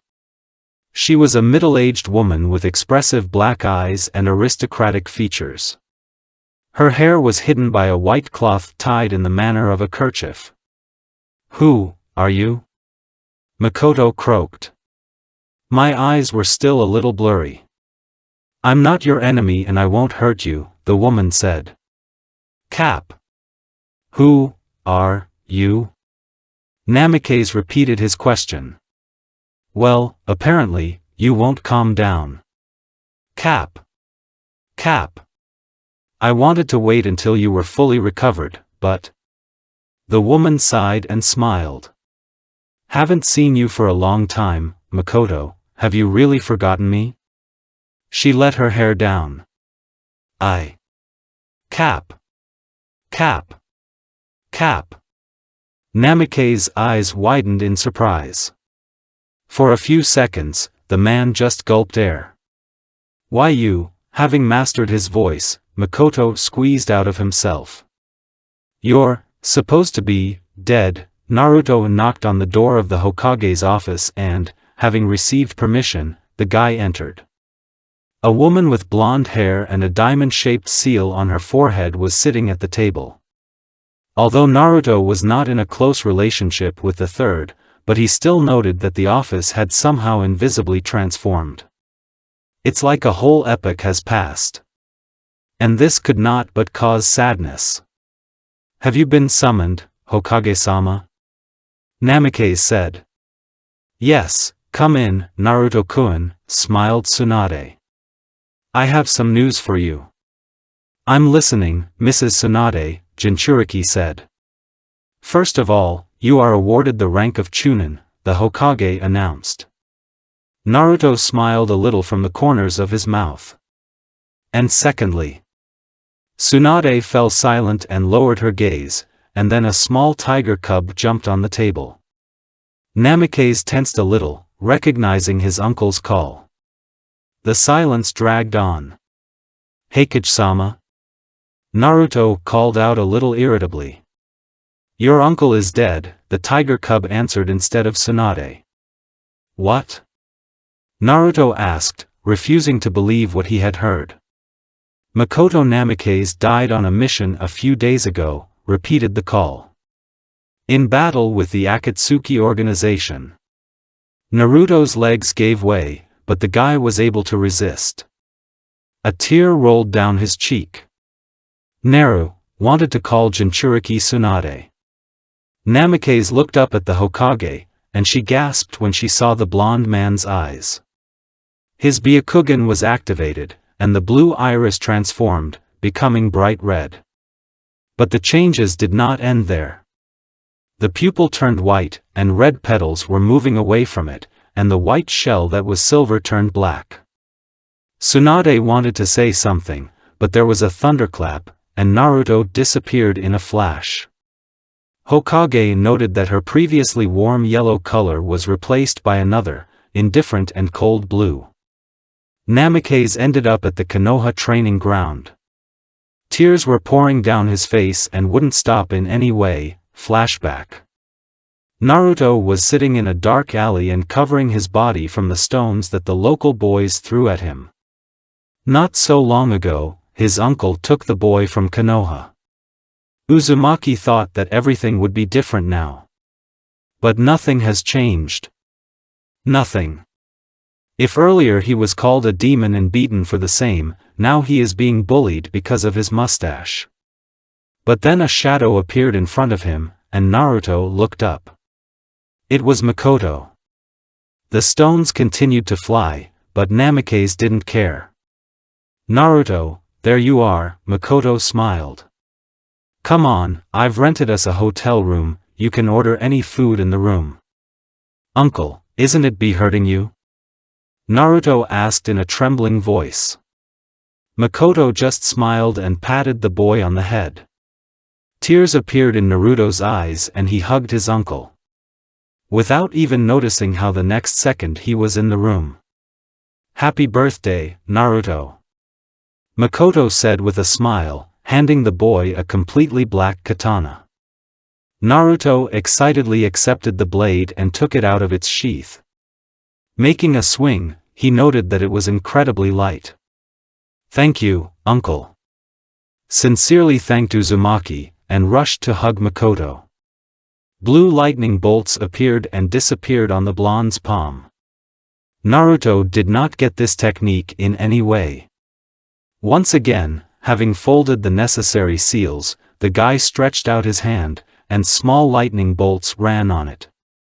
The cry of 1,000 birds was heard all over the clearing, and Uzumaki hit the dummy with his technique. Having not received the desired result, the blonde sighed in disappointment. "Don't overexert yourself, Naruto," Makoto's voice rang out. "This technique does not work out in any way." Uzumaki shouted in annoyance. "You've only been studying it for a week, don't be so hard on yourself," Makoto said and took out his hand with a double ice cream from behind his back. Breaking the sweetness, the uncle handed it to Naruto. He accepted the ice cream and muttered something. Namikaze laughed and patted the blonde man's hair, to which he smiled shyly. Naruto was breathing heavily. After using such powerful techniques, his chakra was almost over. The Nukanins who attacked him wanted him dead and therefore used their strongest techniques. Even alone Naruto would have coped with them, but when there were so many of them, his chances were melting. The guy looked up and saw a huge shuriken flying at him. He knew that he would not have enough strength to dodge. But then Makoto appeared in front of Uzumaki, covering him with his body. "Don't run away like that anymore, Naruto," Namikaze said. "Sorry, I'm a little late. But remember, I will always come to your aid, no matter where you are." Flashback. Memories floated before Jinchuriki's eyes, causing a lot of pain. He didn't even notice how his body was covered with a bright red chakra dot. "Naruto," Kurama's voice came from the subconscious. "Calm down." But the young man did not hear him. Suddenly the fox felt his chakra flowing to the blonde. "Naruto. Stop." The fox growled much louder. The two veils mixed together, forming something new. Naruto seemed to be enveloped in darkness itself, the symbols of Otsutsuki turned white, and the cloak itself was as if woven from shadows. A heart-rending cry rang out over the landfill, containing pain, sadness, despair, and the whole Konoha heard it. A month later, the Root Dungeons. At the entrance to the ANBU Root Base, a man in a raincoat with a hood appeared. He had a fox mask on his face. Two guards appeared in his path. "Who are you?" Weasel's voice came from behind the mask. "What are you doing here?" asked the second. Instead of answering, two red lights lit up from under the mask. "Uchiha?" The first one spoke in shock. "An impossible," the second ANBU supported him. A second later, both Root operatives dropped dead. Their bodies were pierced by perfectly black spears, which then turned into balls. After half an hour, almost the entire route was destroyed. Shimura Danzo was standing in front of the unknown, and they were surrounded by 10 ANBU. You told Akatsuki about his mission, didn't you? A voice came from under the fox mask. To get his eyes. The guy squinted at the white hand with 10 implanted Sharingans and grimaced under the mask. Who are you? Danzo asked cautiously. The guy took off his mask, and looked at the head of the root with his Tensigan. Didn't expect it, old man? Naruto asked with a grim smile. What a good day, today I will have a 9-tailed fox and a unique Byakugan by nature, Danzo grunted, getting into a fighting stance and removing the blindfold from his eye. Naruto frowned slightly, and a cloak of darkness covered his body. Danzo's Sharingan took the form of a 4-pointed shuriken. Kotome, KH, croaked the head of the root. Jinchuriki was standing where he was a moment ago, but Shursue's Sharingan was clutched in his hand. You are not worthy of this eye, Naruto said through his teeth, sealing the eye. The ANBU rushed at the Jinchuriki, but were forced to retreat, as the Goodadams defended their creator. Danzo folded the seals and blew vacuum bullets towards Naruto. The blond man raised his hand and formed a sheet of Goodadama. The guy disappeared from sight, appearing behind Danzo. He only had time to turn around, as he was immediately pierced by a black spear. Naruto just snorted contemptuously and, removing the veil, turned around to leave, but his shoulder pricked with a sharp pain. Jumping aside, Jinchuriki turned around. Danzo stood before him alive and unharmed. Naruto squinted at Shimura's hand. One Sharingan was closed. Izanagi. The blond man spat out. So you know about this technique, the head of the root was a little surprised. But it won't help you. You're fast, even faster than yellow lightning. But I've already tuned into your speed. You can't leave. Dodging Goodadama's spear, Danzo approached Naruto, forcing him into close combat, which he soon regretted. The cover gave the blonde not only speed, but also strength. Shimura was convinced of this after losing another life. Then the old man folded the seals and shouted, summoning technique. A huge elephant-like creature appeared out of the smoke, which instantly began to suck up everything in front of it. Danzo hid behind his summoning and began to prepare a powerful technique. The explosion of the golden wheel came to the ears of the head of the root. A long golden ray pierced Baku and Danzo sitting behind him. But he didn't stop there and drilled for who knows how many more in the horizontal direction before Naruto interrupted the technique. The head of the root appeared to the right of the blonde, and cursing waved his hand, sending an air gust into him. Naruto dodged, but then kunai flew past him. The guy turned his head in this direction and, seeing a member of the ANBU, created a clone to finish off the remaining operatives. Bouncing aside and away from the wind attack, Naruto launched fireballs in response.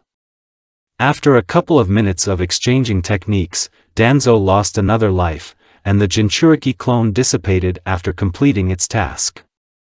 As soon as this happened, Naruto fell to one knee, Tensigan disappeared, the veil fell off, and blood came out of his nose, and the head of the root smiled triumphantly. Well, that's it. What a fool you are, Naruto Namikaze, Uzumaki, said Jinchuriki. The Namikaze clan disappeared along with my uncle. Whatever you say, whatever you say. It's a pity, of course, that Makoto blew himself up, thereby destroying his eyes, Danzo said approaching Naruto. With his eyes, Konoha would become invincible, and I would finally become Hokage. But it doesn't matter anymore. Your eyes are also very strong. This is the end for you, Uzumaki. The head of the root raised a kunai charged with the wind chakra over the guy. But suddenly Naruto disappeared in a blue flash, and the next second, Danzo's chest was pierced by a blonde hand covered with lightning. Shimura appeared behind Jinchuriki, and another Sharingan was closed.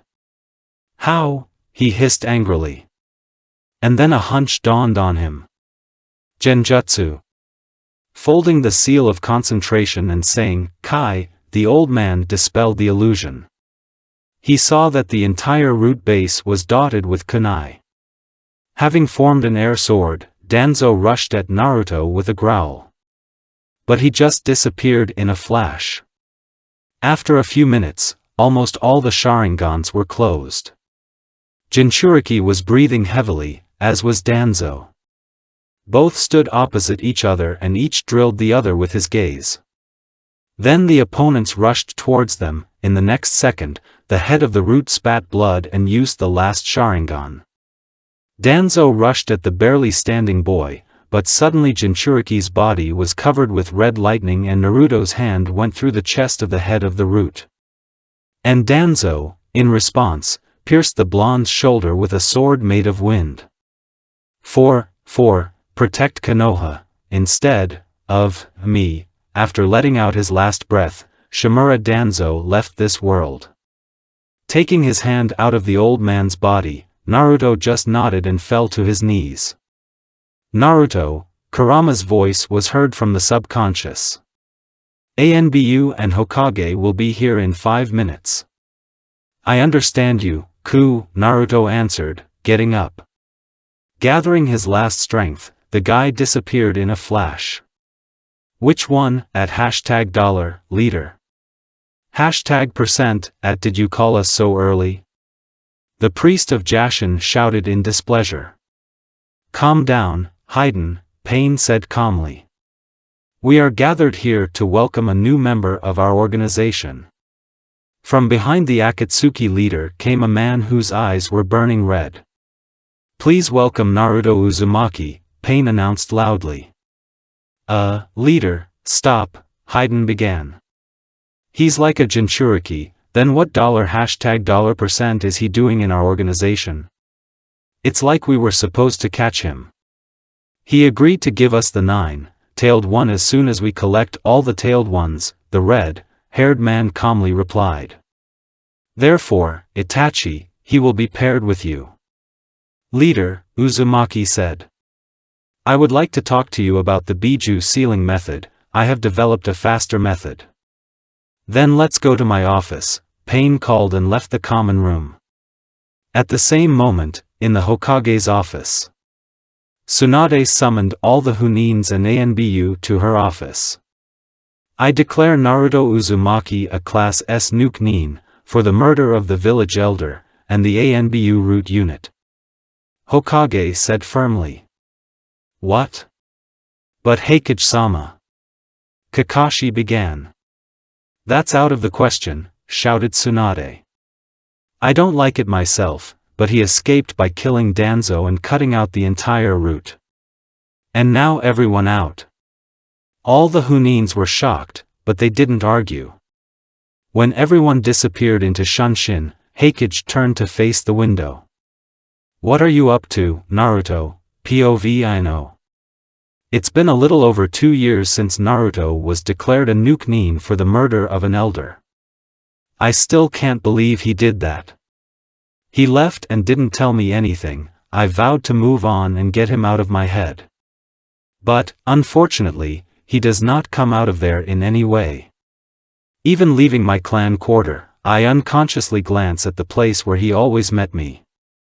Haku and I stood as Chunins, and now we complete missions together. Sometimes Kakashi joins us. We have already 9 missions of the A rank, 36 missions of the B rank and 54 missions of the C rank. Now we have the first mission of the A+ rank, so Neji, Guy and Lee joined us. The 6 of us have to escort some rich merchant, hunted by strong Nukanins, to the land of lightning. The mission went almost without complications. The Nukanins attacked our group only once. But it was enough for me to have time to appreciate the increased strength of Nagi and Lee. Both have become incredibly strong.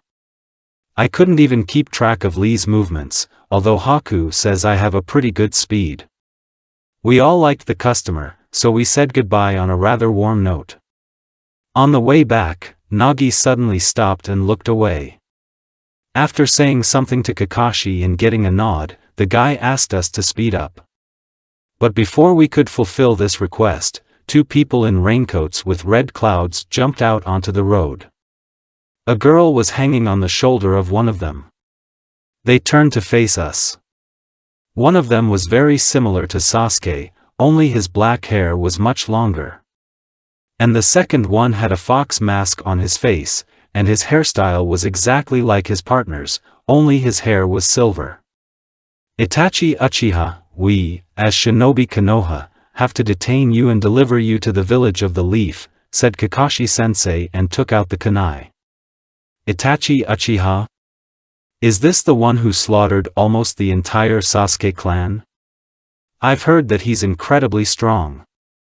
Itachi, take the Jinchuriki and leave, the man in the fox mask sighed. I'll catch up. The brunette just nodded, and taking the body, left with great speed. Kakashi started to follow, but the silver-haired man blocked his way. I'm your opponent, the guy said roughly, unbuttoning his raincoat to the middle. He took his hand out of his sleeve and put it on the button part.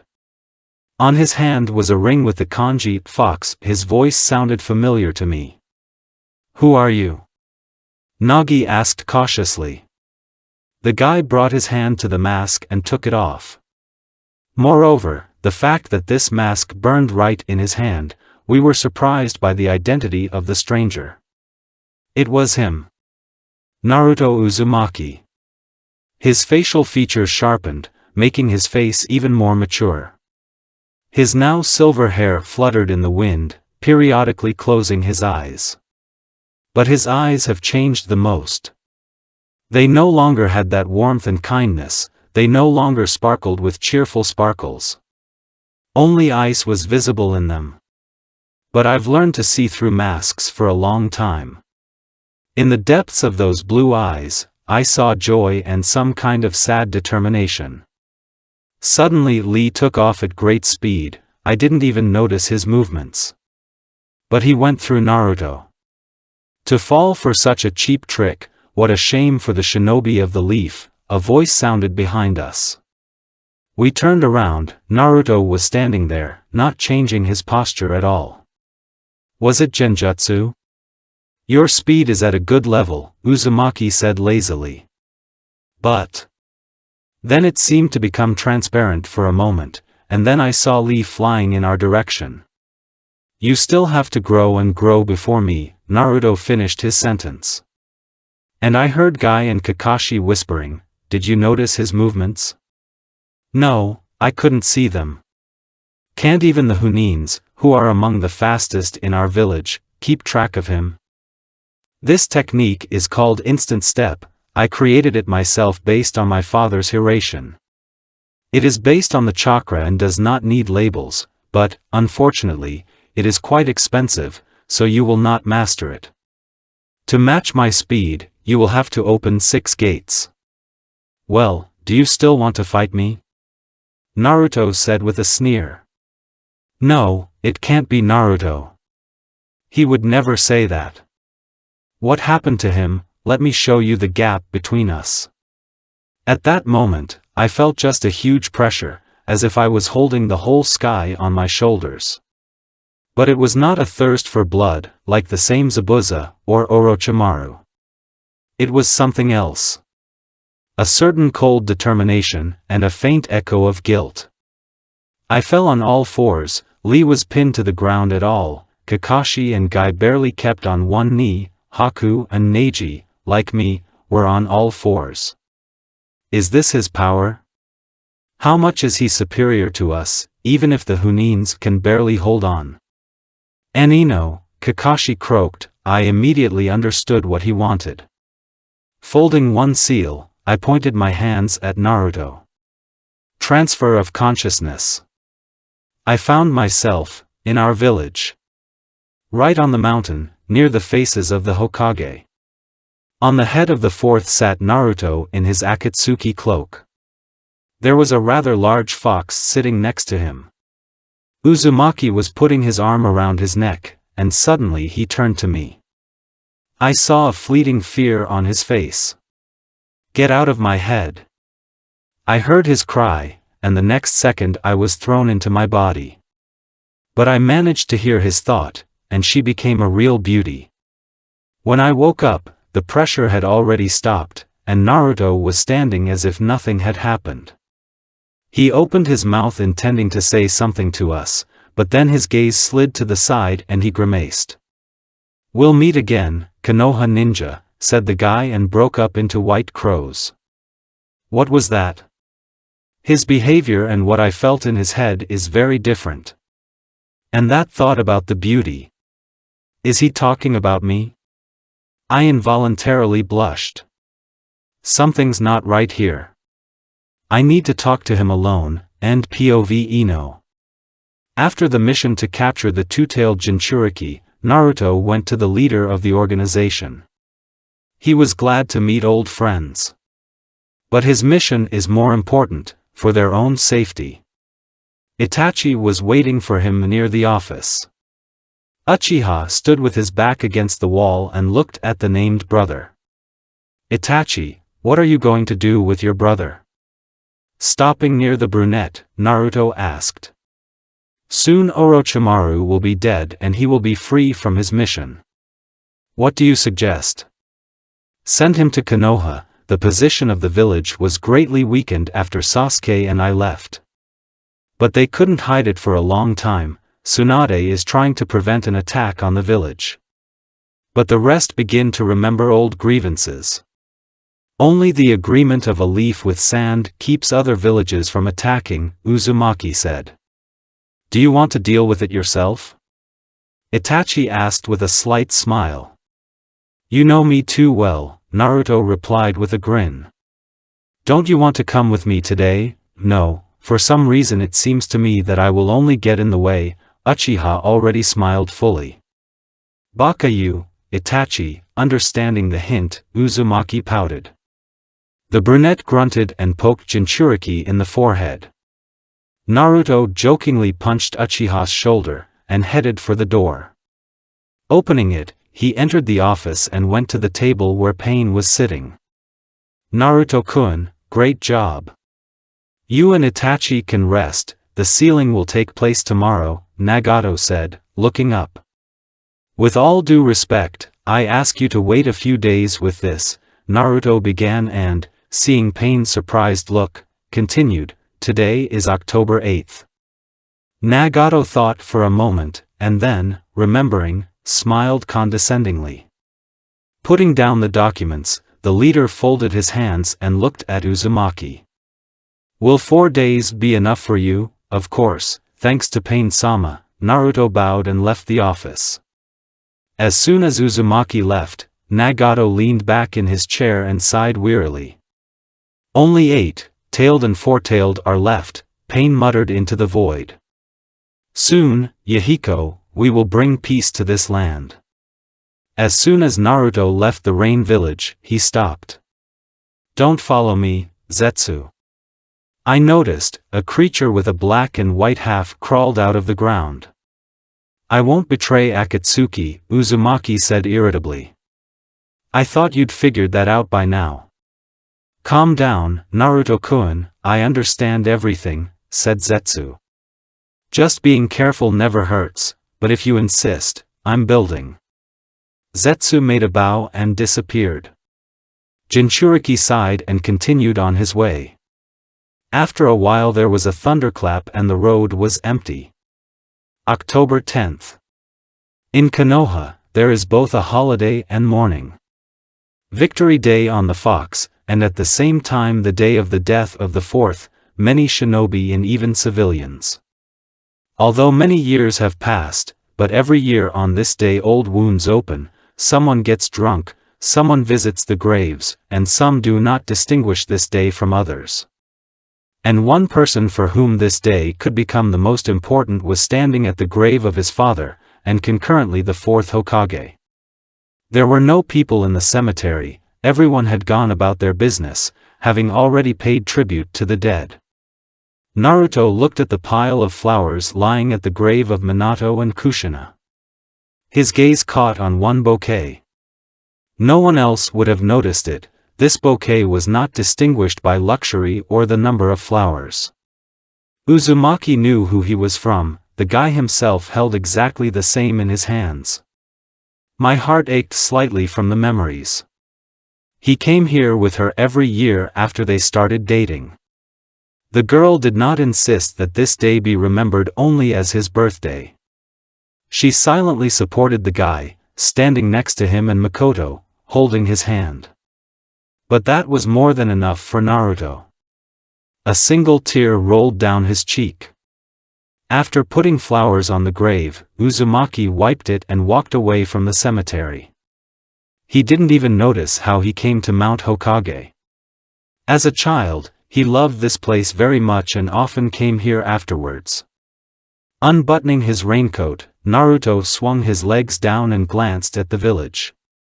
Not to say that the guy loved her very much, it just so happened that people dear to his heart live in her. For their sake, he is able to protect the leaf for as long as he can.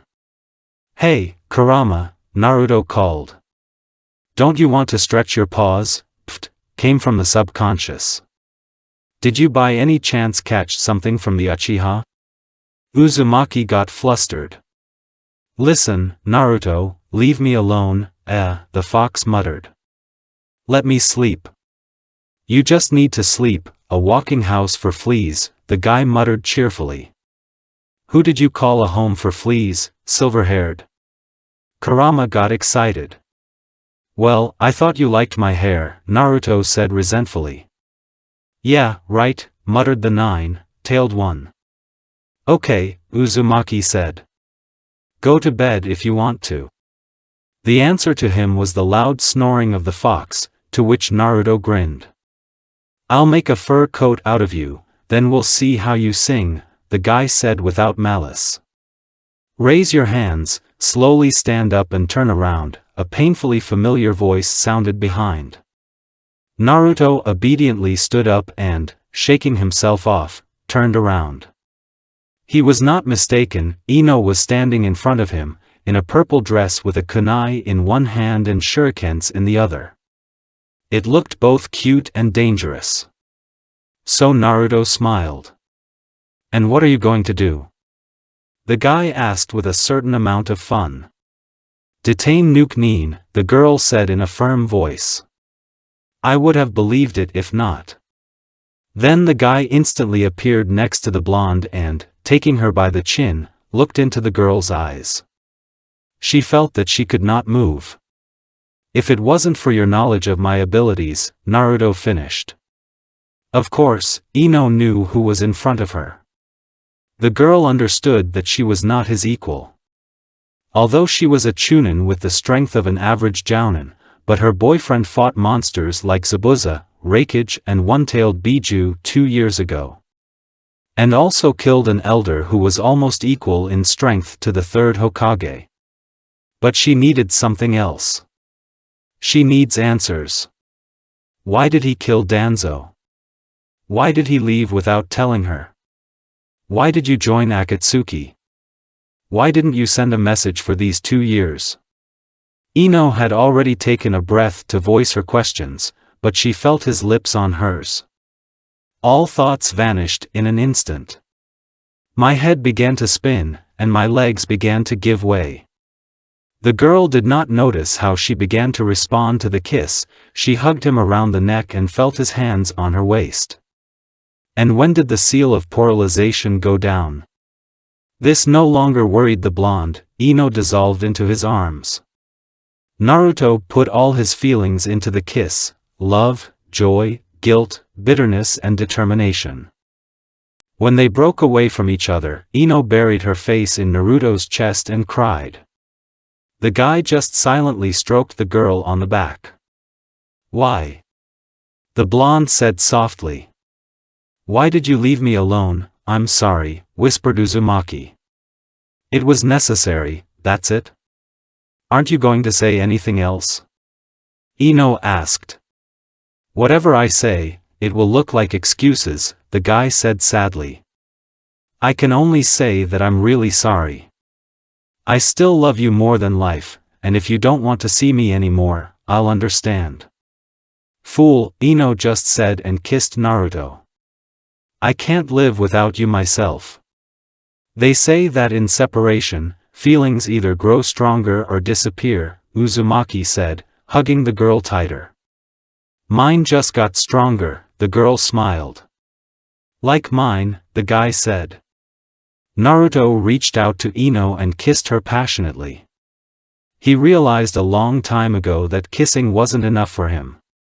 Before, he wanted to look like a promising shinobi in front of Inoichi, and therefore did not go further. But now, Uzumaki deepened the kiss, the blonde was not against it.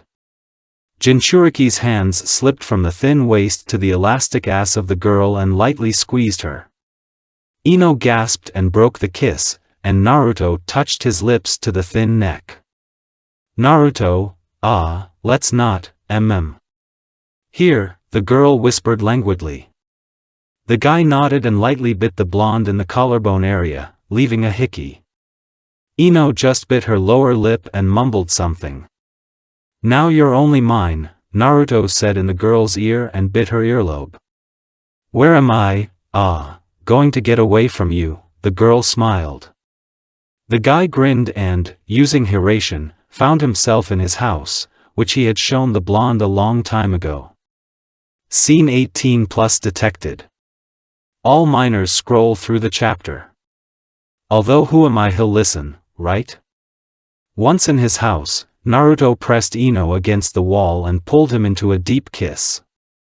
The girl wrapped her leg around the guy's waist, and his hand rested on the blonde's thigh.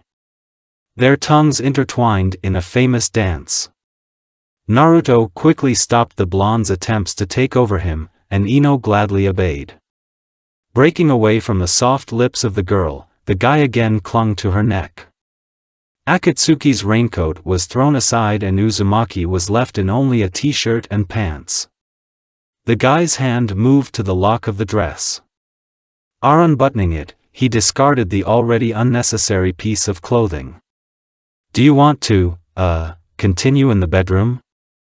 She whispered sometimes and jumped on the guy, wrapping her legs around his waist. As you wish, my princess, the blonde smiled and, picking up the girl, carried her to the bedroom. Putting Ino on the bed, the guy pulled off his t-shirt and leaned over to the girl. She, in turn, studied the blonde's torso with her thin fingers. Because of training in taijutsu, the guy was very fit. And Naruto descended to the girl's already well-formed breasts, having previously released them from the captivity of clothes. Licking the halos of the nipples, and receiving a groan from the girl in response, the guy smiled in anticipation and squeezed the other breast with his second hand. Seeing that both the girl's nipples had hardened, which indicated her arousal, the blonde gently bit one of them. And Naruto, don't bite them, Ino moaned, pressing Jinchuriki's head to her chest. Should I stop? Uzumaki smiled like a fox and raised his head. Fool, go on, the girl said in a passionate voice and pressed the guy's head into her chest. Naruto just grinned and continued his occupation. After playing with the blonde's breasts, the Jinchuriki's hand began to slowly descend to the girl's bosom. He stroked the flat tummy, drawing a few uncomplicated patterns, and went down to the blonde flower. You're all wet in there. The blonde whispered. Don't say, such embarrassing things, Ino said languidly, blushing deeply. After getting rid of the remaining clothes, the couple merged again in a passionate kiss. Naruto. I'm already, ready. Then there was a lemon scene, but Uncle YouTube condemns this. The guy glanced at the moon peeking out of the clouds. She lit up the whole room with her silver color. Once, Itachi compared his hair to the light of the moon, Naruto only laughed at it then, but remembering his abilities, he thought. Since then, when he looked at her, the guy calmed down. If his plan works, then everything will be fine, but no matter how he improves it, the death of Naruto himself was always likely. And this probability is not small at all. Uzumaki turned his head and looked at the sleeping girl and felt the warmth spreading through his every cell. No, for her sake he just has to survive, POV Sasuke. It's been more than 2 years since I left for Orochimaru. I've been training all this time. I hope I'm finally on par with Naruto in strength. Although in terms of kenjutsu, I'm still very far away from him. Especially when he pulls out the second sword. I heard that he joined Akatsuki. I wonder why he would do that. They also say he is now officially called the 8th swordsman. Even in the bingo book it is, and, by the way, not in the last place. His level of swordsmanship was recognized even by samurai, which is even strange to imagine. Samurai recognized the skill of shinobi in the possession of a sword? Before meeting Naruto, I would say that this is impossible. In addition to kenjutsu, I was engaged in tai, and ninjutsu. Improved his mastery of the elements. Even my land is now at a decent level. There is nothing to say about lightning and fire. Also, I tightened the sensor a little, not Neji with Byakugan, of course, but also not bad. No matter what anyone says, but Orochimaru is a pretty good teacher. Already today my mission is over, and I will be able to return to the hack. Yes, I really missed the girl. Especially when I found out that my feelings are mutual, the waiting became even more tedious. Meanwhile, I was already approaching Sannin's room. My main advantage was the surprise. Besides, he was weakened, because soon he needs to change his body. Using Chidori's blade, I was able to pierce his shoulder through the door. Sasuke-kun, croaked Orochimaru. You decided to betray me after all. I have nothing else to learn from you, I said coldly. Besides, this is my mission. What kind of mission? The snake began to stall for time. It doesn't matter anymore. Sannin smiled and turned into a huge white snake. Now, you're mine, Sasuke-kun. I even grimaced, it was so disgusting. Small white snakes crawled towards me, but Chidori needles solved this problem. Dodging several attacks and shoving a couple of fire techniques into Sannin, unsuccessfully by the way, I activated the cursed seal and Sharingan. I made a jerk and a second later, Orochimaru's body was cut into pieces, and some kind of gas started coming out of the wounds. Poison flashed through my head.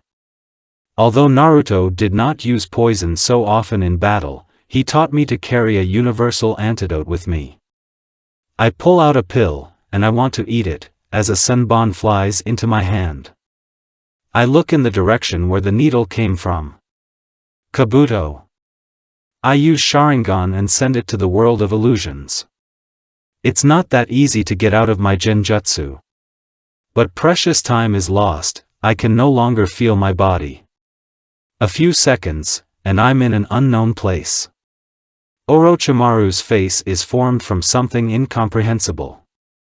Well, that's your end, Sasuke-kun, Sannin croaked. Do you really think that being on the same team with a mentalist from one of the most famous clans, I will neglect mental protection? I smiled a little. Misunderstanding appeared on Orochimaru's face, but he continued to pull his tentacles towards me, trying to absorb me as quickly as possible. But then 9 tails appeared from behind my back, Naruto's merit, and cut them off. This is an impossible, hissed Orochimaru. How did you do that? Haven't you figured out what this dimension is yet? I asked, already having a little fun. What are you talking about? I saw a glimmer of fear in his eyes. This is your inner world, idiot, I said. And Naruto taught me how to change it at will. And you just, with your rebirth technique, so kindly connected our worlds. I snapped my fingers. The world around us trembled, and we found ourselves in the forest. In my forest. He could always calm me down, and after Naruto taught me to get into my inner world and change it, I created my own forest. After that, I began to control my emotions better. It is worth imagining how I walk through this quiet and peaceful place, and all negative feelings disappear. What is this? Orochimaru asked, looking around him. Creepers have already begun to creep towards him to immure him forever. No matter how he fought back, it didn't help him, there were more and more vines. Probably, you want to find out who was able to beat you like that, because it was all planned in advance, I said, watching the trees drag Orochimaru to them. Naruto knew about your method of rebirth, as well as about the features of the cursed mark and told me. Now you will not be able to be reborn through her, I will seal you in my mark, and thereby cut off the connection with the others. You will sit here forever, immured in a tree. And this is also a kind of immortality, isn't that what you wanted? I lazily watched Sannin sink into the tree, only his face remained on the surface. You will pay for this, Uchiha Sasuke, Orochimaru hissed angrily. I'll get out of here and then. You won't get out, I interrupted him, folding the seals. Evil sealing technique. The whole tree was covered with black symbols. Sannin wheezed, he realized that now he felt nothing but his face. Then he decided to cheat, and play on my desire for strength. But the power of my mark will also be blocked, the snake smiled slyly. And without it, you can't kill Itachi. I laughed loudly and sincerely. Misunderstanding was reflected on Orochimaru's face.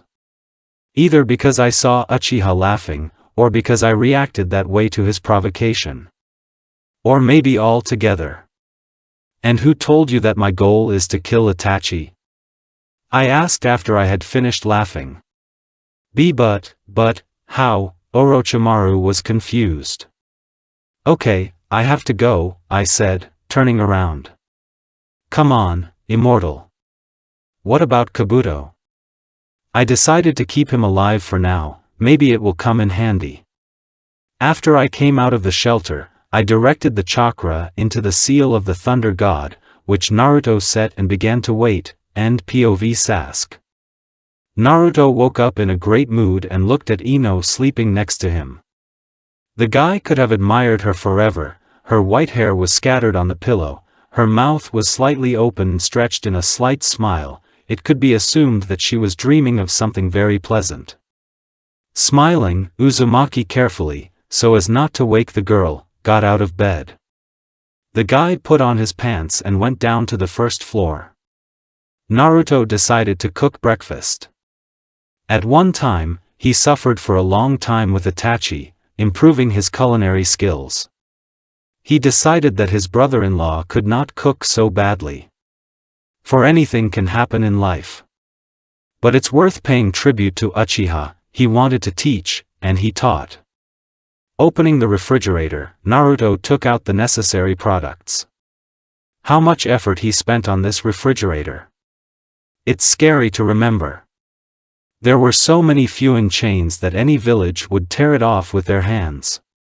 And the house itself is protected by so many seals that any master of seals from any village will understand them all his life, and not the fact that he will finish. Through a dream, Ino felt a pleasant smell that came from the first floor. Opening her eyes, the girl looked around in search of clothes and noticed Naruto's black t-shirt. Smiling slyly, the blonde dressed her. Ino almost drowned in it, but the length of the t-shirt was only enough to cover the most intimate. The girl slowly descended from the second floor and saw Naruto. He was standing in his tatnas and conjuring over the stove. His long silver hair reached to the middle of his back, and it looked quite beautiful. The next moment, the guy felt thin female hands hugging him from behind. Turning around, he saw Ino, the blonde smiled and kissed Uzumaki. Naruto responded to the kiss, his hands crawled down again. The girl threw one leg over the waist of the blonde, and he began stroking her thigh, and the other hand rushed to the elastic ass of Ino. However, the plans were not destined to come true. The subtle scent of Jinchuriki caught a slight smell of burning. "Ah, we're burning," the guy jokingly shouted and, breaking away from the girl, removed the frying pan from the fire. "Well, the last pancake is a little burnt." "It's okay, everyone else looks very nice," Ino smiled. During the meal, the girl settled down on Jinchuriki's lap, which he did not follow. But when the blonde started fidgeting, sitting down, comfortably, to which Naruto simply could not help but react, the guy's hand got under Ino's t-shirt and, finding his goal there, lightly squeezed his chest. The girl could not restrain a groan and began to realize that she was in the same danger as Uzumaki. Meanwhile, the guy's second hand was already approaching the blonde's dripping womb. "Naruto, Ino whispered languidly. Go on." After kissing the bleeding vein on the girl's neck and receiving a satisfied groan, Naruto began to work with his own hands, bringing the girl to the peak. In the end, Ino moaned long, and her body went limp in Jinchuriki's hands. After kissing his princess again, Uzumaki pointed to the pancakes, as if hinting that they hadn't even started breakfast yet. Because of these games, they did not start eating until 20 minutes later. After breakfast, the couple wanted to go swimming in the lake and sunbathe, but then Naruto felt that Sasuke's mark was activated. "Darling, wait for me a little, it seems that the mission of our black-haired friend has come to an end." "What? What other mission?" The girl stared at the guy. "Did you really think that Sasuke would be able to leave the village without my knowledge?" Naruto grinned. "I'll tell you the details later," the silver-haired man hurried to say, dodging Ino's elegant leg. After kissing the girl, Naruto threw on his cloak and disappeared in a flash. The guy appeared next to Orochimaru's shelter. Sasuke was standing nearby, leaning against a tree. "So the rumors weren't lying, you really joined the Akatsuki. Can you tell me why you need it?" Uchiha grinned, looking at his friend with a tenacious look. "You'll know a lot, you won't fall asleep," Uzumaki muttered resentfully, expecting from a friend, if not hugs, then at least a normal greeting. "After all, we haven't seen each other for 2 years. Did I really isolate you from something important?" Sasuke smiled, pointing at Naruto's naked torso. "I would be silent, Uchiha," the silver-haired man replied to the smile. "Really, Orochimaru taught you only to joke?" "Here, we'll fight, and you'll find out," the brunette said, but then his gaze once again went through Uzumaki's body. He jokingly tried to cover himself. "You look a bit like him." Realizing who his friend was talking about, Naruto just smiled and shrugged. "You'll be able to meet him soon," Uzumaki said and, seeing how his friend cheered up, continued, "But now, you are needed in Konoha. So that you understand what's going on, I'll tell you my plan. Itachi already knows about him, but what do you say? You do understand that this is a risk, and not a small one?" Seriously looked at Sasuke's friend and, receiving an affirmative nod, sighed wearily. "I believe in you, Naruto. I agree to your plan, I hope it works."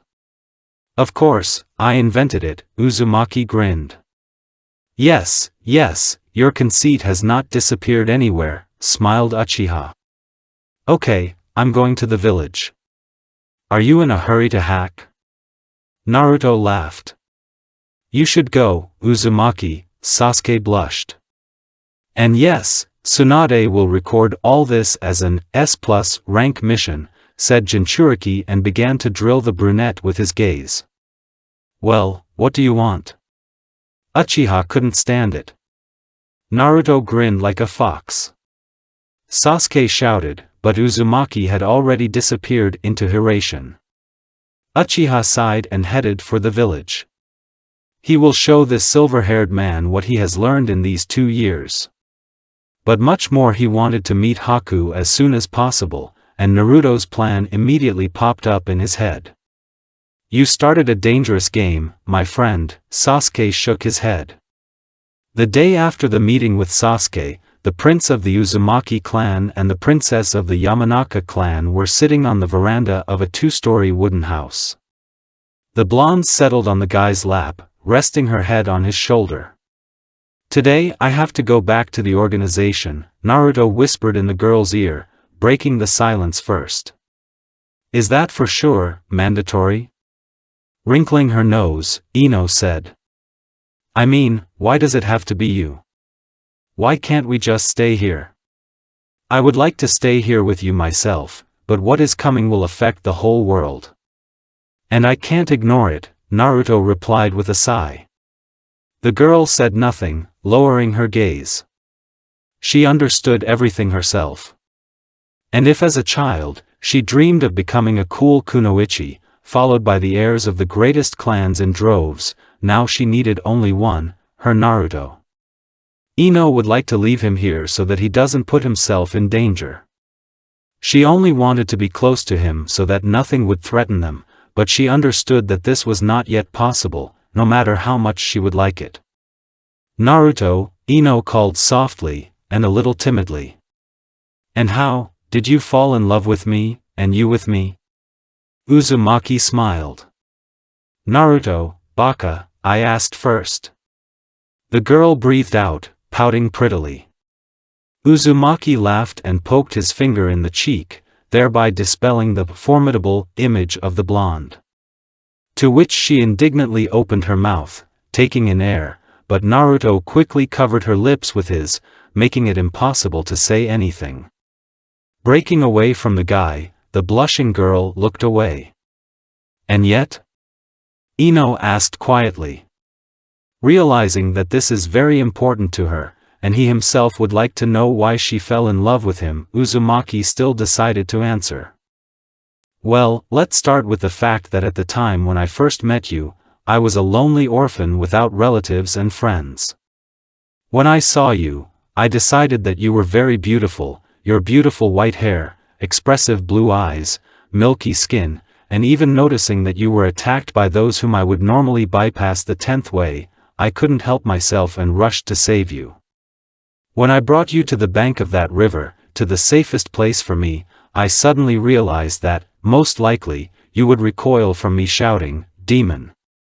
Don't come near me! Stay away from me!" This has always happened. And I wouldn't be surprised if you did, but still, I was hoping, even though this hope was tiny, baby, what can I take from me? I waited with bated breath for your awakening, and when it happened, I held my breath for a minute. And you talked to me as if nothing had happened, as if I were an ordinary child. In the beginning, I thought you were just tricking me to make it hurt more, but you came again and again, played and walked with me.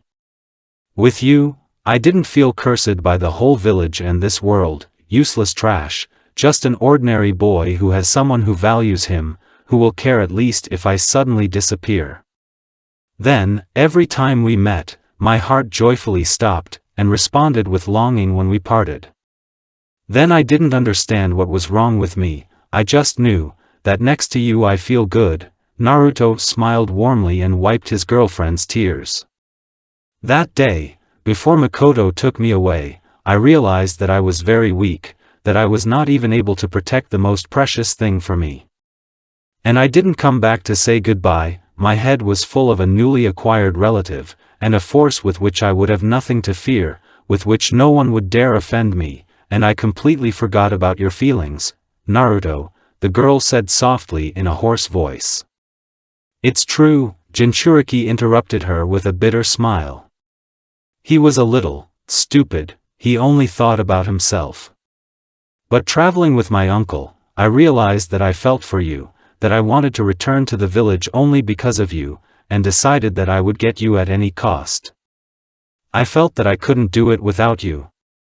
And when I came back, I just made sure of it. I don't know what exactly I liked about you then, but when I found out that you blocked your memories, I decided that I would get you at any cost, but at the same time, I was afraid that if I delayed I would lose you forever." Then Naruto felt a slight taste of strawberries on his lips. Ino gently kissed her boyfriend, putting her feelings into the kiss. Yes. Uzumaki himself would like to stay here with her forever. Two men in cloaks with red clouds were walking through the dark corridors of the underground shelter. The lighting here was really very poor, but, on the other hand, it is simply worthless in this place. Entering a huge hall, in the center of which there was a huge statue with 10 eyes, 5 of them were open. Some members of the Akatsuki took their places on the fingers of this statue, someone else did not get in touch. Pain looked at the new arrivals and decided to give instructions in advance. Itachi, Naruto, Zetsu informed me about the location of the 4-tailed, Nagato began. After sealing, you will go to him. What about the 8-tailed one? Uzumaki asked. Deidara, Tobi, Kakuzu and Haiden will go to capture him, the red-haired man replied. And why so many? The kurama bearer frowned slightly. After the loss of the two-tailed, Raikage strengthened the protection of his brother, who is a Jinchuriki. In addition, a meeting of 5 kages was announced. 5 kage? Naruto was a little surprised. So it's time for active actions? Apparently, it is, grinned Pain. The meeting will be held in a week, you will go there with Zetsu and Tobi, since you all have spatial techniques and you can get out of there without risking, or even pick someone up. Uzumaki smiled slightly and nodded. After waiting for the others, the Akatsuki members folded the seals and the body of Niyujito rose into the air. The chakra began to pour out of her body and gather in the mouth of the statue. The sealing of the two-tailed has begun. Sasuke was moving towards Konoha at a pretty good speed. He hadn't been there for 2.5 years and managed to miss the village, but most of all, the guy missed the hack. He already dreamed of squeezing her in his arms, kissing those slightly plump lips, seeing her beautiful smile, running his hands through her long silky hair. Dreaming, Sasuke did not notice the approach of 2 unknown people. 2 men in cloaks and with hoods that covered their faces blocked his way. Sasuke took out his katana and, cursing himself for his carelessness, prepared for battle. "Who are you?" he asked, secretly hoping to avoid a fight. The hands of the unknown appeared from the cloak. Sasuke tensed, but when the hoods revealed the identities of the unknown, the katana fell out of the Uchiha's hand, and the lips trembled treacherously. That's an impossible." The guy involuntarily stepped back, tears sprang out, and Manjiko Sharingan burned in his eyes. Itachi and Naruto were sitting around a crackling campfire and roasting the fish they had caught earlier on it. Uzumaki's loot turned out to be larger, which, of course, he did not ignore. To which Uchiha replied, "Beginners are lucky," and he was a little sulky, which caused laughs from Naruto. "Itachi, what do you think about this 4-tailed situation?" Jinchuriki asked, tasting the fish. "To be honest, it seems strange to me," Uchiha replied, instantly becoming serious. He successfully hid from Zetsu for several years. Why did he decide to show up now? Is it a mistake or a cold calculation? I do not know, but something is wrong here. "So, you too," Naruto drawled thoughtfully. After a few minutes of silence, Uzumaki, who had already finished his fish, began to look expectantly at Itachi. "Well, what?" He couldn't stand it, having chewed a piece of fish. "Yes, I'm thinking, who will be your witness at the wedding, me or Sasuke?" Naruto squinted slyly. "At what other wedding?"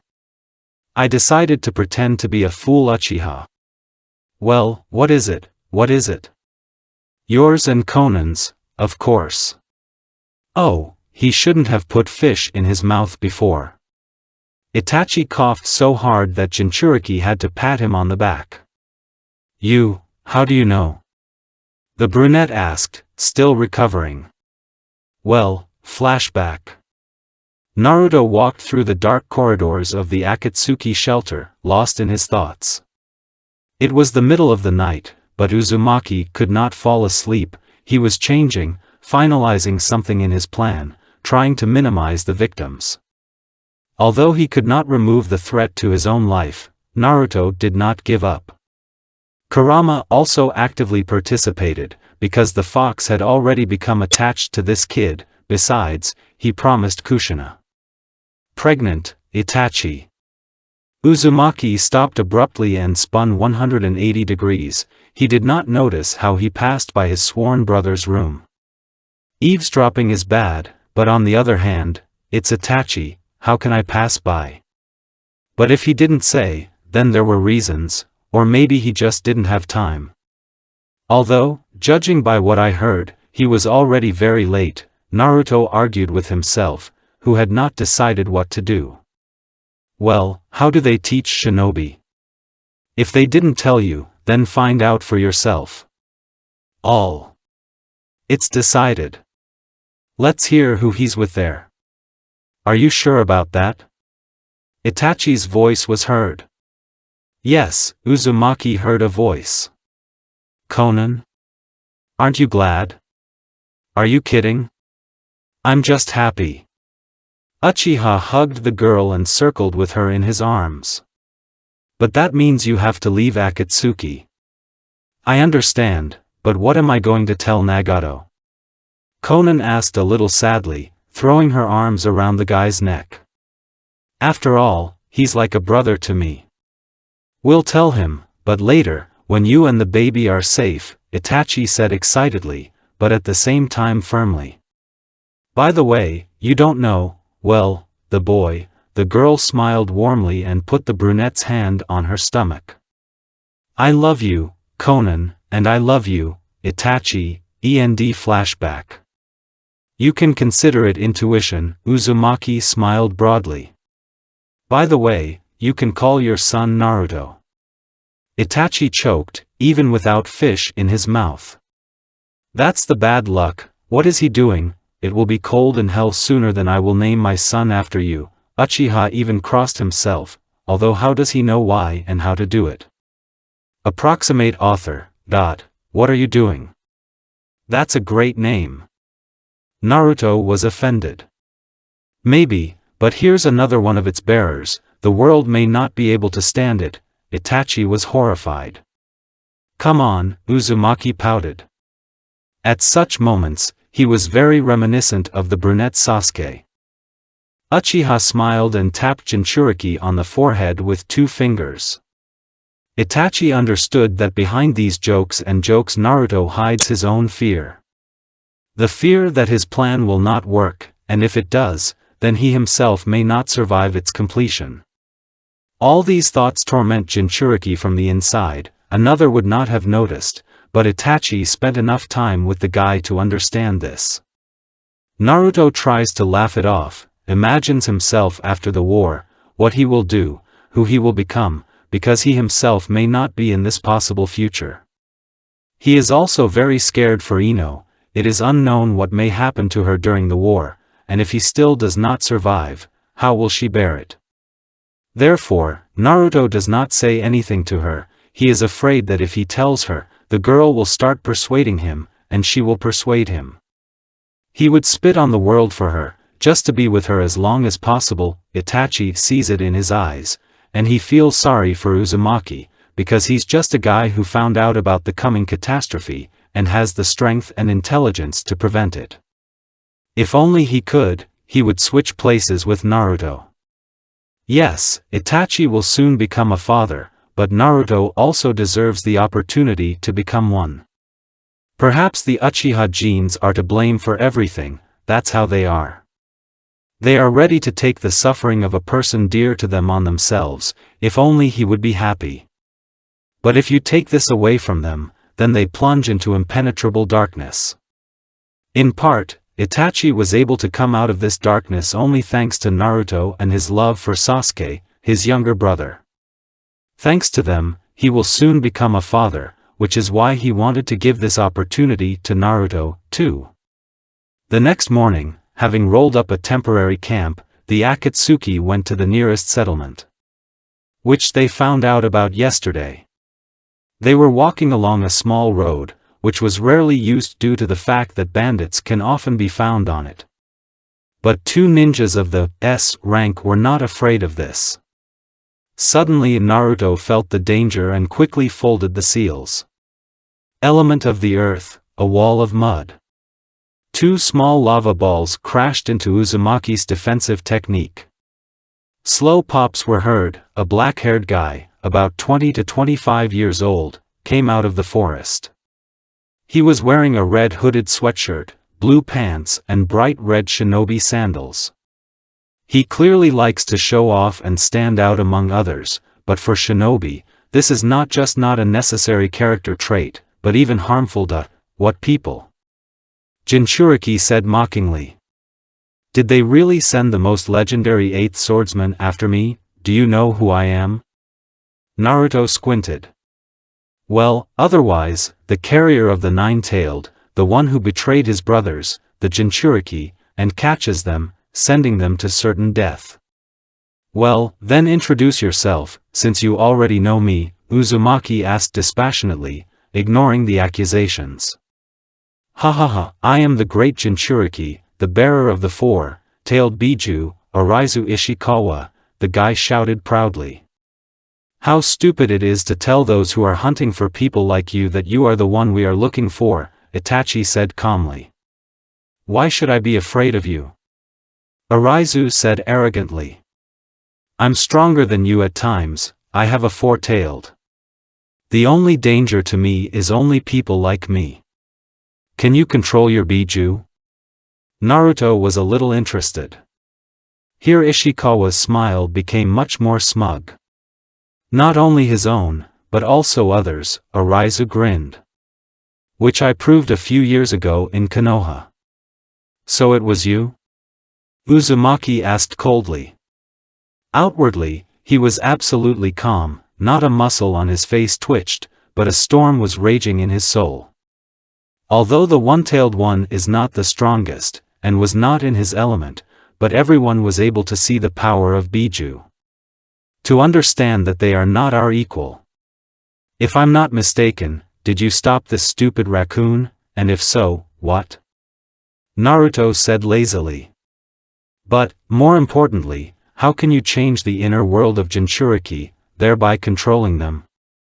I came across one temple, and there was a scroll that described this technique, Araizu replied carelessly. It was obvious that he did not value this knowledge at all. I can change the inner world of the Biju bearer, and release the beast, which is controlled only by rage, but I can only specify the target. If the rest of the Jinchuriki had listened to me and joined, we would have become the greatest organization, invincible, one might say. Be smarter. Join us and we will bring the world to its knees. Pride leads to defeat, Uzumaki smiled. And you're about to taste it.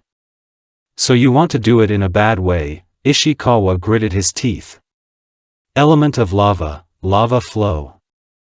Element of water, water dragon.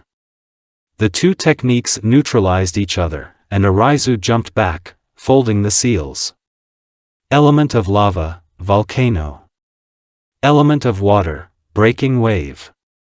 And again the same result, Ishikawa looked a little annoyed, apparently used to his enemies not being able to withstand the first attacks.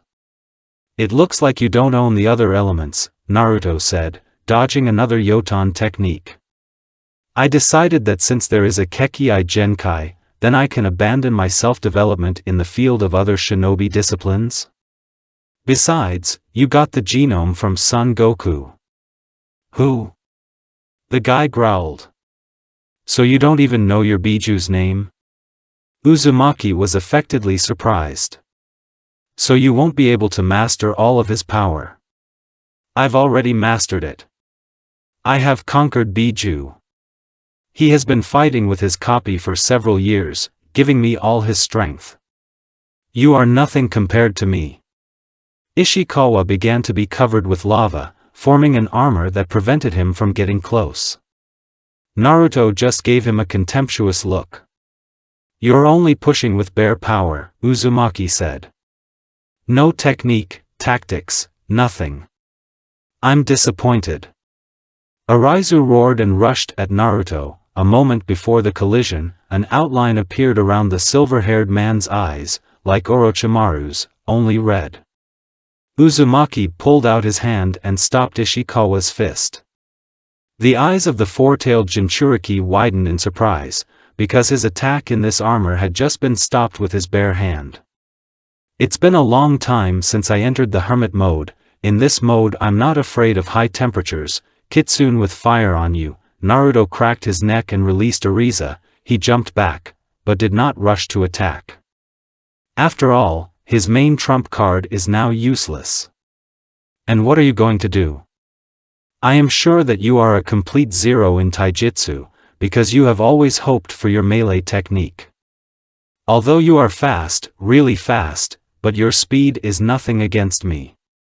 Ishikawa abruptly disappeared and, appearing near Uzumaki, struck.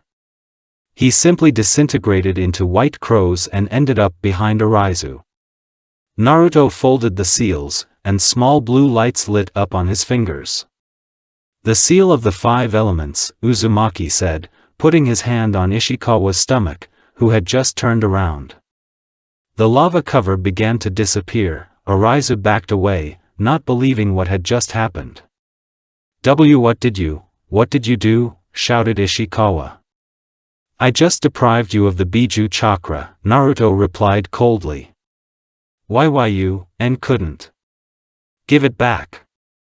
Naruto, he's fucked up yelling, Itachi shouted. Knock him out already.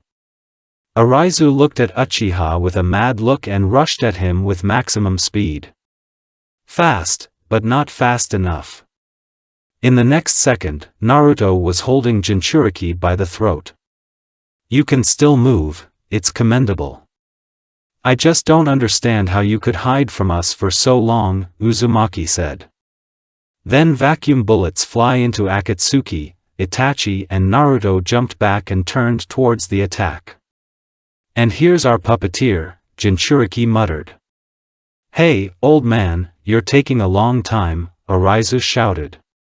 Kick those assholes and set me free. Itachi, take the 4-tailed one, Uzumaki said. And I'll deal with the newcomer. Yes, who are you two? Uchiha plunged Ishikawa into genjutsu, and he fell silent.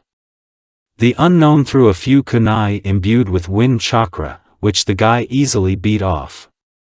Apparently, he was just checking Uzumaki. Itachi, I can handle it myself, said Naruto. And you, old man, don't disappoint me. The man disappeared from view, to which Jinchuriki only smiled with the corners of his mouth and slightly tilted his head, avoiding the attack. Naruto quickly kicked with a U-turn. The stranger only managed to put a block, which did not save him from the force of the blow, and he flew into a tree.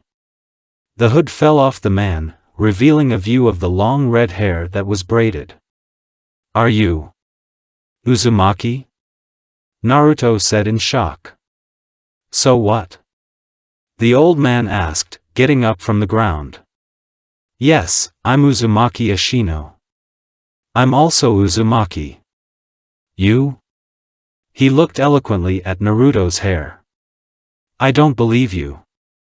If it's true, prove it. After folding the seals, Ashino put his hands on the ground and said, Earth element, Earth core. Jinchuriki dodged and threw the thunder god's kunai. The old man removed his head, but then he noticed the seal on the handle, his eyes widened in surprise, and he jumped away. Oh, so you recognize this seal? Naruto grinned. Of course, because I helped the second one create it, although I should give you credit, you modified it, and quite well, Ashino replied dispassionately. Element of fire, an explosion of dancing flames. Fire doesn't work on me when I'm in this mode. Jinchuriki smiled and the dust from the equipment dissipated. Do you think you are the only owner of the hermit mode? There was also an outline around Ashino's eyes, but the color was red. Naruto squinted a little. He did not expect this, and rushed into close combat. None of the Uzumaki was inferior to the other, although Jinchuriki was faster, but Ashino compensated for this with experience. After a few minutes, the opponents jumped away from each other. And you're not so bad, boy, the old man croaked, looking at Naruto with a little respect. Give me the fox in a good way, and you will die quickly and painlessly. Why do you need it? What are your goals? Jinchuriki asked. Revenge. I will take revenge on the villages that betrayed Uzushio's trust, shouted Ashino. I will not leave a stone unturned from these great villages, but the villagers are not to blame for what their ancestors did, Naruto began. Did Uzushio deserve what she got? We did not get involved in conflicts, supported neutral politics, and what did these great villages do? They threw all their forces at our destruction, spared no one, neither women nor children, and I would have followed the inhabitants of my village if it hadn't been for my wife. He smiled bitterly and continued, she died protecting me in a place that wasn't even her home. 2 of the whole village survived, me and Kushina Uzumaki. At this moment, Naruto involuntarily gasped, which did not go away from the old man. Then Konoha Shinobi found us. I thought it was over, because we have a peace treaty with List. But all my hopes were dashed as soon as I heard the voice of one of them. He ordered me to erase my memory and bookmark it. I rushed to Kushina to take me away from here, but 20 masked Konoha Shinobi blocked my way. In another situation, I would not have noticed their resistance, but at that moment I was already exhausted by the battle. So I retreated, not without a fight, of course, and reinforcements were already rushing to them. I wanted to take her away from Konoha, but my attempts were in vain. Then Kushina became a Jinchuriki, and stealing the village's weapons is much more difficult. But they couldn't even protect her. Now she's dead. I'm the last one who remembers Uzushio as she was before. I will take revenge on those who destroyed the beauty of my homeland. I understand you, you were hurt, the betrayal of allies, the loss of family and the last relative. But the children of those who destroyed Uzushio are not to blame for anything, so I'm sorry, but I won't let you destroy villages and kill innocents, Naruto said. It's strange to hear this from a member of a criminal organization, but unfortunately for you, you've already lost, Ashino smiled sadly. You're not a bad guy, a true Uzumaki and a real son of Kushina. Where, Arch? Asked Naruto. He tried to use the chakra, but his chakra canals immediately, as if burned by fire. It doesn't matter anymore. I'll extract the 9-tailed one, you can even survive, so you didn't resist. I think you've already noticed. Yes, you can't use the chakra, I've put a Tenro seal on you, I've set it up even on the tailed one's chakra, you won't be able to free yourself with his power. You're pretty good at Fuinjutsu, that's why I used the hermit mode so that you wouldn't notice how I put the seal, because it now consists mainly of the natural chakra, which is much more difficult to feel. Heh, do you think you've calculated everything? Uzumaki grinned, Tensigen lit up in his eyes, even though it brought a lot of pain to the guy. Only here, you underestimated me. Naruto's body was covered with black chakra and the Tenro seal disappeared. Ashino couldn't believe it, the guy's chakra became just incredibly powerful. Jinchuriki launched a fire technique at the old man, to which he folded the seals and put out his hand. The fire disappeared in the seal that appeared on Ashino's hand. Naruto rushed into battle. The old man at first barely dodged, thanks to his intuition, but then began to anticipate attacks. Jinchuriki even took out his sword. Ashino did not lag behind and took out his katana. After a short fight in Kenjutsu, the old man began to give up, and Naruto noticed it. Therefore, with a light movement, he knocked the sword out of Ashino's hand and put his own to Uzumaki's chest. "And you have grown very strong, Naruto." The old man grinned and did what the guy could not have expected. Ashino leaned forward, and the katana went through. "What are you doing, old man?" Jinchuriki shouted in surprise and tried to pull out the sword, but he held it tightly with his hand. "What about your revenge? Did you just give up on her like that?"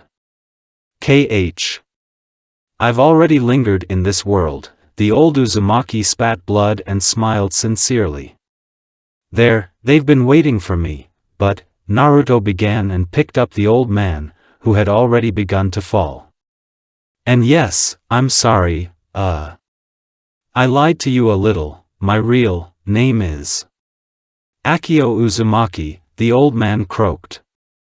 "Then goodbye, granddaughter.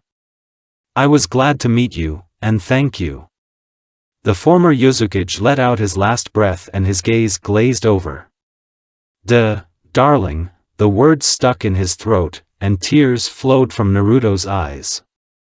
5 Kage sat at the table and discussed the threat of Akatsuki. Just then, a young guy in a raincoat with red clouds appeared right in the center of the table. "Yo, Tsunade, Kankuro," he greeted the 2 Kages. "Long time no see. Brat. You dare to ignore me?" Hei jumped up and took off. Naruto only grunted at this and stopped the Raikage's blow with one hand. "And you haven't changed at all," Uzumaki grinned. "Stopped my kick so easily?" Hei was surprised. "Everything has changed, Raikage," said Naruto and threw the man away, breaking several walls with them. "Now you are not my rival. Don't forget about us." Sasuke roared and began to form the dust element technique. An instant step, Uzumaki whispered and appeared behind Inoka. "Too slow." With a kick, the guy sent the old man flying. The next second the lava element technique flew at him. To which Naruto replied with a water wall. "What? But where does the water come from?" Mizukage exclaimed in surprise. "Does he really not need it for technology?" "You're right, Ms. Terumi," Uzumaki replied with a half-smile, standing behind her. She quickly turned around and hit the Akatsuki member, but it was only a clone of lightning. Therefore, Mei immediately received a strong discharge. At the same moment, a voice rang out from the other end of the hall. "However, I'm not here for these games." "Then why did you come?" Tsunade asked, shocked by Uzumaki's speed. Then Raikage burst in again, but Naruto was already tired of it and he just increased the force of attraction for Aya, having previously activated Tenseigan. "Hokage. Kazekage." The Cloud Village Kage croaked. He was pinned to the floor. "Why, don't you attack, and isn't that very specific?" Kankuro raised an eyebrow. "He's just playing with us, and if he wants to, we'll die before we realize it." "What are you carrying?" exploded Hei. "Shut up, Raikage," Uzumaki shouted. "I came here not to listen to your screams, but in order to declare the 4th Shinobi War." "What?" It was heard from everywhere. "You can thank the Raikage for this, because this war is aimed, but to get an 8-tailed," Naruto grinned. "It's worth paying tribute to you, Hei, because we did not expect that you would attract an entire village of stone to protect your brother. We've already killed a few of you, isn't that enough for you?" Sasuke asked. Compared to those who remained, it was just garbage, Uzumaki blurted out angrily. "So, what would you prefer?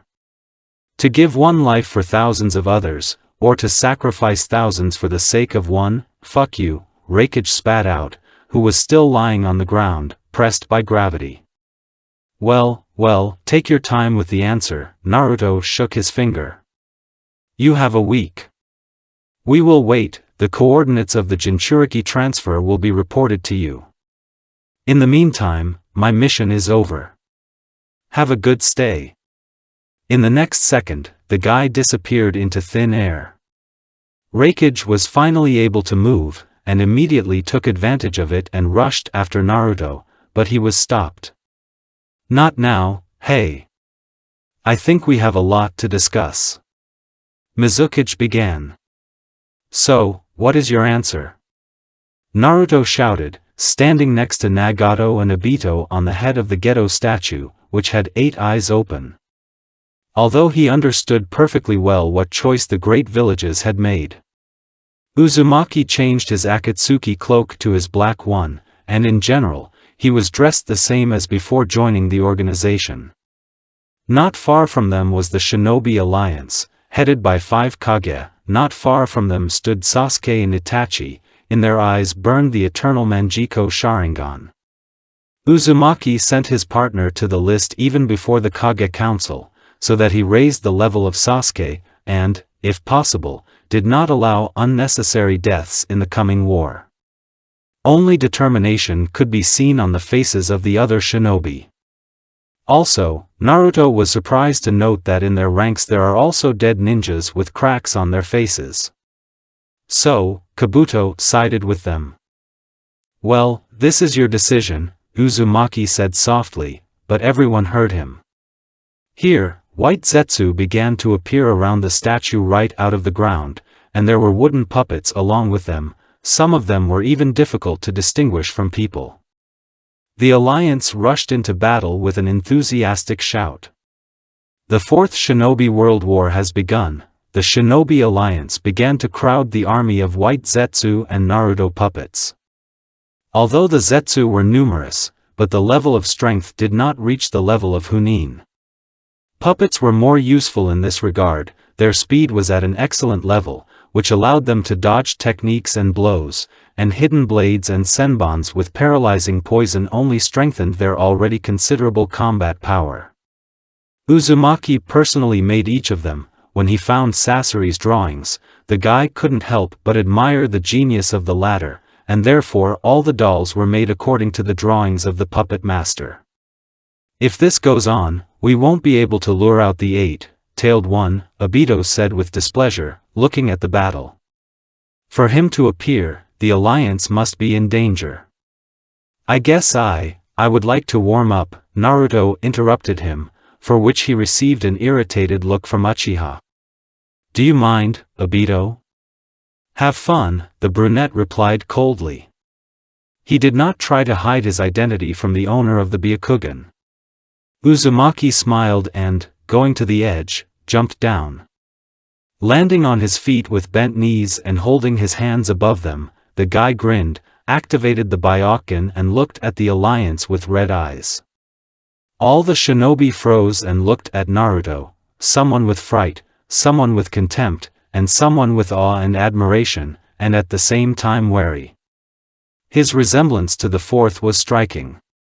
His icy blue eyes, it was these eyes that the ninjas of all the villages were afraid of. I'll be done with this in no time, POV Naruto. Seeing the faces of the Shinobi Alliance, I fully smiled and rushed into battle. The ninjas exchanged glances and rushed towards me with a shout. I walk away from the fireball to the side, and then jump away, dodging vacuum bullets. Landing, I make a dash and find myself right in front of the Cloud Shinobi and conduct several strikes on the tank. He did not even have time to react. Then 2 Shinovians appeared near me. I put a block and remove the body from the second's line of attack, a quick counterattack and throw a poisoned kunai at the first. I jump up, dodging hands from under the ground, and land on the head of this shinobi. I notice how a huge number of shurikens and senbons are flying at me. I use the katen, beating off all the shells, and run on. I go under the shinobi block of stone and apply a vacuum palm, throwing it into the crowd. I see Byakugan as a kunai with an explosive seal is flying at me. I tilt my head a little and catch it with my hand, unhook the seal, simultaneously weakening it, and attach it to the stomach of some ninja, and then send it with a kick to my comrades. There was an explosion. Not strong, but it's enough to stun. Suddenly my sense of danger howled and I immediately jumped back. A doll came out of the ground and attacked the place where I was standing a second ago. Then the puppet girl appeared. It was an elderly woman wearing the clothes of an elder of the village of sand. So it's really you? The one who deprived Suna of Kazekage, even though she was young, but still had enough strength to deserve this title, the old woman said slowly. And the members of your organization took my life. Now, it's payback time. She released the chakra threads from her hands and the two dolls took a fighting stance. I remembered her, Granny Chio, a master of the art of puppets, and, like, a relative of Sasori. Under other circumstances, she would have been a serious opponent, but now she's against me. Letting one doll come to me, I removed the body from the line of attack, then a glowing ball appeared in my hand. I plunged it into the puppet's body and grinned. The thread of the chakra broke away from the doll, but she did not fall, as the old lady was waiting for.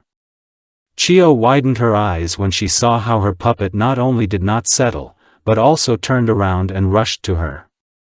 Having created a clone and left the resurrected one to fight with my doll and my clone, I wanted to move to the next group of ninjas, but two shinobi surrounded by lightning threatened my way. These were the third and fourth Hokage. Now, boy, you're going to pay for disrespecting the village of the cloud, said the third. Did the great Hei complain about me to the Pope? I grinned. I wanted to say something else, but was interrupted by the third. I immediately used the lightning cover and dodged. Suddenly I noticed that they were now standing on both sides of me and were about to break in my direction. I remembered. This technique is called a double lasso. During its application, two users beat the opponent with biceps from both sides. Even I can't survive after this. As if on command, they took off and rushed at me with their arms outstretched. Quickly. But not enough. A red outline appeared around my eyes, and the world slowed down significantly. An instant step, I whispered and disappeared a second before the collision. How can he be faster than us? The third one spoke with shock. He hid his surprise well, but I noticed anyway. Then they simultaneously turned to me and rushed in my direction. We were rushing around the battlefield with incredible speed. Only Uchiha and some strong Hunins could notice our movements. I've blocked and landed countless punches. We've become a blur. Although I was slightly faster than the Hokage, there were two of them, which did not allow me to finish the fight quickly. Then the third one accelerated sharply and pointed one finger at me. I felt, thanks to the hermit mode, that the amount of chakra focused on him was simply huge. He could break through any defense. I wanted to dodge, but my legs were grabbed by the Hokage from under the ground. He grinned nastily, writing me off. He probably thinks that since I haven't scattered kunai, I won't be able to use Hiration, which means I can't escape either. Well, if that's how it turned out, then. My eyes changed. The third noticed it, but did not pay attention. And in vain. A column of chakra hit the sky. Both Hokages flew away from me like fluff. What is this power? Hei croaked, barely standing on his feet from my chakra pressure. Hey, Naruto, aren't you freaking out there by the hour? Kurama's voice rang in my head. I'm collecting a chakra for him here, and he lets it go to the wind. Well, I'm sorry, I need be to see this and rushed to the Alliance's aid, I said apologetically. If I see this again, you will fight without me, the fox pouted. Okay, I won't do it again, I grinned. The third Hokage ran at me, but after a second his eyes widened. I moved behind him and sealed him with one touch. Hei looked at me incredulously. After measuring him with a cold stare, I went to him. But then the tentacles of an octopus appeared in my path. Well, finally, I said quietly. We've been waiting. Why did you come, Bai? Hokage shouted angrily. I told you not to come here under any circumstances. I didn't let them finish and attacked the eight-tailed one. He wanted to block, but in vain. My blow knocked him back a few meters. With difficulty getting up, B looked at me angrily. Tentacles burst out of his body, and a few seconds later a huge eight-tailed Biju stood in front of me. Let's start. Folding the seal of concentration, I shouted. Tree element, heavenly tree dragon. The eight-tailed one rushed at me, intending to destroy me immediately. But a dragon broke out of the ground. B immediately slowed down, and the alliance could not believe his eyes. In their memory, only the first Hokage could use such techniques, and the presence of such techniques in shinobi, whose level is almost equal to the gods of the shinobi world, made the ninja tremble with fear. But the dragon really impressed, a gigantic size consisting of wood, and if you know his abilities, it really makes you shiver. Meanwhile, I sent the equipment to the eight-tailed. He tried to stop my dragon, but it didn't work out. My technique entwined Biju and began to absorb his chakra. Nagato, come on. I shouted at the top of my voice. He just nodded and folded the seals. Demonic chains flew out of the mouth of the huge statue. Having enveloped the eight-tailed one, they dragged him to Ghetto Maso along with the dragon. Then I saw a shinobi approaching me at great speed, whom I had not seen before, but he seems familiar to me. Jumping back, I let him pass me in counterattack, but he was able to put a block and stop a few meters away from me. He is dressed in red armor that covers his shoulders, chest and legs to the knee. Inside the armor was a black jacket with a low collar. It was Madara Uchiha. Are you, strong? He asked in a calm voice. If yes, then entertain me, and if not, get out of the way. I noticed that the alliance was slowly moving away from Madara and me and whispering to each other. While I was fighting Hokage and Eight-Tailed, the shinobi had already defeated the White Zetsu and were dealing with my puppets.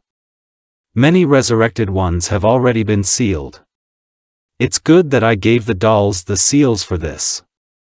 But most of all, I am now worried about the one who is called the shinobi god. Meanwhile, Madara gave me a bored look and abruptly snapped to me. I block the attack and take his hand to the side, trying to break through the body using the style of a soft hand and saturating the fingers with chakra. But Uchiha dodged, breaking the distance, and then made a lightning dash in my direction, but I realized that I was faster than him. Therefore, I direct the chakra into my hand and hit with almost maximum speed. Madara raised his eyebrows a little in surprise and flew a few meters away. Ahaha, he laughed, standing up. You're good. You deserve to see my power. His eyes changed, transforming into a drawing of the eternal Manjiko Sharingan.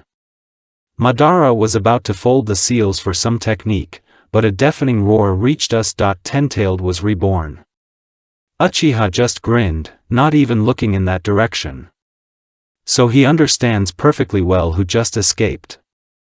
If he does not take part in all this, then at least he is aware of what is happening. The element of fire, fiery destruction, Uchiha suddenly exclaimed. The element of water, the technique of the great waterfall. After the collisions of the techniques, steam formed, but my Byakugan is able to see through any fog. The element of the earth, a swampy swamp, I shouted as soon as I saw that Madara wanted to get to me unnoticed.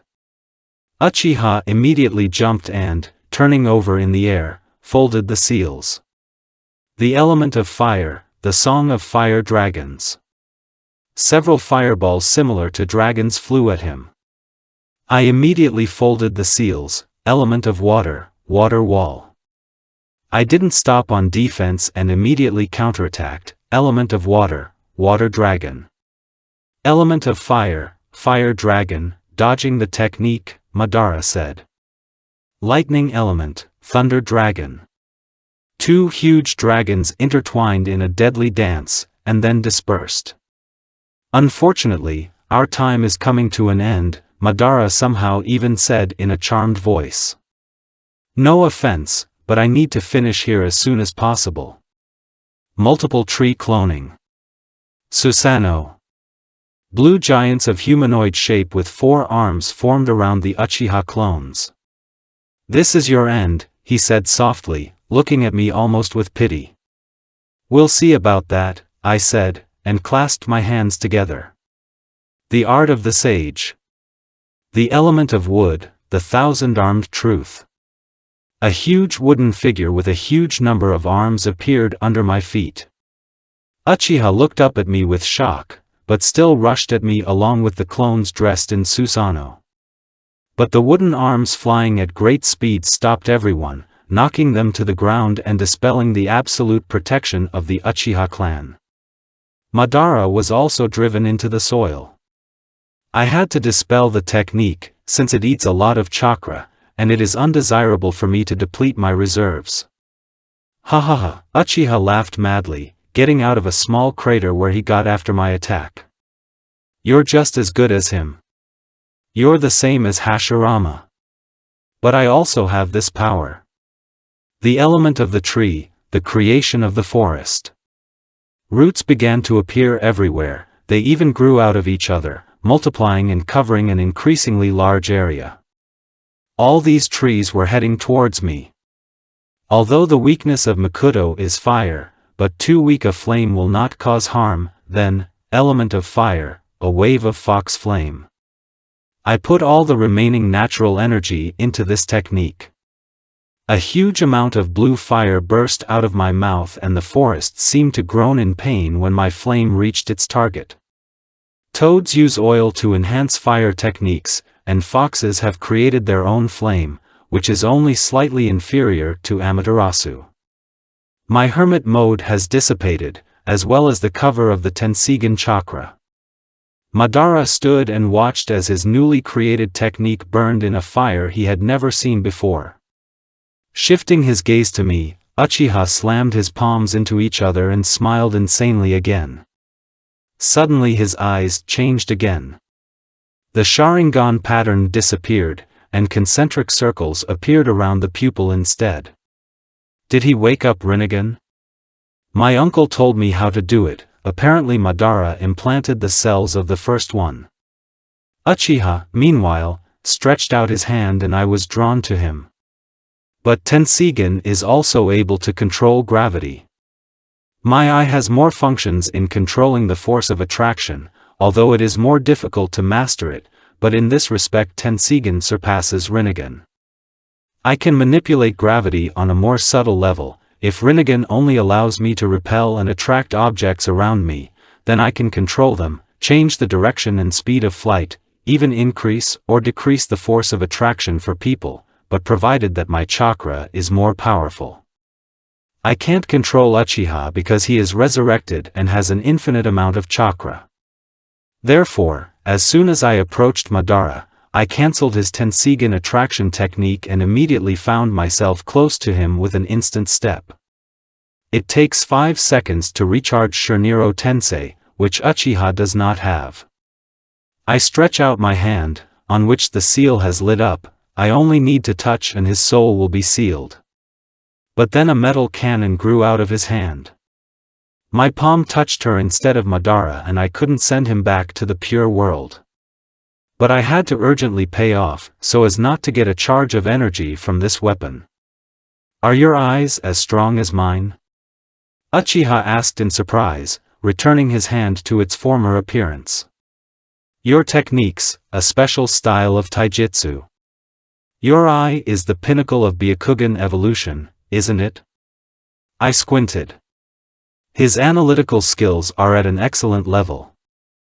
I almost didn't show him Byakugan techniques, he only understood from the taijutsu style that Tenseigan is the evolution of the Hyuga clan's eyes.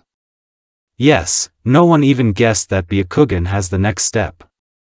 The element of the Hashirama tree, the dojutsu for close combat of the Hyuga clan with the possibility of evolution into something more powerful, which is not inferior in strength to the eyes of God, endurance and the volume of the chakra of the Uzumaki clan, continued Madara. Your potential is simply huge, your natural abilities are amazing, most likely, there is no equal in the world for you in this. Also, your speed, reflexes, techniques, all this is also at the highest level. If you are given a few years, you will become the strongest in the world, you will not be equal before or after. But even you can't rid the world of hatred and wars, so just let it happen. What are you? Too late, I noticed the black Zetsu, who had already climbed out behind Nagato, who, together with Obito, was controlling the ten-tail. Zetsu enveloped half of the Rinnegan bearer's body like a second skin. Control over the ten-tailed weakened and Obito had to fold the seal of concentration to keep it. Nagato unwillingly began to fold the seals. And I recognized them. These are seals for resurrection techniques. Zetsu wants to resurrect Madara. But why? And then it dawned on me. Eternal Tsukiyomi, I thought that Zetsu used Obito to resurrect Kaguya, but it turned out it all started with Madara.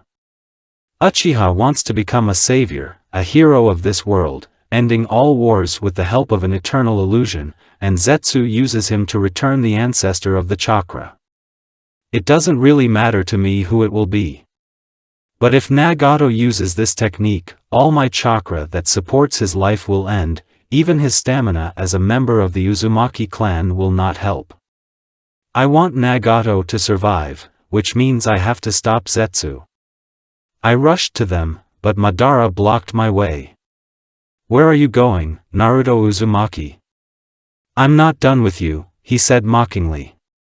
Get out of the way. I shouted.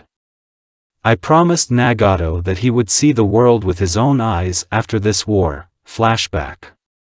Naruto was meditating in his room in the Akatsuki hideout when he was suddenly interrupted by a knock on the door.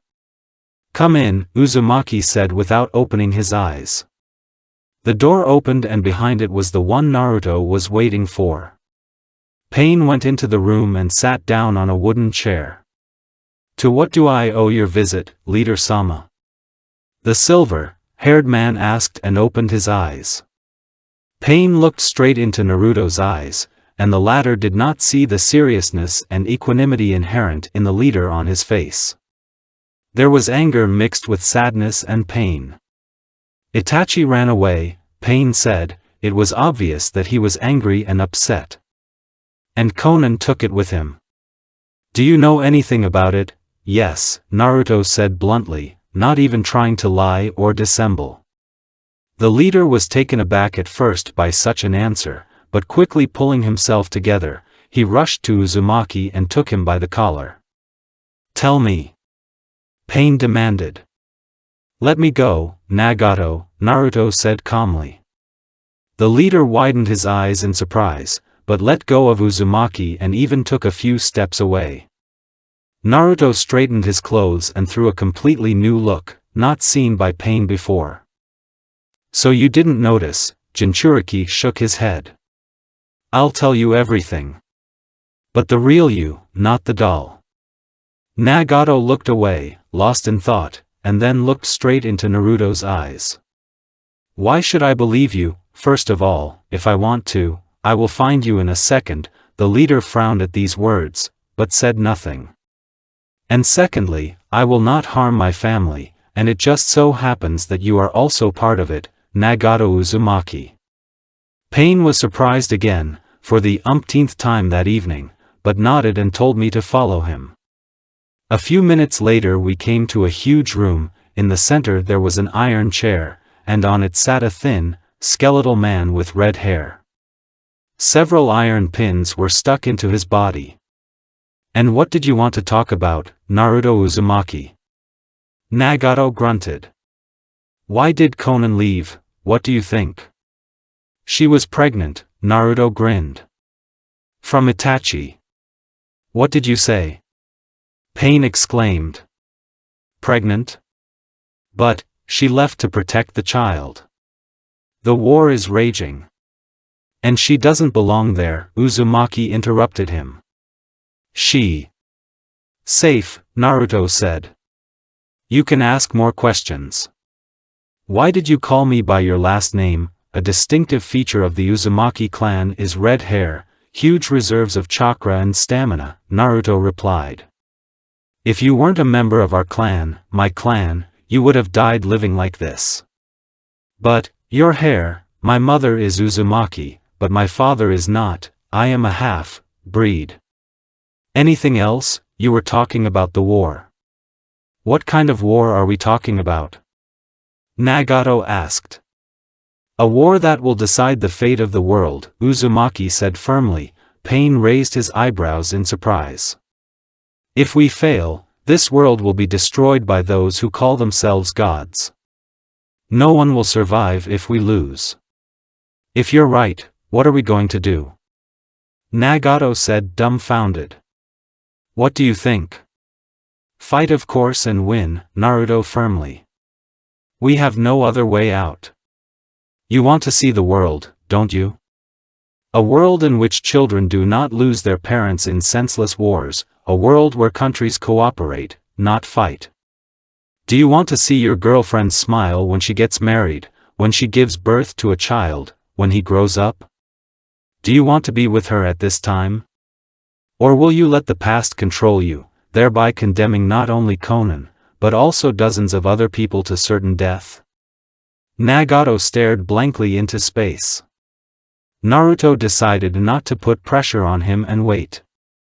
It's not every day they tell you that your best friend is pregnant, and the world will be destroyed soon.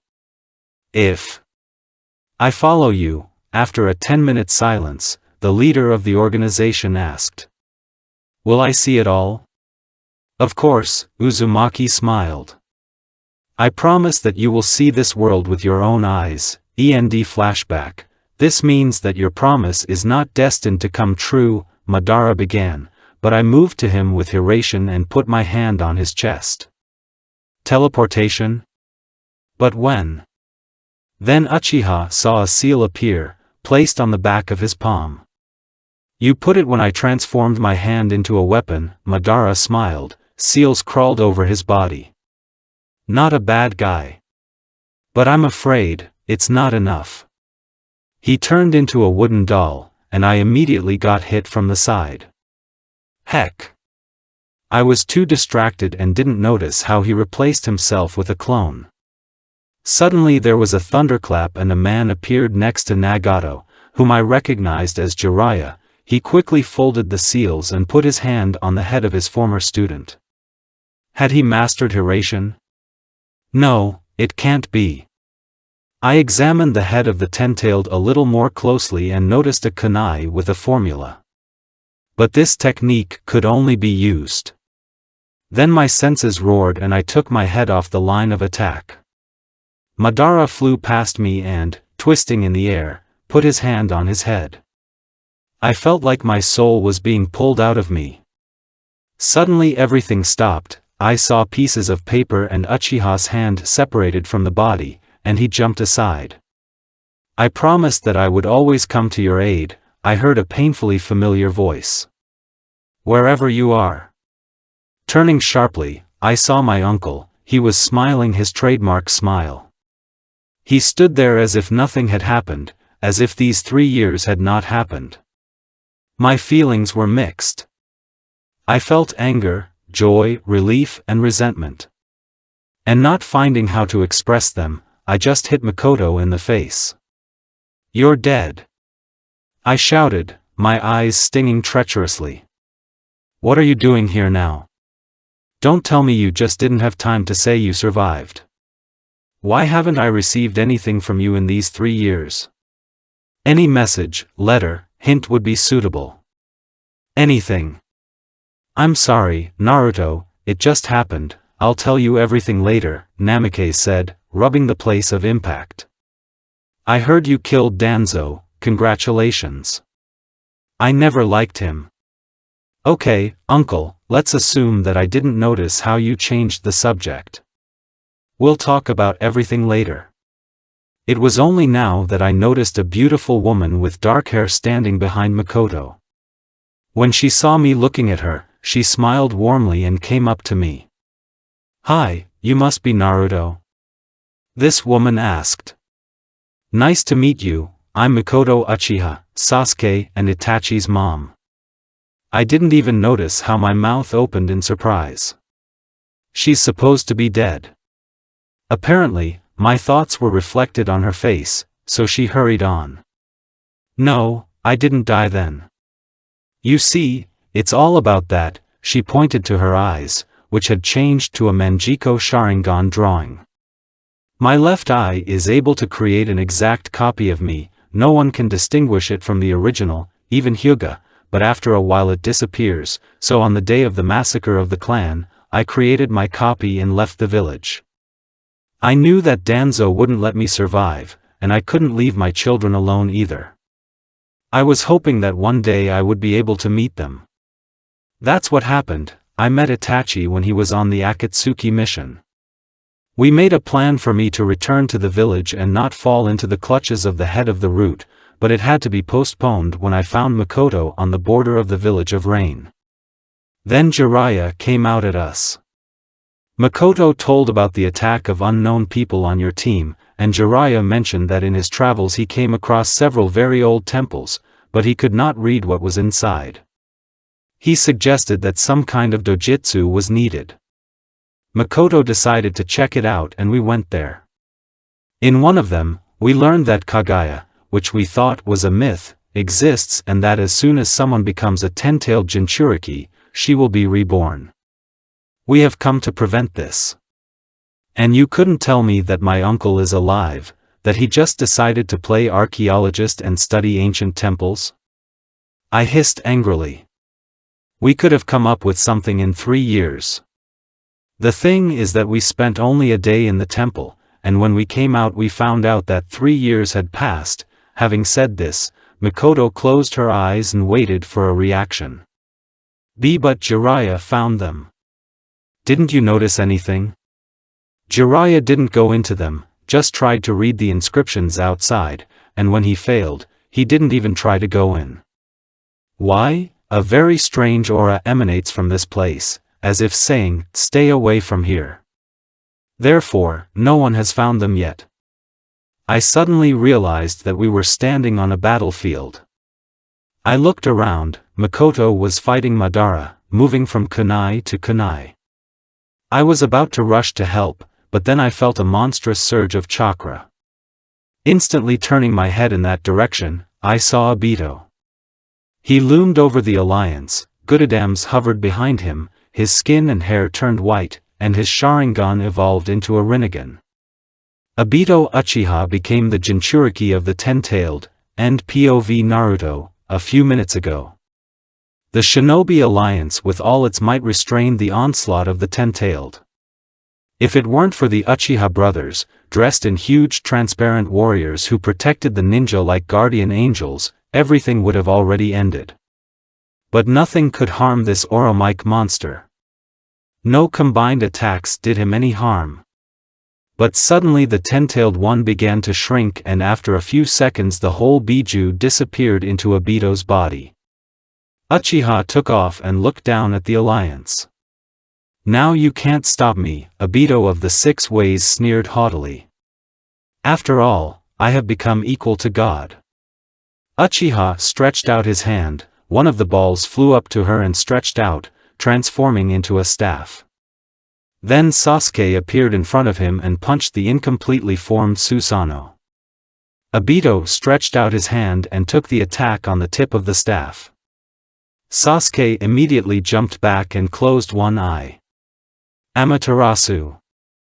The shoulder of the ten-tailed Jinchuriki was embraced by black fire, but he just put his hand to it and absorbed the black flame. It's no use, Obito said. I don't care about your techniques. Itachi, having formed a completed Susanoo, attacked with Tatsuka's sword, but Jinchuriki simply took the blow on the staff. The art of the hermit. Storm element, the Fang of light. A purple ray flew out of Obito's mouth, Itachi managed to expose Yato's shield, but it cracked when it came into contact with the technique. Uchiha scattered Susanoo and jumped back to his brother. "Just punched through Yato's shield?" Itachi said with shock. "Unbelievable. Obito, resurrect Madara right now." Zetsu shouted from the ground. "No," grinned Jinchuriki.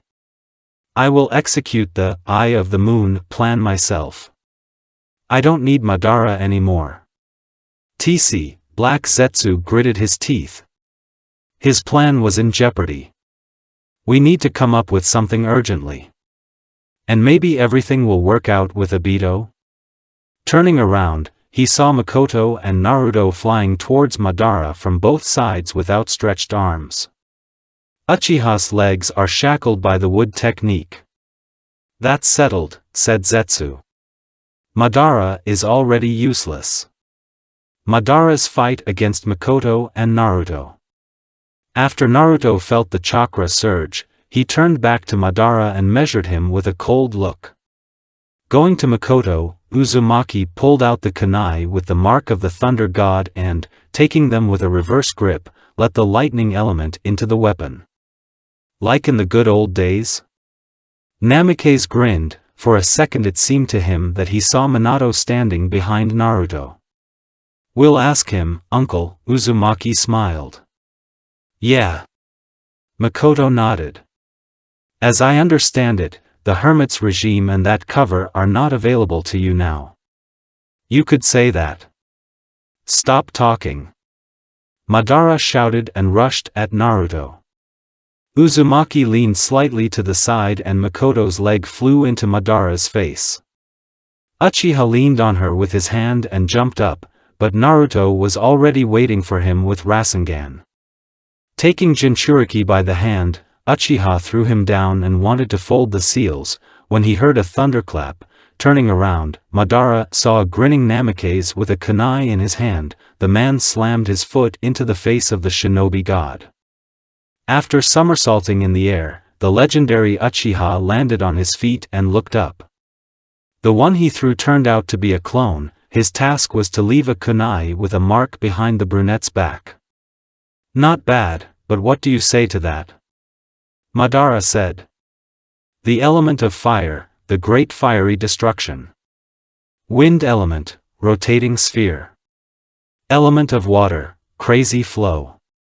The vortex typhoon technique," Makoto and Naruto shouted in unison. Uchiha clicked his tongue and dodged, as the enemy's technique defeated his own and went on.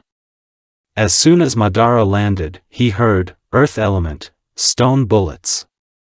The black-haired man reluctantly activated Susanoo and defended himself from the technique. Immediately dispelling it, Uchiha rushed at the opponents, but when he ran past the stones left by the bullets, some turned into Naruto clones and attacked Madara. The latter easily destroyed them and noticed how kunai was flying at him. Seeing the mark on him, Uchiha caught him and squeezed him hard. The weapon crumbled. Madara smiled and wanted to continue moving, as Naruto appeared right in front of him in a flash holding a sphere in his hand, which was surrounded by fire. Uchiha immediately crossed his arms and wanted to activate Susanoo, but did not have time and therefore flew off and crashed into a small stone. Madara got up and examined his hands. They were completely destroyed and were now recovering. "Damn brat, with his attacks he convinced me that he could not move to me, made me forget that his mark was already on me. He waited for me to relax and not be able to react to the teleportation. But now the problem of the label is solved." Madara pondered, examining his hands. "Wait, where's the other one?" The ground under Uchiha cracked and Makoto flew out of there, holding a fiery Rasengan in his lowered hand. "Cats!" The sphere exploded with great force. Madara, dressed in Susanoo, flew out of a cloud of dust. Uchiha landed and Naruto and Makoto were standing on either side of him. "The games are over," Madara shouted and activated the Rinnegan. "Then we will be serious." Namikaze threw off Henge, showing his dojutsu, and Uzumaki activated Tensigen. Uchiha spread his arms to the sides, Banshu Tenin. Makoto and Naruto were drawn to Madara, but both neutralized the effect of the technique with their dojutsu. Uzumaki quickly folded the seals and hit the ground with his palms. Earth element, stone wave. Madara jumped back, but he immediately had to dodge Namake's vacuum bullets. After landing, Uchiha was forced to block Naruto's punches. Uzumaki pushed Madara, and then abruptly moved back. Makoto was standing behind his back and holding a sphere similar to a shuriken in his hands. Element of wind, Raisin Suriken. Uchiha grinned and stretched out his hand, but after starting to absorb the technique, the man felt the ground go out from under his feet. What? Madara found himself in the area of the stone wave, and since the earth was impregnated with Naruto's chakra, Jinchuriki could control it with Tensigen. The stones rose, preventing Uchiha from concentrating, and therefore Madara did not have time to notice Makoto appearing in front of him. Namake's blow was barely blocked, but in the next second, he disappeared in a flash. After landing, Uchiha heard, the element of the tree, entwining roots. The man realized that he could not move, and when he saw Naruto flying towards him, he stretched out his hand, Shurniro Tensei. Uzumaki disappeared in a flash, and a second later reappeared in an instant step, with Makoto approaching him from the other side. "This is the end, Madara," shouted Naruto, touching Uchiha. "No!" Madara yelled, covering himself with seals and disappearing. "I am the savior of this world, I am." Obito folded the seals and spat something out of his mouth. At first, something took the form of a ten-tailed, then it looked like a tree, and a flower bloomed from above. There was a whisper from the alliance. What is it?" "Such a huge, it looks dangerous." "Did he spit out a ten-tailed one?" Suddenly, roots appeared from under the ground and began to grab Shinobi. The alliance retreated in panic. Grabbing a part of the shinobi, the roots stopped growing and moving. The moon slowly turned red. "Just a little bit left, Rin," Obito whispered. "Be patient a little longer." Casting a glance at the alliance, Uchiha saw how the shinobi were preparing a massive fire technique. "You won't calm down, will you?" asked Obito rhetorically, forming a large sword out of the balls of the search for truth. But the sword was stopped by the hand of a huge stone golem.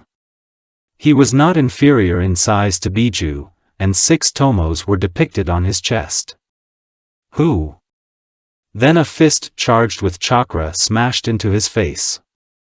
Obito flew off and crashed into the ground. Spitting out the earth from his mouth, Jinchuriki looked up and saw Naruto Uzumaki floating in the air and with burning red eyes. "I'm sorry, Obito, but the plans have changed a little," Naruto grinned, and then mentally added, "Your move, Zetsu." Uzumaki had to dodge in order not to fall under the swift attack of Uchiha. Flying away to a safe distance, Naruto raised his hand and said, "Explosion of the golden wheel." Obito's gut told him to dodge, not block.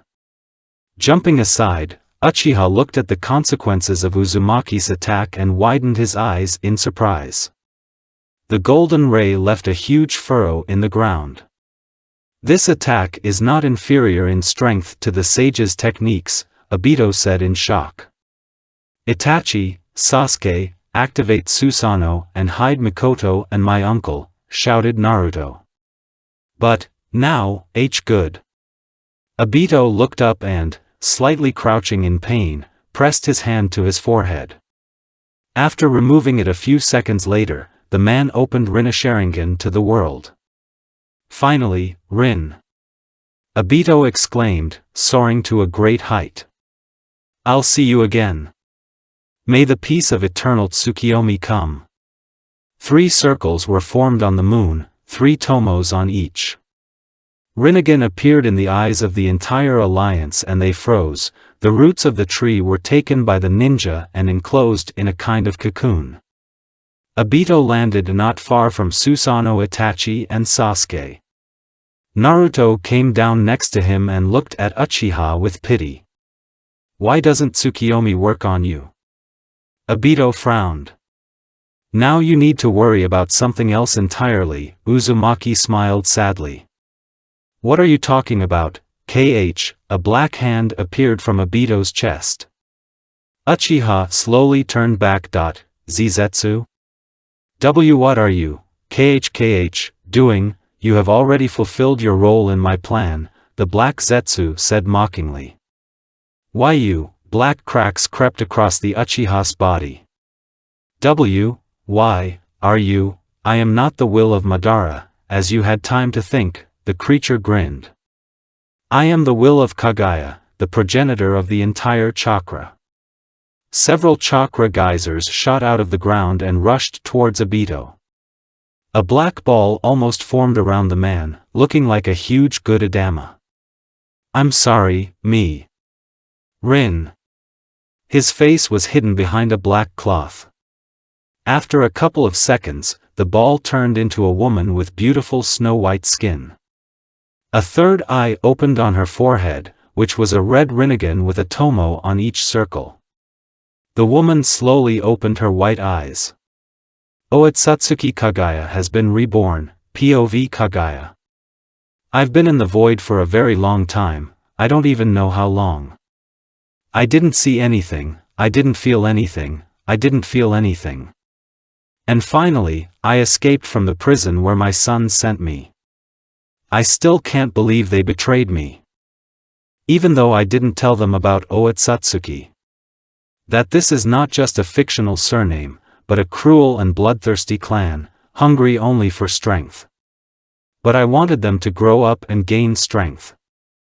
Apparently, I'm not much of a mother." I slowly opened my eyes and looked around. When I saw 5 people, 4 of whom were standing inside 2 transparent warriors and looked at me warily, I lingered my gaze on the last one. A boy with silver hair and a spiky hairstyle, he did not look at me with apprehension, rather with respect and some kind of impatience. I frowned a little when I felt the chakra of our clan in him. "This is unexpected."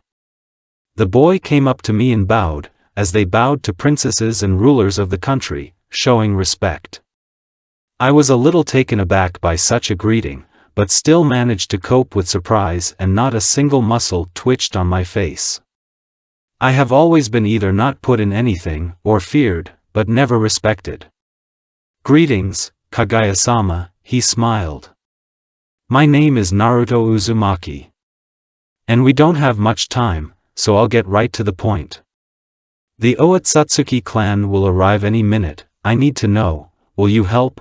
Where does this information come from?" I asked with concealed fear. "We will consider this intuition," said Naruto. It was obvious that he was hiding something. "If you want to know why I thought they would attack at all, then I will say that a few years ago I was attacked by members of this clan. One of them, it seems, was called Momoshiki." "Momoshiki? Are you sure?" I asked. "It seems so," the guy thought. "And what? Do you know him?" "He is, unfortunately, my brother." I shook my head. "If the father sent him, it means that everything is very serious. Why would they hunt you? This is possible only if..." Then a guess dawned on my head. "If he is who I think he is, then we really have a chance to defeat father. Naruto, do you have a Byakugan?" I couldn't hide the excitement in my voice. He looked at me strangely and nodded slowly. "Activate it, please." Naruto's eyes changed, but it was not an ordinary Byakugan, but, as they call him in my clan, the true one. Only the founder of Otsutsuki owned such a dojutsu. That's what the prophecy said about him. The prince of the true Byakugan, it was said that he would have enough strength to destroy our clan. But how did his father find out about him? And if he really found out, he will be here very soon, because my rebirth has released a huge amount of chakra. Are you going to fight with my clan's 6? Heh, not really, Naruto grinned. Firstly, could you take off Tsukiyomi, and secondly. He folded the seals and slammed his palm on the ground. Seals crawled in all directions. Summoning technique. 7 clouds of smoke formed around him. 7 people appeared out of them. A girl with red hair and kanji on her forehead, 2 girls with blonde hair, 1 with bangs covering her eye, 1 girl with long black hair and short green ones, and 2 men. One of them is clad in red armor, and the other is wearing a bathrobe and holding a pipe in his hand. They will help me. And you are prepared? I grinned and folded the seals to remove Tsukiyomi. Shinobi descended to the ground and moved away from the equipment. Looking around, they noticed me standing nearby with Naruto and his friends. The shinobi began to whisper, but then their eyes stopped on those whom Uzumaki had called. What does that mean, Yujito? The beefy dark man roared. Naruto-sama saved me and left Matatabi to me, or rather her consciousness and a piece of chakra, the blonde replied. I owe him my life, we all owe it, and therefore we will help him in the coming war. The war? What do you mean, Ino? Naruto said softly. She nodded and folded the seals. After finishing the technique, the girl put her hands on his head, the guy closed his eyes and folded the seal of concentration. Byakugan, I noticed how the earth under the alliance was covered with Naruto's chakra. Shinobi's eyes widened, several minutes of absolute silence, no one uttered a sound. And we're just supposed to believe you, a criminal? A tanned man shouted. That some super powerful clan will attack the earth and destroy the world? He's not lying, the ninja said, one eye covered with a blindfold. Once we encountered them, Naruto showed you this. They are definitely not weaklings, and if there is a possibility that the Otsutsuki may attack, then we need to rally and give them a fight together. Otherwise we won't have a chance.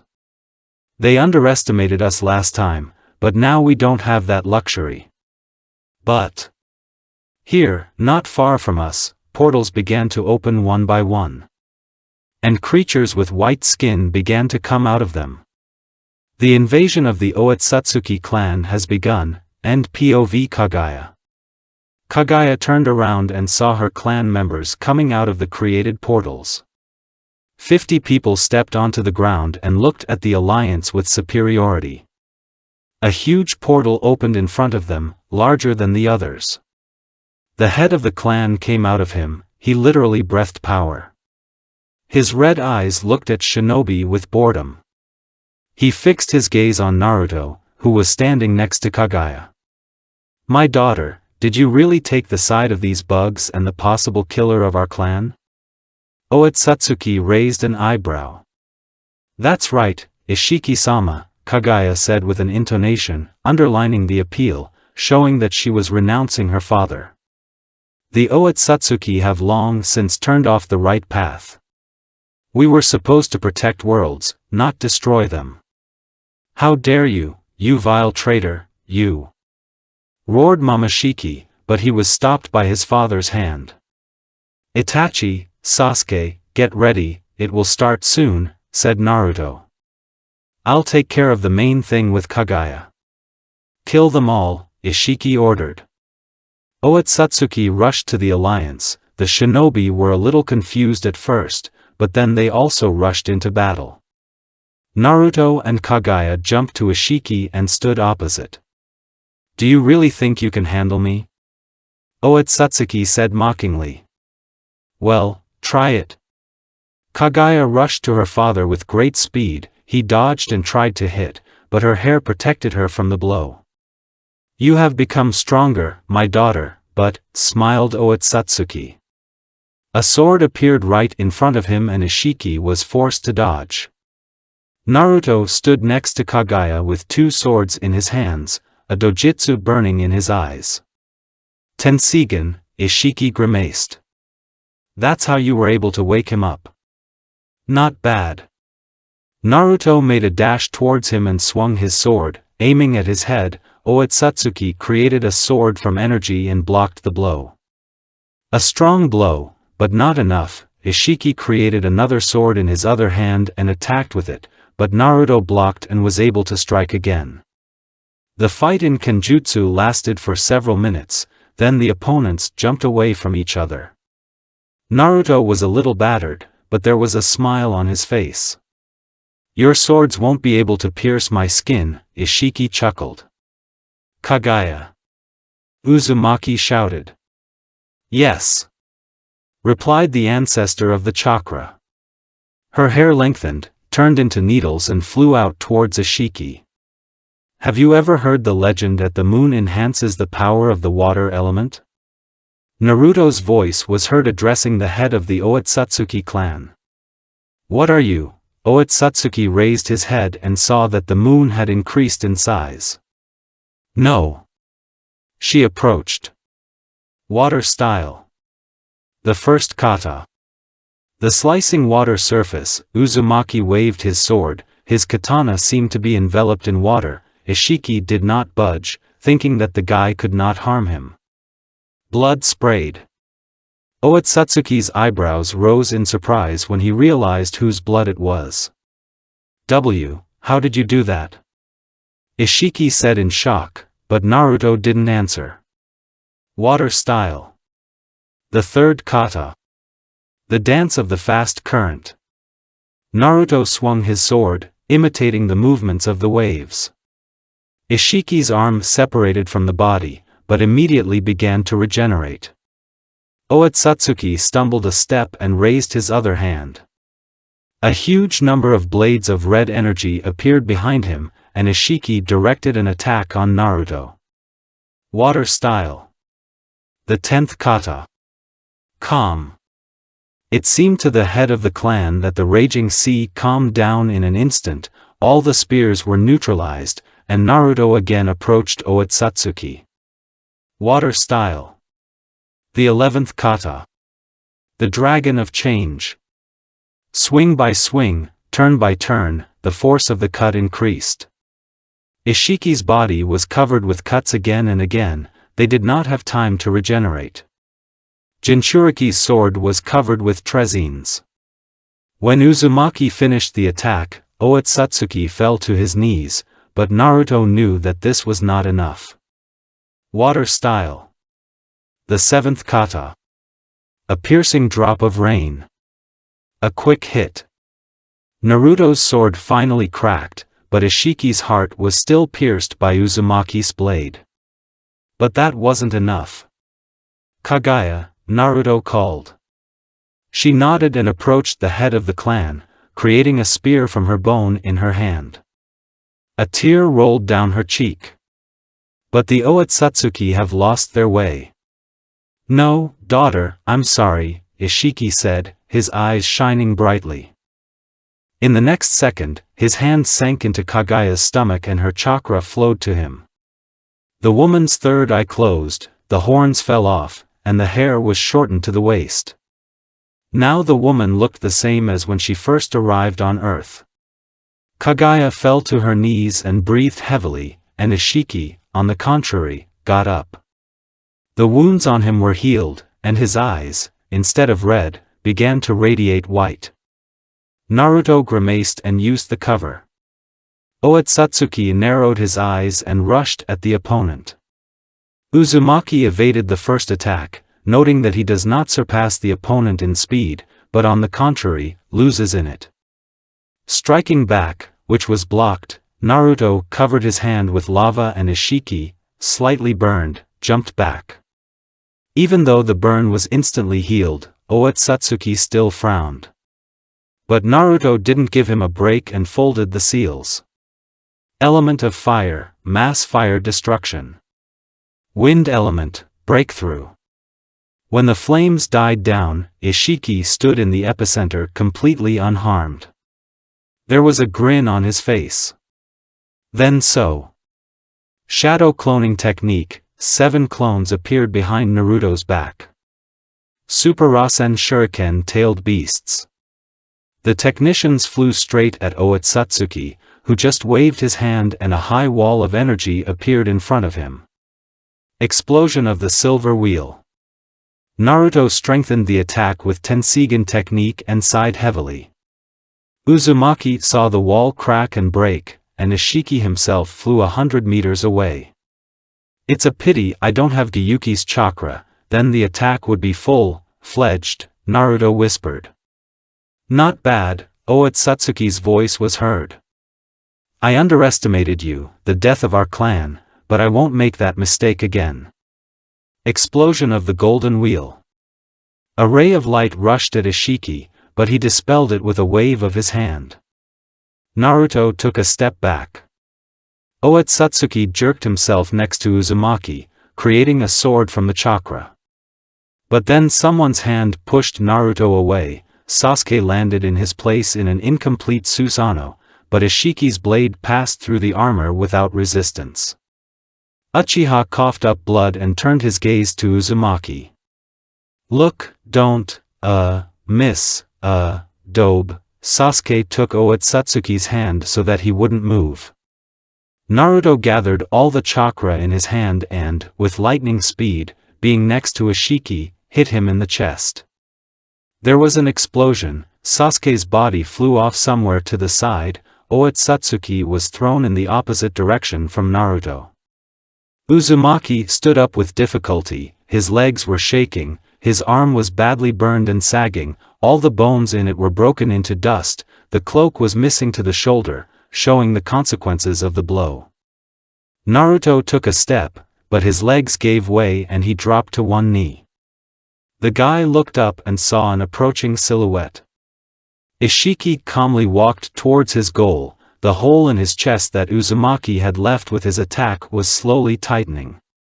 You've lost, Naruto Uzumaki, Otsutsuki said, towering over the guy. This is the end for you. You still haven't won, Naruto croaked, having received a mental message from Ino. Your clan is almost destroyed, there are only a few people left. The alliance has already killed many of you, this will not change, no matter what power you possess. You were so carried away with the destruction of worlds that you didn't notice how you became almost pure energy.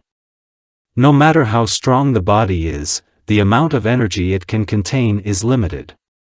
And you stuffed more into yourself than you could accept and began to change. So you can't resurrect everyone. Even if you kill me, you will all die out. Naruto was stalling for time, he needed a mask to activate his latest technique, but it fell out during the battle. Now Uzumaki tried to imperceptibly pull her to him with a Tensigen. But suddenly his chest was pierced by Otsutsuki's hand. You fought well, Naruto Uzumaki, I respect that, Ishiki said, ignoring the guy's words. Therefore, I will give you what you want, peace. But don't worry, before I destroy this world, I will kill all the people here and only then the world will fall. Goodbye, God Slayer. Ishiki took out his hand and turned his back to the defeated opponent. Naruto's body fell to the ground, the guy stretched out his hand to the mask, but there was no chakra left in his body. Everything began to darken before his eyes, the sounds of the battle subsided, Uzumaki heard several voices calling him out of the corner of his ear. Before he could respond, he could hear Ino's shrill cry, Naruto. His consciousness was swallowed by darkness. Naruto opened his eyes with a cry and jerked upright. The guy couldn't catch his breath. Touching his chest, Uzumaki realized that the huge hole was gone. Looking around, Naruto realized that he was in his bedroom. Uzumaki noted that it became somehow more cozy here. There were things, furniture that didn't exist before. With difficulty finding his clothes, the guy went down the stairs. Ino was standing near the stove in an apron and humming something to herself. You're a little late today, honey, the blonde came up to Uzumaki and kissed him on the lips. Naruto noted that Ino had grown older. Her features sharpened, making her even more beautiful. The hair has also become longer. She could have been 20 or 25 years old now. Uzumaki also noticed a ring on the girl's hand. Seeing her husband's lost face, Ino became worried, took his head in her hands and looked into his eyes. "What's wrong with you, my love? It's like you're not here. Still not fully awake? Had a bad dream?" the girl asked. "Or did something happen? Everything is fine," Naruto smiled. "Don't worry, everything is fine." "Then go get the kids for breakfast," Ino said, turning to the stove. "I'm almost done here." "The children?" Uzumaki repeated in shock. "Well, yes, most likely, they are now at the landfill. Since you made it, they haven't come out of there," the blonde said cheerfully. "You can't pull them right by the ears." While Naruto was walking to the training ground, thoughts were rushing in his head with great speed. "It feels like I've forgotten something important. My mind is in a fog, as if it has just woken up. Thoughts get confused. I know something is wrong, but I can't figure out what. What is happening to me?" He did not even notice how he had already reached the landfill. He was distracted from his thoughts by a loud child's voice. "Dad!" A little girl with white hair was running along the training ground to Naruto. "Look what I did to you." The girl handed the guy a wreath made of different colors. Naruto took it and put it on his head. "It suits you very well," the little blonde laughed and closed her eyes, waiting for praise. Naruto smiled and put his hand on the top of his daughter's head and stroked. The girl was almost purring with contentment. "Father!" a voice came from the side. "See how I can." The boy with yellow hair folded the seal and a shadow clone appeared next to him. The guy looked at him with pride and glanced at his father. "Well done, son," nodded Naruto. "It's very good for your age."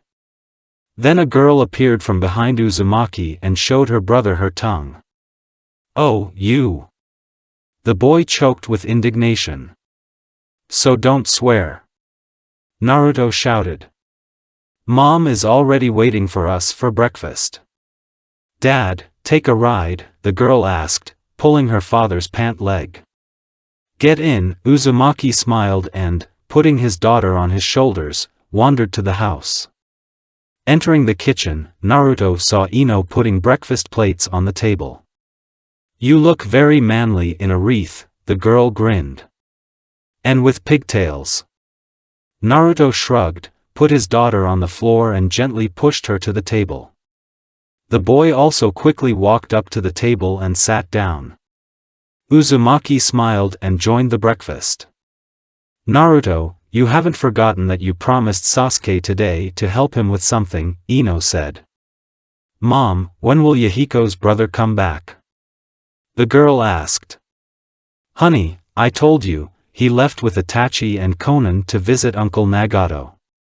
Suddenly, a thunderclap was heard outside. Lightning flashed outside the window. "It seems the weather is deteriorating," muttered Ino. "Naruto, are you?" "Naruto?" But Uzumaki no longer heard her, an unknown force was calling him directly to the street. He slowly left the house, a hurricane was raging nearby. Naruto slowly wandered towards him, it seemed to him as if someone was calling him right from the epicenter. Coming almost close to the tornado, he turned around. Ino was standing on the threshold of the house, children were clinging to her sides. Everyone looked at Naruto with sadness. "Mom, and how long does Dad leave? He will come back, right?" "Of course, when the time comes," said the girl. "We can only wait." "I will definitely come back," Naruto smiled sadly and, closing his eyes, stepped straight into the tornado. Uzumaki opened his eyes and saw a place that looked the same as his subconscious a few years ago. Pipes are everywhere, water is spilled on the floor. Naruto turned around and saw a man in a white raincoat floating on the water, and Gutadams hovered behind. Hagoromo Oitsutsuki, Uzumaki breathed. Ho, ho, I haven't been called by that name for a long time, the sage of the six paths laughed. You found out everything, didn't you? But that's not the point now. You need strength. I can give it to you. Not for nothing, right? I don't think you should tell me about my sons Indra and Azura. You are the reincarnation of Azura. I can even say the strongest of all. But you are not only my descendant, but also the descendant of my brother, Hamura. You were able to awaken his dojutsu of the highest level, which is not inferior to my Rinnegan. Now, you've become even stronger than me and my brother. You gathered almost all the Biju, united great countries, created your own style, with which you wounded even the head of my mother's clan. The mother you betrayed without even knowing the reasons for her actions, Naruto put in his word. Unfortunately, I only now realized what we did then, and I'm very sorry. Please tell her I'm sorry. I think she already knows everything, Uzumaki replied, and Hagoromo smiled warmly. And now, I'll give you half of my power, the power of Yang. I hope with it you can save the world from Oitsutsuki. Extend your palm. Naruto did what he was asked, and when the old man's hand touched his arm, he felt himself overwhelmed with power. Indra's reincarnation is Sasuke, right? Wiser just smiled, confirming the guess. Uzumaki nodded and turned away from the sage. Then send me back. It hurt, didn't it, Sasuke? Stretching his neck, Naruto gave his voice. Yes, it's not exactly a pleasant feeling when you are pierced through, Uchiha supported his friend. Ishiki turned around and looked at his friends in surprise. How is this possible? You have become much stronger. Both of you, Oitsutsuki said, but then they showed their eyes. How is that? One awakened Rinnegan, and the other mixed Rinnegan with Tenseigan. How can this be? Let's ask him, Sasuke, holding out his fist to the brunette and activating the cover. He turned white, Uzumaki said. Yeah, go ahead. Knocking his fist into his friend's fist, a black cloak lay on his shoulders, like Naruto used to have. We won't give him a chance. Naruto and Sasuke disappeared from their place and appeared on the sides of Oitsutsuki. Ishiki intercepted their fists and, turning on the spot, scattered them in different directions. Uzumaki intuitively created a barrier in the air and, pushing off from it, flew with great speed to Oitsutsuki. A Rasen Shuriken appeared in Jinchuriki's hand, but Ishiki removed his head from the line of attack and tried to hit Naruto. Uzumaki created a barrier by redirecting the blow. And then, instead of Jinchuriki, Sasuke appeared and swung a sword of black flame, but Oitsutsuki used Shiniro Tensei. Uchiha landed next to Naruto, holding his eye. So we learned the abilities of our eyes, Uzumaki grinned. Creating barriers and teleportation, not bad. Then Ishiki appeared between them and the black pins rushed to their friends. Naruto dodged and rushed to Oitsutsuki, but he was behind Sasuke. Suddenly, instead of a brunette, Naruto appeared with a Rasengan with a Shikaku chakra, which he slammed into Ishiki's chest. Flying away, Oitsutsuki turned over in the air and landed on his feet. The next second, Uchiha appeared next to him and, activating Susanoo, hit Ishiki, but he put out his hand with Rinnegan and absorbed the chakra. Oitsutsuki pulled Sasuke, a barrier appeared between them, but the white-haired man broke it by hitting him with the back of his hand. Sasuke's head ended up in Ishiki's hand and he slammed it into the ground.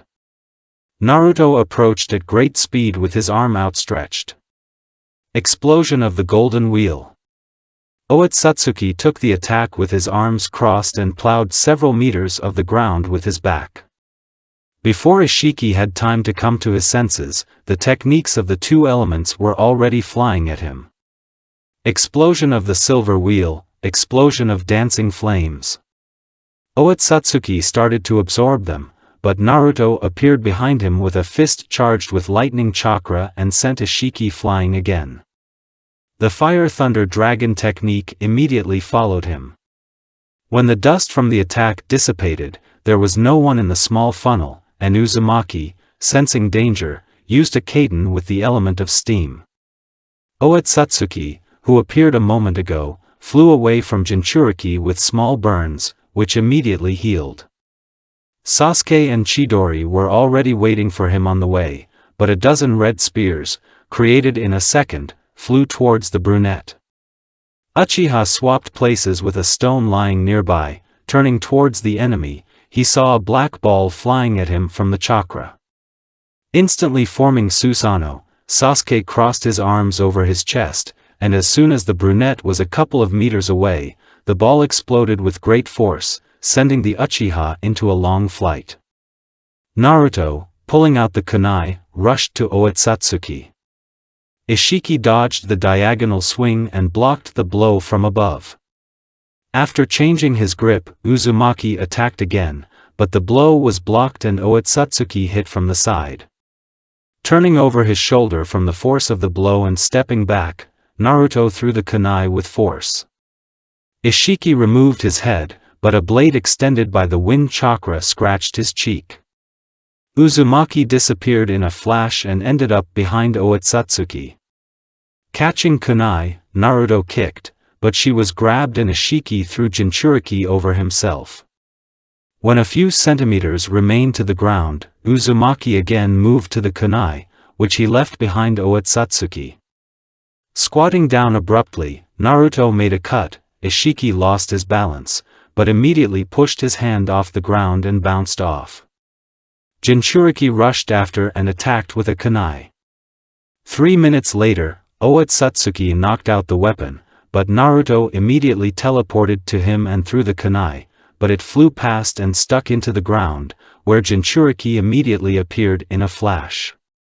Dodging Ishiki's blow, Uzumaki stuck a kunai into Otsutsuki's shoulder with great speed and fired a lightning chakra at him. Red lightning danced across Ishiki's body, which caused him to be paralyzed for a short time.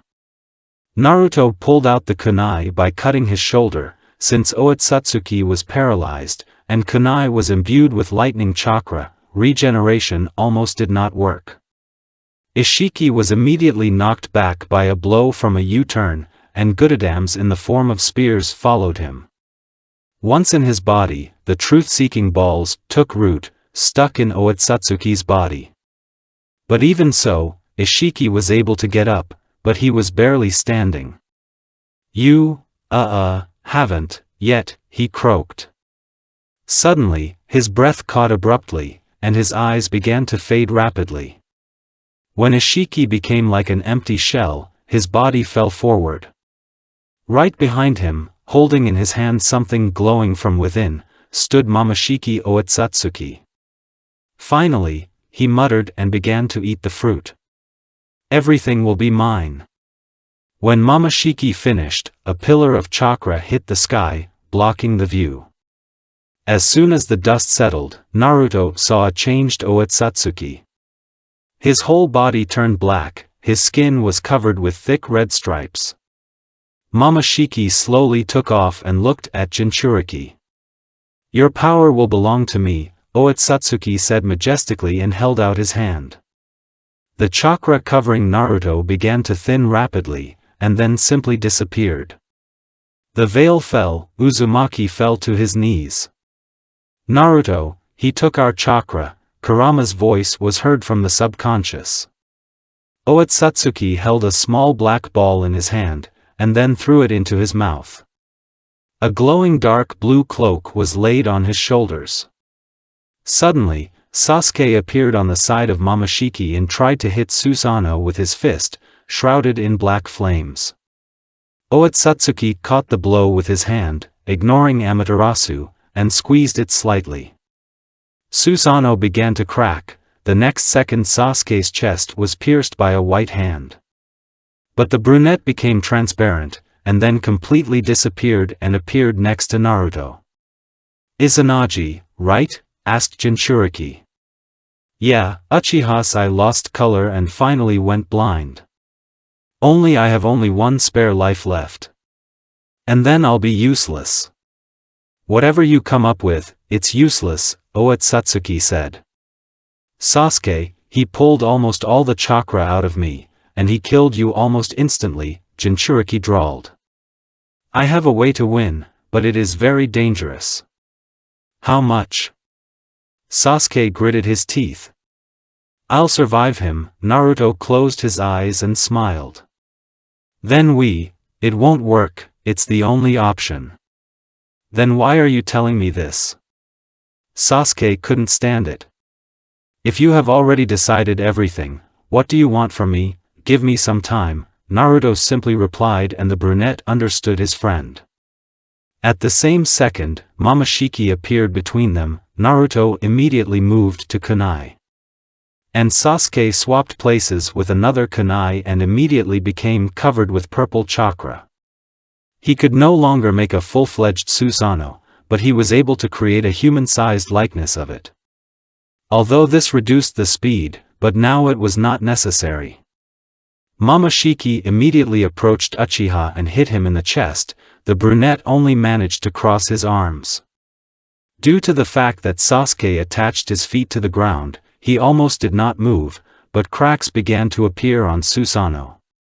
Uchiha did not have time to react, as a strong blow flew from the side, smashing Susanoo to smithereens.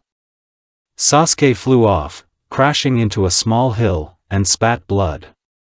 Naruto, meanwhile, put on the mask of the god of death and began to fold the seals, but he was interrupted by Momoshiki, grabbing him by the throat and lifting him off the ground. Look how everything you value disappears before your eyes, Otsutsuki said with a smile and put his hand to Jinchuriki's stomach, pulling out the chakra. There's nothing you can do to save them. Momoshiki threw Naruto's body aside and looked at the alliance. Otsutsuki grinned and released some of his power. All the shinobi fell to their knees from the monstrous pressure. No one, even the strongest, could move a muscle. Momoshiki stretched out his hand, and a blonde with blue eyes appeared in front of the alliance. It seems that this trash values you, Otsutsuki drawled, nodding towards Naruto. You're going to die in front of him. No one will doubt my power anymore. I could slowly destroy you one by one, but I will do otherwise. I'll take everything from him at once. I wonder what kind of eyes he will have after that. Momoshiki laughed, creating a huge sword of red energy in his hand. Its length was enough to destroy the entire alliance in one stroke. At first I wanted to burn you so that even the ashes would not remain, Otsutsuki said, landing on the ground. But he changed his mind again, because he must see the result of his stupid decision, which he made without obeying us. But on the other hand, I am even grateful to him, because if everything had happened differently, I would have been preparing for the absorption of my father for a long time. Sasuke wanted to move to stop Momoshiki, but he couldn't. The chakra ended during the formation of Susanoo, yet it is very expensive to create it with only one eye. And even that blow would have killed him if he hadn't strengthened his body with chakra to the maximum. Even in his mind, he was kept on willpower alone. Sasuke glanced at Naruto, who was lying like a limp doll, and then at the alliance. Finding Itachi, Haku, and Ino with his eyes, the brunette clenched his teeth. There was no choice. Having sent everything he had to his Rinnegan, Uchiha swapped places with Haku. He wanted to teleport Ino too, but the eye closed against his will, and his world was swallowed up by darkness. Forgive me, Naruto, but I can't do it anymore. If you're still alive and you did it, kill this bastard, flashed through Sasuke's thoughts. Ino was kneeling in front of a creature that was so much stronger than them that she couldn't even imagine. The girl turned her gaze to Naruto, a tear rolled down her cheek. And now you're all going to die. Momoshiki shouted and swung his huge sword. Naruto woke up in a vaguely familiar room. Black and white floor and walls, a lonely throne and a missing ceiling. Jinchuriki looked around, but this time there was no one in the corner. A creature that looked like a boy with white hair sat on a throne. A board with the same color scheme as the room hovered not far from him, and figures of different shapes stood on it. Here we meet again, Naruto Uzumaki, God smiled. You? But what am I doing here? Jinchuriki asked. What are you going to do here? The boy asked again. A fool who thinks he's a god. Do you really think that you can so easily get a power that surpasses the laws of the world in which you live? I wanted to borrow Shinigami power, he's just my pawn, sent to keep an eye on that world. And you decided to take his power, that is, my power, God squinted. And you know her value, don't you? Naruto just grinned and nodded, which caused the boy to laugh. Do you know what it is? The god pointed to the floating board and, having received a negative answer, took one of the pieces in his hand. This game is called chess. They are somewhat similar to shogi. In them, you need to see through the enemy, anticipate his moves, sacrifice pieces for the sake of victory. The boy was distracted from examining the figure and looked up at Naruto. And what are you willing to sacrifice for the sake of victory? Now you are losing on all points. I'll give my all, the guy said firmly. There will be no way back, won't you regret it? God smiled. If I don't try, all the people close to me will die, and I can't let that happen. It's simple, win or lose. The boy laughed loudly again and beckoned the blonde to him, and Naruto immediately approached. Excellent answer, mortal, the god said, holding out the figurine, and then stopped a few centimeters from Jinchuriki's hand. This is the check, Naruto Uzumaki, the rest is on you. As soon as the pawn fell into Naruto's hand, he felt his body filled with power, every cell of his body was overflowing with energy. When Uzumaki was about to leave, God said, keep the figure to yourself. Naruto stopped for a second, as if thinking about something, and then disappeared into thin air. What's your next move? Returning his attention to the chessboard, God spoke into the void. Ino looked at the blade, which was getting closer to her every second. Time seemed to slow down. The girl closed her eyes and prepared for death, but instead of a blow, the entire alliance felt a strong gust of wind. Ino and all the shinobi looked ahead. The red blade was held between two fingers by a guy dressed in a white kimono. It lay like a second skin on his shoulders. Long, waist-length white hair fluttered in the wind. The guy turned half around to the alliance. The half-broken mask of the god of death, white as snow, skin and yellow with black irises, lifeless eyes. Slowly raising his hand to his face, he broke the mask with a sharp movement. And Naruto? Ino was the first to control her voice. Jinchuriki did not answer and turned his gaze to Otsutsuki, who was trying to pull his sword out of Uzumaki's hands. A little effort and the weapon of Momoshiki cracked, and then it completely broke. Naruto disappeared from sight and immediately appeared next to Otsutsuki. A wave of the hand.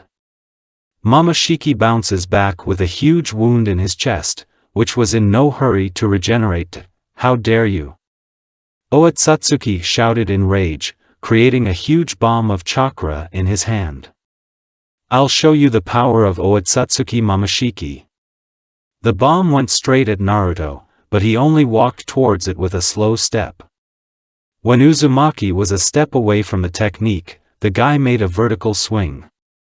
The ball of chakra split into two parts and then exploded. Otsutsuki laughed, thinking that his opponent was already dead. But his fun immediately stopped as soon as he saw an unharmed Naruto coming out of the epicenter of the explosion. Momoshiki clenched his teeth and rushed in his direction. The first blow to the chest, Jinchuriki flies away, but Otsutsuki immediately pulls him back with the help of Rinnegan and knocks him in the face. A red chain appeared in Momoshiki's hand, wrapping Naruto's leg around it. Otsutsuki slammed him into the ground. Teleporting to Jinchuriki, a representative of the oldest clan threw him up and slammed a small ball of chakra into his side. Uzumaki went flying again, hitting the ground along the way, but after a few seconds he was met by Momoshiki and grabbed by the throat. You think you're stronger than me, bug? Otsutsuki grinned with superiority. Now do you see the difference between us? Are you done? Naruto said in an icy tone, turning his head slightly, thus opening Momoshiki a view of his eye. The latter coldly looked at him with indifference and boredom. You, Otsutsuki began, but he was interrupted by Naruto, kicking the latter in the chest with great force. Momoshiki rolled head over heels on the ground. As soon as he stopped, he raised his head and spat the earth out of his mouth. Otsutsuki wanted to say something else, but was interrupted again by Naruto, who slammed his head into the ground. Momoshiki created a red axe in his hand and swung at Jinchuriki. Blood sprayed. Otsutsuki roared in pain after losing his arm, and immediately used Shiniro Tensei. But Jinchuriki was no longer there. Momoshiki tried to grow a new arm, but it didn't work out. Naruto rushed to Otsutsuki, but he put a wall of chakra in the way of Jinchuriki. Uzumaki just broke it with the back of his hand. Jerking closer to Momoshiki, Naruto punched Otsutsuki's chest and he spat blood. A few quick movements and all the eyes of Momoshiki, except for one, which is in the palm of the hand, in the hand of Jinchuriki. But suddenly the kimono began to darken rapidly, returning to its former appearance. Then Otsutsuki noticed something fall out of Jinchuriki's hand.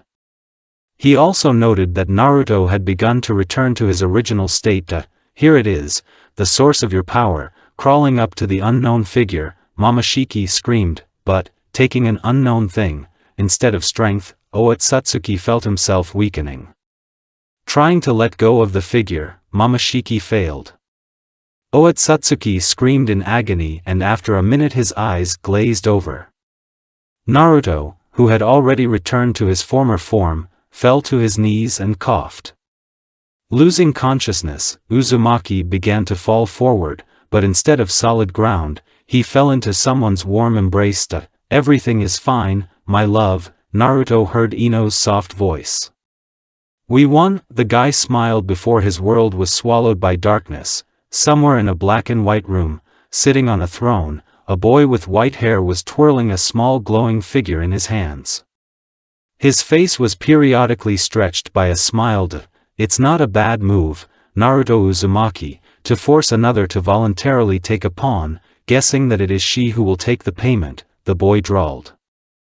But I'm not complaining, the soul is almost worth a lot to God. But you also got what you've always dreamed of. Well, this is the first draw with me. 9 years later, hey, let's hurry up, or we won't have time for dinner. The blond man with black eyes shouted, urging the others on. Yui, tell him it won't end well, a girl with long black hair drawled, addressing a blue-eyed blonde with 2 stripes on her cheeks. Minato, we've tried more than once, Yui sighed, our parents are always one step ahead. Moreover, we leave here whenever we want. Why do you need to know what's beyond the mountains? Where is your curiosity? Namikaze was indignant and turned his gaze to the blue-haired guy standing nearby. Araizu, tell them. I'm sorry, Minato, but I'm on Yui's side, Uchiha replied. Then I'll tell Aunt Konan who took her Akatsuki cloak, Namikaze grinned. Pfft, Araizu replied, but it was obvious from his pale face that the threat had taken effect. Come on, Setsuko, aren't you interested yourself? Tempted the girl Minato. This is the last time, the brunette muttered, turning aside. Namikaze immediately brightened up and headed for a small path, previously hidden behind the foliage and leading up. The 3 remaining children could not hide the excitement that covered them and followed the blond man with anticipating smiles. Although they resisted, they themselves no less wanted to find out what was behind the mountains surrounding their small village. When the children reached a sufficient height, they saw a small cave. Look! Yui exclaimed, pointing at the entrance. Maybe we can go outside here. All the friendly company went into the cave.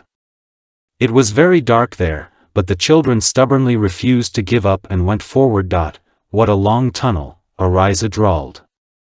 Naturally, if it was short, this place would have been found long ago, Yui snorted. They seemed to have been walking for hours.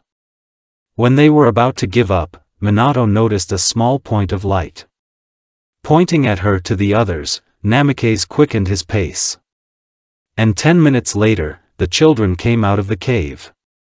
Greedily gulping the air, they laughed and joked until they heard Ariza's voice. Guys, the boy called them. What are you? We were finally able to. Minato, who came up to his friend, did not finish the sentence, seeing the valley familiar to him. The final blow was a note that Setsuko found on a tree near the exit of the cave. Congratulations, you almost succeeded this time, but still not enough. Try your best. P.S. Yui, Mom wants you to help her with cooking dinner, so hurry up. Damn, brother Naruto tricked us again. Kai, said Minato in annoyance and folded the seal. The cave immediately disappeared. I still feel bad when you call my dad brother, Yui sighed. Okay, bye, otherwise I have to cook dinner.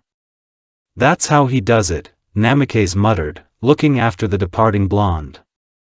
I'm afraid we won't be able to find out until we grow up, Setsuko said. Come on, Minato, Mikoto's grandmother invited us to dinner, it wouldn't be nice to be late. Arizu, are you coming? The blue-haired guy glanced at the place near the entrance to the cave. For a second, Minato thought his friend's eyes were red. Yes, let's go, Arizu said absently. As soon as the children disappeared behind the trees, the air shimmered in the place where Uchiha was looking, showing a blond man standing there. Arizu is well done, almost noticed, muttered Naruto. Of course, he's my son, Itachi said, appearing to his right. Setsuko also showed herself well, another black-haired man approached them, one of whose eyes was covered with bangs. I hid that note well. Sasuke, we all understand, she's your daughter, everything is fine, but in my opinion you cheated, because she didn't use any detection techniques, Uzumaki grinned. What are you talking about, Blondie? It's all her natural observation, the Uchiha was indignant. And aren't you ashamed to put your experiments on children? A stern female voice rang out behind them. Mom, what are you talking about? What kind of experiments? This is training disguised as a game, Sasuke tried to avoid punishment. Really? Mikoto looked at all three of them, and they only nodded hard in response. Okay, go home, yes, ma'am, the trio said in unison and disappeared into the shunshin. Still kids, the woman shook her head and headed home. It was dangerous, a man with long white hair said. Uncle Mikoto, Naruto called out to him, coming out of the bushes. Did you really think that you would avoid being hacked? Why, you won't prove anything, Namikaze laughed and disappeared in a flash. Naruto just smiled and breathed in the evening air with a full chest. He understood how much his life had changed. Ino's pregnancy, the birth of a daughter, the birth of a cousin and the children of his best friends. He definitely liked it when those he cherished were safe and when he himself was not responsible for the world. Great view, a child's voice was heard from behind. Naruto quickly turned around as he did not notice the presence of an outsider. There stood the one Uzumaki least expected to see. Did you come to pick me up because of what I did? Naruto immediately bristled. What? The boy was a little taken aback. No, it was a test of your abilities, if I may say so, as well as a chance that you used. Then why are you here? Naruto spoke a little more relaxed. Offer a job, the boy said simply. You see, the soul that you sent to me allowed me to move to a new level of evolution. And this is a kind of gratitude. What kind of work? Oh, not so fast, first you need to agree, God grinned. I promise one thing, it won't be boring. I don't need a job, Naruto said. I have already saved the world, now I want to live in peace. So far, yes, but later it will not be enough for you, you will crave action, the boy said, looking at Uzumaki piercingly. You want to save, the more the better. I offer the opportunity to do this indefinitely. Why me? Naruto just asked. You're special, I don't know why, God replied. That interests me. And in addition to his strength, he is quite smart. If at least half of my subordinates were as smart as you, I wouldn't have to explain to them so often what to do in this or that situation. It's annoying. Do you want to pick me up now? No, I'll wait for your natural death, you deserve it, the boy held out his hand to Naruto. So, do you agree? That's the end of it.